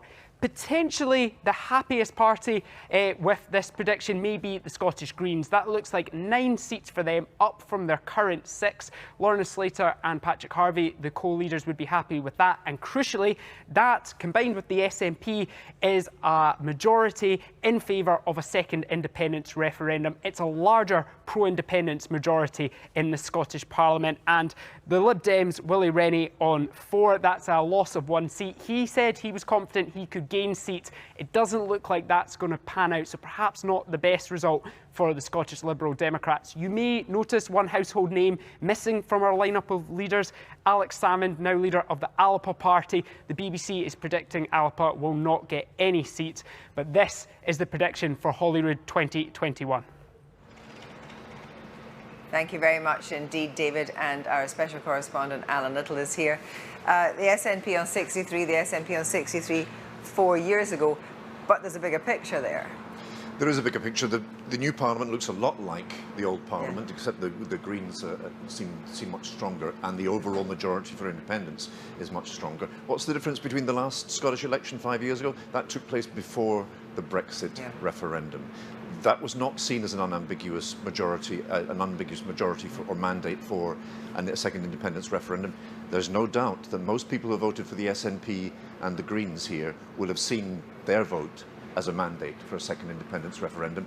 And the difficulty Boris Johnson has, I think, and we'll talk a bit more about this later in the programme, is that although it's a very strong and reasonable argument that resonates with a great many people, that this is not the time, the next 5 years is not the time to rerun 2014, the Scottish electorate have disagreed with it. Yes. And they've returned a strong majority in favour of a second independence referendum. And there is the pushback as well about David Cameron going into Brexit referendum on a much lower percentage. We're going to hear a lot in the next few months and years about legitimacy, and that resonates, that echoes with what happened in the 1980s when the campaign for this place really gathered steam. Yes, David Cameron won the 2010 election on a promise to hold a Brexit referendum with 38% of the popular vote. Yeah. Well, Nicola Sturgeon has 47% of the popular vote. And of course, we will remember that in the last independence referendum, the start of that campaign, the polls were lower. But as the momentum built towards the referendum, the polls started to pick up steam. Of course, it ended up being 55% in the status quo and 45% for independence. Yeah, it was a decisive victory for the Scots giving their consent to stay in the Union. But the independence campaign started in the low to mid-30s at the start of the campaign, built up to 45%. But what happened in the 1980s when the Conservative government in London tried to keep a lid on the campaign for a Scottish Parliament? It had the effect of a pressure cooker. And this is, we can see now the pictures of Nicola Sturgeon out on earlier on the Glasgow streets, a wet day but very bright under her yellow umbrella. So she is going to be gaming this next few weeks and months very, very carefully, because as you were saying earlier, there are people in her party who want her to go faster, but she's a lawyer and she's cautious. She's a lawyer, she's cautious, and she's a legalist, she's a constitutionalist. Yes, absolutely. She keeps reminding her more radical colleagues that Catalonia is not independent, that it had its referendum and it didn't succeed in delivering independence. So she wants to do it in a way that is consensual with the Westminster government, which will be in a way in which the result, if it's for independence, will be recognised by the rest of Europe and the rest of the world. And that's, that's not going to be achieved if there's the kind of consent that we saw in 2014 from Westminster is not forthcoming. Yeah, I mean, there's no question in what she said previously, there's any question of going for any Wildcats referendum or trying to make some kind of finagling of the legalese, but there will be a number of lawyers on this right now. Yeah, they certainly intend to legislate for an independence referendum in the event that Boris Johnson withholds an Article 30 order, and that will be a direct challenge to Boris Johnson to go to court and have it declared unconstitutional. There's Carol Capp-Stewart. She's the first woman of colour being elected for the SNP to the Scottish Parliament. So Nicola Sturgeon is there. She is elbow to elbow with her in Glasgow today. Yes, there's going to be a question of the legal advice. Obviously lawyers are always very cautious. It's up to you in the end, but here's my advice. But there's going to be they're going to be working very hard on this, and in fact they've worked hard on it already. Yeah, they have. But I suppose the story of this election is two countries pulling in opposite directions in terms of the values that are expressed at the ballot box. We now have a Conservative government chalking up astonishing successes, having aligned themselves very closely with the values of the Brexit heartlands. Those are not values that enjoy much traction in Scotland. We have instead a governing party pushing forward and earning a fourth term in Parliament with values that are strongly aligned to the Remain arguments. Here we go. I think Nicola Sturgeon is going to just say a few words, unless she's freezing out there, but I think she's about to speak. Here we go. We're going to hear from the First Minister of Scotland. Such a really maybe. I know. Okay, we're filming. You good? Okay, so just beside name and job title, please. Nicola Sturgeon, First Minister. Happy? Yeah. Okay. First Minister, you're here to welcome one of your newest colleagues to Holyrood, Aberdeenshire. What's your message to all your new colleagues? Look, congratulations to all newly elected MSPs. Obviously, commiserations to those who've lost out. I know from experience in the past how tough that is, but to everybody who's been elected, congratulations. It's a huge honour to be a member of our national parliament. But you know, while I'm delighted about all of the SNP MSPs elected, I am thrilled beyond words to see Co-Cab Stewart elected. It has taken us far too long, more than 20 years, but today she becomes the first woman of colour to be elected to our national parliament. So party politics aside, this is a really special and a very significant moment for Scotland, and I could not be prouder right now. You said you're delighted to see your new colleagues. You're thrilled to have Co-Cab in your team, but it does look like you're maybe just going to fall short of that majority people have spoken of. What do you make of the results? Look, you know, it's not a huge surprise. I've said all along a majority was a long shot. We have a PR system in Holyrood. It's not meant to deliver majorities, but I'm thrilled with our results. We'll see the final tally of seats later on this evening, but already we know that we've won more constituency seats than we did at the last election. We've won a higher share of the vote in the constituency ballot than in 2016, and actually we've won more votes and a higher share of the vote than any party in the history of devolution by any standards.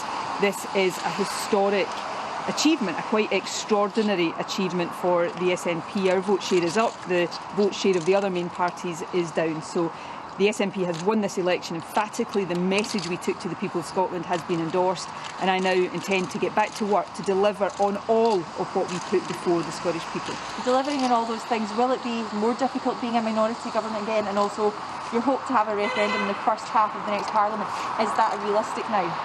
Yes, I mean, I've said, and I meant it, that COVID, getting through the COVID crisis has to come first, and that is what I will deliver. I'll be getting back to work tomorrow to take the decisions to continue to steer us through the COVID crisis.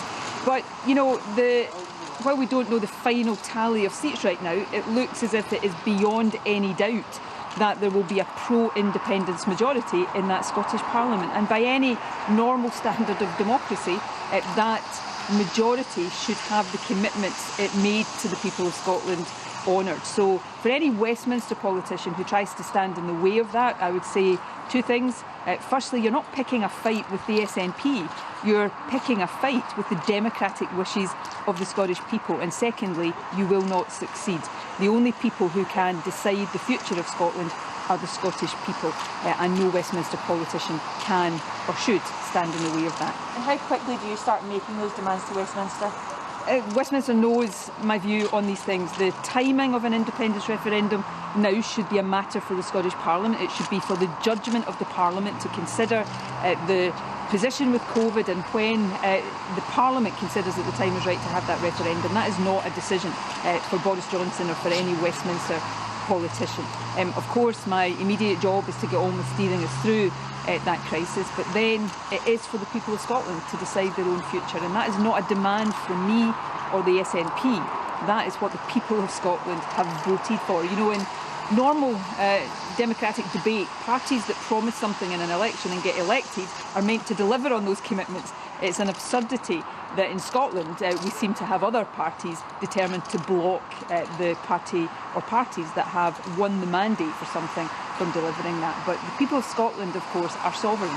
The people of Scotland should choose their own future, and whether or not Scotland chooses independence is entirely up to the majority here in Scotland. So is that a Section 30 request to get those powers so that you can decide when?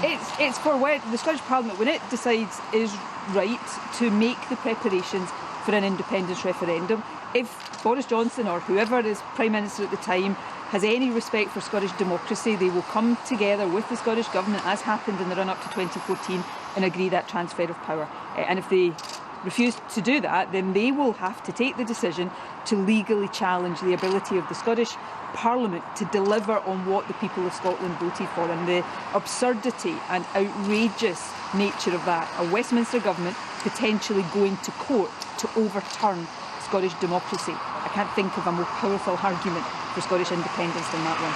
Thank you, Alan Little, we cannot underestimate what an extraordinary achievement Nicola Sturgeon has pulled off. I mean, here she is, the 4th term of a Scottish National Party government in Scotland. Someone who has built on the vote, built on the share of the vote.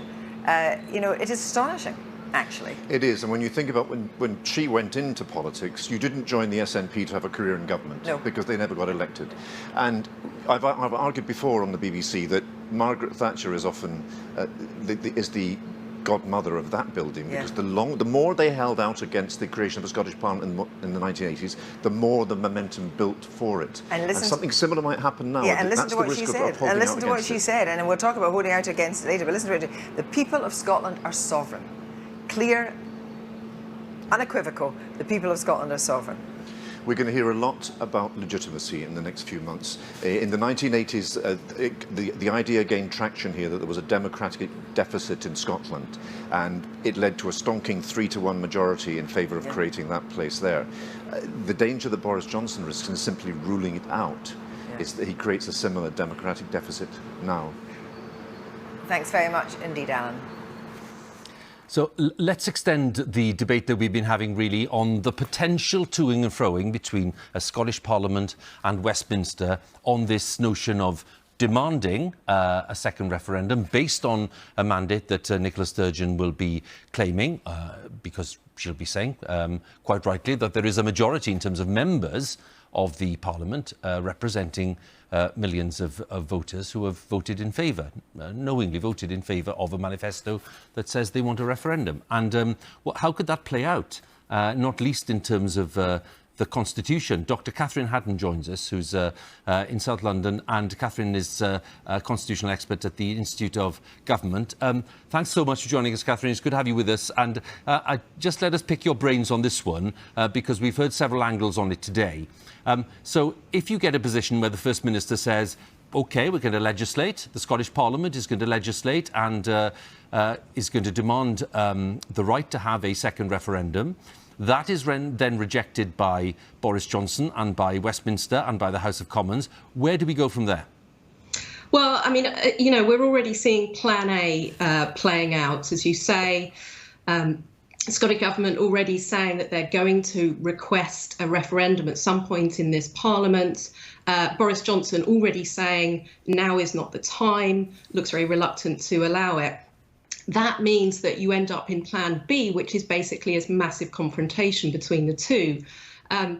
The Scottish Government can try and legislate itself to get this referendum going, but then it comes down to the UK Government and them whether they refuse to allow it and whether the whole thing ends up in the Supreme Court.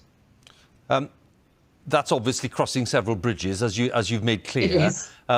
But is a decision at the Supreme Court the right course, in the sense that we spoke to one expert earlier today saying, you know, ultimately this can only be resolved in a political forum, either through compromise or through agreement or through respecting or responding to perceived mandates. It's not going to be resolved really in a court of law. Now, how will that argument play? Well, I think this is the heart of the matter. At the moment, we're talking about the tactics that each side might come up with. What's more important is the strategy behind it. And we've heard Nicola Sturgeon today and we heard Boris Johnson yesterday, and there was something very telling that he said, you know, when he was talking about the Hartlepool results, but he started using this phrase that it's all about now uniting and levelling up. And this was basically him trying to start to bring together some kind of union strategy. You know, levelling up is all about these results all around the country, about the post-pandemic response, about left behind places and so forth. He's now trying to connect that up to a wider conversation about the future of the union. And the question is whether or not he's got a positive strategy there to try and talk about why the union should stay together and try and undercut this argument that's coming out of the Scottish Government is going to be very strong in the next few weeks and months about the legitimacy that they've got for a new result. So it's really about the messaging that's going to lie behind it. messaging obviously is crucial, Catherine. You know, the Prime Minister has been reported as saying not so long ago that he thought that devolution was the biggest mistake that Tony Blair, as Prime Minister, had put in place. So, you know, the whole attitude of the Boris Johnson government, if you like, is part of this calculation. What Alan Little earlier on was saying, that one civil servant had called the know your place approach to Scotland and to Wales, for example, is part of the equation that we're talking about. So, you know, is there a cultural issue here within Whitehall to do with the respect for the devolution settlement? I think that is a very good point. I mean, if you look at these results as a whole, not just the Scottish one, what you're seeing here is actually strong devolution. You've got, you know, the Wales government, a Labour government, 1 seat short of a majority. You've got a number of metro mayors, both Conservative and Labour, who've won very large majorities. So what you're seeing is actually quite a lot of positivity towards devolution. And that means that, you know, there's a big question about whether the Westminster government can listen to that, whether or not actually Boris Johnson can connect up those two aspects, the idea of keeping the union together and this question about levelling up. And does that mean actually greater devolution? Is Wales going to push for more devolution? Are metro mayors going to push for more powers? So there's a big question about how this whole thing fits together and whether or not Boris Johnson can come up with a way of combining it all. Dr. Catherine Haddon, thanks for your time and good to talk to you. Just after 5:30, time to go back to Martine Croxall for some more news. Thank you very much. The SNP will fall short of an overall majority at Holyrood. Nicola Sturgeon's party has lost the key battleground seat of Aberdeenshire West to the Scottish Conservatives. Nicola Sturgeon says timing of an independence referendum should be up to Scotland and not a decision for Boris Johnson. She also said it would be absurd if the Prime Minister went to court to stop the vote. Boris Johnson has described any calls for another poll as irresponsible. Labour have held on to power in Wales after the party took 30 of the 60 Senedd seats, with all seats now in. It means Mark Drakeford will remain as First Minister after guiding the country through the coronavirus pandemic. The second largest party is the Welsh Conservatives with 16, while Plaid Cymru took 13 seats and the Liberal Democrats have 1. In England, the Conservatives have continued their strong showing in council elections as votes continue to be counted. The Greens have also made gains. Meanwhile, Labour candidates have won the mayoral elections in North Tyneside and Liverpool City, and in a landslide win, Andy Burnham has re-elected as the Mayor of Greater Manchester. And a reminder, for live coverage of the election results as they come in and expert analysis of what they mean for you, you can visit our website or the BBC News app. Now it's back to elections 2021.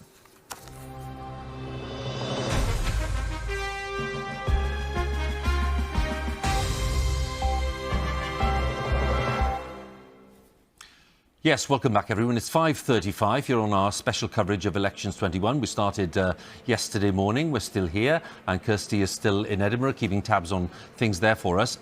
Where are we? Well, some English results to come in, and of course, 1 or 2 big mayoral contests, including the one in London, which is going fairly slowly because they've got a few other counts going on at the same time. We heard the First Minister of Scotland, Nicola Sturgeon, speaking a while ago, and Kirsty, our understanding is that we may get a more formal statement from the First Minister, you know, maybe within the next hour or so. We are expecting the First Minister to speak within the hour. So the lectern is going to read in front of her Scotland's choice. You know, she said very clearly this is Scotland's choice. It's not the SNP's choice, it's Scotland's choice. But can we just reflect on Nicola Sturgeon just for a moment? Here she is. She will be, at the end of this coming Parliament, have been First Minister for a decade, providing she stays to the end of the Parliament. It's an astonishing achievement because what she's done, she's moved. I mean, Alex Salmond took the SNP into the 2011 election, came out with a majority. She has steadily built the party. She steadily cut a path for Scotland, and she's steadily, as it were, grown. She's absolutely grown into the job of First Minister. And actually, that is an extraordinary achievement for anybody to remain First Minister for 10 years. At the end of this term, the SNP will have been in power in Scotland for 19 years. Longer than Mrs Thatcher, longer than Tony Blair. It is an astonishing achievement, and also, let's face it, Kirsty, in an incredibly sharply competitive arena. Scottish politics is nothing if it's not robust. So that is an achievement in itself. And of course, let's be honest, she's also, in terms of the political arena, she's also a role model for lots of female politicians around the world, in the sense that she's made the role her own in an area where, it can be very tough, as Julia Gillard showed in Australia, and other female politicians too. So it's a remarkable record. Well, and we have a great female politician leading. Obviously, we've got Heron in New Zealand. We've had a Latvian Prime Minister from Iceland, another Prime Minister, Denmark. There's a whole slew of female First Ministers. But I think the interesting thing as well about what is happening here is that the SNP has grown since the 90s. They've changed, as it were, the dynamic. They're a party of government. And the other thing, and don't forget that she's had a very torrid year in many ways, but Alex Salmond, we just heard there from David Wallace-Lockhart, that it looks as if the party that Alex Salmond founded to great funfair to get the supermajority did not even make a single list seat in Scotland. In a way, they've got 2 MPs who are defectors from the SNP to Alba at Westminster. They don't have anybody in Scotland in any position of authority. So basically, she's managed to hold together a coalition. She's managed to hold together the Nationalists. And actually, that is a lesson for Boris Johnson going forward. But I want to quickly bring in Nick Eardley here. So, Nick, just reflecting on that achievement. Yeah, I think for Nicola Sturgeon there'll be a big sense of relief tonight that Alba aren't in. She doesn't have Alex Salmond in Parliament always urging her to go further on independence. But, you're absolutely right. For Nicola Sturgeon, I stood out there 7 weeks ago, and there was a genuine question over whether Nicola Sturgeon would have to resign over the whole Alex Salmond debacle. She's now in a very powerful position here. There's a wider question over what happens next with independence, big questions over the case for independence and the strategy to get another referendum. But in terms of that Parliament, her position is as secure as it's ever been. And I want to, I hear you've got some chat from number 10, which I'd like to get. But let's just reflect on one thing. Boris Johnson, it says the union is front and centre. And yet, he was a Prime Minister who did not come and campaign with Douglas Ross or a single Conservative MSP. He left it alone. Now, perhaps he thinks he might not have been welcomed by some of these candidates. He might have been counterproductive. But what does that say about Boris Johnson if actually he's not in tune even to the extent of actually being welcomed by his own candidates? I mean, I don't know that for sure, but I can't think of another reason why the man who says he is the man to lead the union forward didn't come to Scotland to campaign with his own candidates. The simple reason he didn't come was because the Scottish Tories didn't want him to come, because he was seen as a potential damage to their campaign. They feared that his low approval ratings would damage them. And Nicola Sturgeon, at the start of this campaign, wanted to make it Nicola Sturgeon Scotland versus Boris Johnson's Britain. And that's what the Scottish Tories were really worried about. Just quickly on the number 10 chat you're hearing. There's relief that the SNP hasn't won an outright majority, but an acceptance that this issue isn't going away. Another Whitehall source has just been in touch in the last few minutes saying this has all got to be about COVID now in the next few weeks and months. I suspect we're going to hear the same from Nicola Sturgeon. This battle isn't going to happen immediately, but it's definitely coming. Thanks very much, Nick. Well, now then, let's pick up and get the perspective of the Conservatives in Scotland and talk to the MP, Andrew Bowie. So, Bowie, thanks very much for joining us, and it's good to have you with us. Thanks for waiting patiently. So the narrative is, Nicola Sturgeon and the Greens, and they'll have a mandate, and that's the narrative. However, I'm getting messages from other Scottish Conservatives and other Conservatives in Westminster saying to me, hang on a bit, Nicola Sturgeon hasn't made any progress and she hasn't actually achieved what she set out to achieve. What would you say? Well, I would agree with the latter comments. Obviously, Huw would expect me to say that the SNP started off this election campaign saying that if they won a majority, they would have a mandate for a second independence referendum. It's quite clear, sitting here, looking at the results and looking at the projections, and right now they are only projections, that they have failed to achieve that. And I was listening to you and Kirsty talking about how Nicola Sturgeon has taken the SNP forward. Well, the last referendum was granted on the basis that the Scottish National Party actually achieved a majority in 2011. And in the two Scottish parliamentary elections that Nicola Sturgeon's actually led the SNP into. They've failed to achieve that. So, no, I don't think the SNP have a mandate for an independent referendum. And actually, I think that it's incumbent on every politician at every level elected across these islands to be putting our shoulders to the wheel, working together to move out of this terrible situation we're in regarding COVID and really focus on rebuilding and getting this country back on track. Andrew, did you agree with the remarks reportedly made by the Prime Minister that he thought that devolution had been Tony Blair's biggest mistake?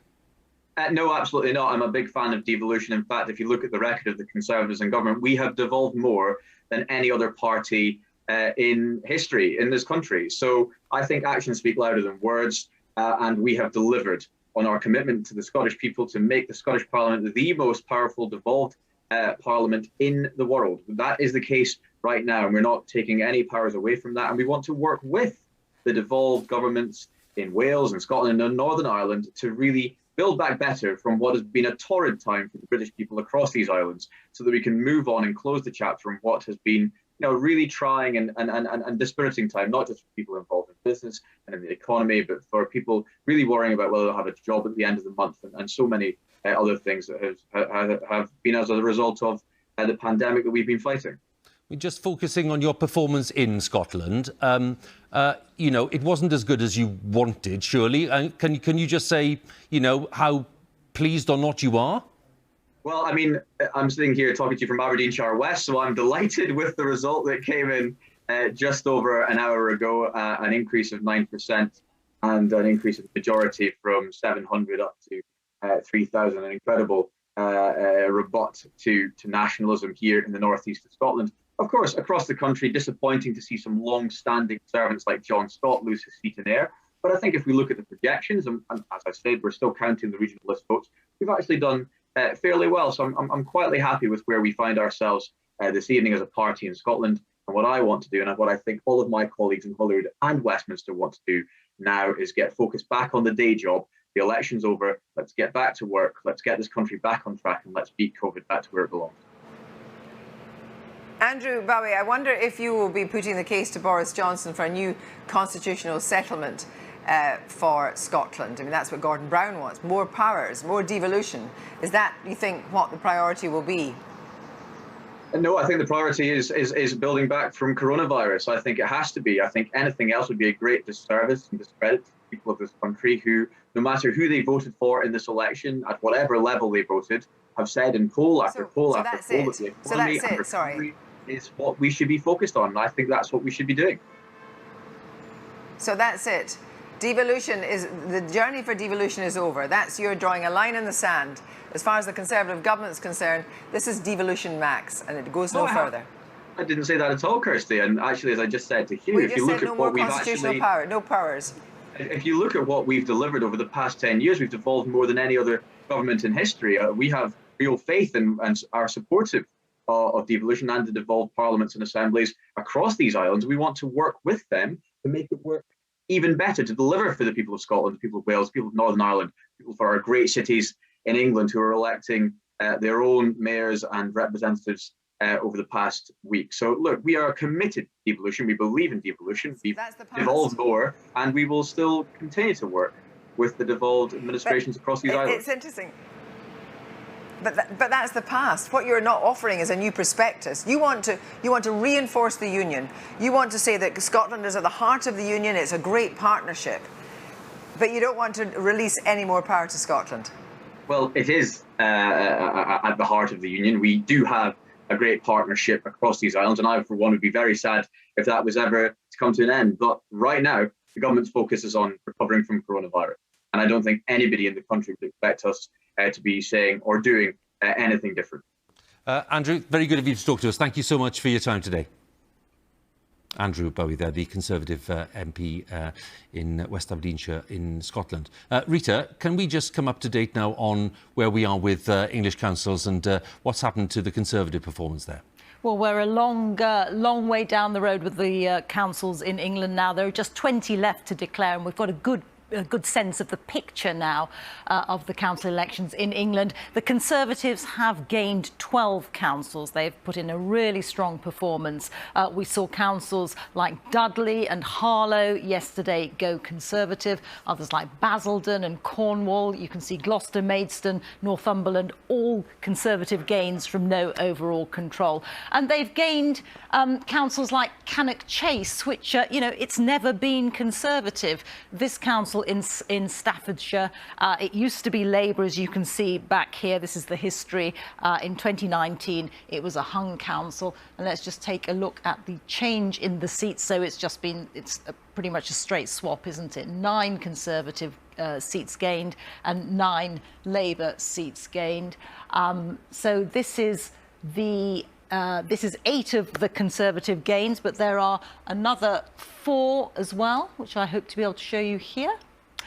There you go. Nottinghamshire, Pendle and Worcester, all Conservative gains from no overall control. And Nuneaton and Bedworth as well, where the figures are very interesting. This has been, as you can see, over time, a combination of Labour and hung. It was Conservative in 2008, but it's only once been Conservative. And if you look at that, the Conservatives now, by far and away, the biggest winners of this election there, and again, you know, a real drop in the Labour vote there and a rise in the Conservative one. We were saying a little bit earlier about how Labour does seem to have performed particularly badly in areas where they used to be strong, and Nuneaton and Bedworth is probably one of them. I also want to show you then if the Conservatives have had a good election of it in England. For Labour, it has been a different story. So that was the Conservative gains. Labour has lost 4 councils. They include Harlow, Rossendale, Sheffield and Plymouth. Let's go into, let's take a look at one of them, shall we? Let's have a look at Harlow. Reeta, I'm very sorry. Let's go to a declaration. Once again, thank you so much for your patience from the media and all other colleagues with us this evening in the count venue. I'm now able to move forward the election of Mayor for the West Midlands and the certificate of result for the second count. I, Martin Reeves, as the West Combined Authority Returning Officer appointed at the election for the Mayor for the West Midlands Combined Authority area on the 6th of May 2021, hereby certify that the total number of valid second preference votes cast for each of the remaining candidates is as follows. Street, Andrew John, the Conservative Party candidate, 15,351. Byrne, Liam, Labour and Cooperative Party, 23,617. The total number of ballot papers rejected at the second count is as follows. 7,568. Want of official mark 0. Voting for more than one candidate as to the second preference vote 114. Writing or mark by which voter could be identified 1. Unmarked as to the second preference vote 7,299. Void for uncertainty as to the second preference vote 154. So the total of valid first and second preference votes for each of the remaining candidates is as follows. Street, Andrew John, the Conservative Party candidate. First preferences, 299,318. Second preferences, 15,351. Total, 314,669. Byrne, Liam, Labour and Cooperative Party. First preferences, 244,009. Second preferences, 23,617. Total, 267,626. So I declare that Street, Andrew John, the Conservative Party candidate, is duly elected as Mayor for the West Midlands Combined Authority. So there's the result. This is another one of those very big mayoral authorities for the West Midlands. Such an important battleground, of course, in all elections. And this is Andy Street, former John Lewis executive, who's made a success now of this job, being re-elected and beating Labour's Liam Byrne. That's not Andy Street, is it? Because he's got a big red rosette on. So let's hang on, shall we? Let me start with a huge thank you to you and to all of your team for delivering with such expertise. So this is Liam Byrne, who's just going up, first of all, to thank the team. And while he's doing that, Vicky Young, how important is this result? Well, you know, it's another huge win for the Conservatives, and they will be absolutely thrilled. Not only the Hartlepool by-election, but in, you know, mayors, the West Midlands, but Tees Valley as well. Really resounding wins for them. And again, maybe a sign that those who are already in power are doing well in those kind of places. But I think the broader point here about devolution itself, and something that Andy Burnham talked about too, about those leaders who have had a lot more prominence because of COVID and the pandemic. Andy Burnham in particular obviously getting in a huge fight with the government in London about help for businesses that were being closed down, but showing that these areas have got a voice. And I just wonder whether there's going to be more of a move in that direction, with people looking towards devolution and looking towards those mayoral voices as people who can make the case for their local area. That's what it's there for. That's the point of it. Now, of course, governments in Westminster, they don't always like that because it takes some power away from them. So I think this is, you know, an interesting thing that's happened over the last year with the COVID pandemic, and it'd be interesting to see how much further it goes for that. But, you know, this is another absolute disappointment for Labour, of course. You know, an area where they would very much hope to be winning, to be doing well. There are so many constituency seats in this area that they would look at, marginal seats that they would be hoping to pick up. So this is, you know, again, not a good sign for them that they're not making progress in areas like this. Can we just have a look back in the count area in Birmingham, because I think that, yes, he's still talking. But there you go, just over to the left there, you can see Andy Street. And I think, I mean, I'd expect him to say a few words after this anyway, but given that he's now been re-elected, and re-elected very handsomely, it did go to the second round. But he was very close to winning on the first round, which would be a remarkable achievement, really, but an achievement that Andy Burnham certainly achieved in Manchester for Labour. But this is Liam Byrne speaking now, who's the defeated candidate for the West Midlands mayor. He seems to have quite a lot to say, and hopefully we'll hear maybe a few words from Andy Street in just a moment. You never know. So basically, that's one of those areas again, which, you know, it plays into this narrative that the shape of politics is changing in a way that, you know, you have a powerful parliament in Scotland and government there, and in Wales doing things differently there. And Andy Burnham making the point that doesn't matter whether it's Conservative or Labour, it's the pattern of devolving power to these great regions or cities, which is the way forward. Now, you know, that's an interesting pattern for us to be thinking about. If you think ahead 5 and 10 years, you could easily see that as a kind of juggling of power, really, which could work very well for parties in their own areas of strength. And I wonder whether areas themselves, that's the point, isn't it? Do areas themselves look at those kind of voices, whether it is Ben Houchen in Tees Valley or whether it is Andy Burnham in Greater Manchester, and say, actually, yeah, we want some of that because we can see that they're getting a better deal, they're getting more of a voice, more of a platform on the national stage, and then start demanding that kind of devolution themselves, you know, more so than an English parliament or a regional parliament. Actually, whether that figurehead, the personality of the mayor, is something that actually brings them something to their area and makes real changes. Now, there's arguments about whether, if the mayor is the same party as the governing party at the time, do they get more punted in their direction? And that's, you know, still a possibility, whereas Andy Burnham would say that, you know, he was obviously fighting for a lot more. But it was interesting that he talked about how the Labour Party has to buy into this devolution. Are we going to hear from Andy Street? Is he getting a look in yet? He's on his way, actually. I'm just thinking, we're coming off BBC One very soon, but it'd be a pity not to hear Andy Street's voice, wouldn't it? Let's just hear his voice for a few seconds, because he's had an amazing victory today again. So let's just see what he says, because he'll probably thank his team first. So, ladies and gentlemen, good afternoon or even evening. Now, as ever, it's right to start with some thanks on these occasions.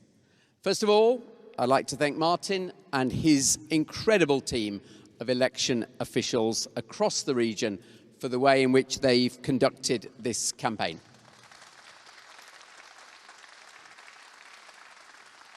We all know it's been done in completely unique circumstances, but no one other than Martin knows quite what that's meant. And Martin, we are all very, very grateful to you. Thank you.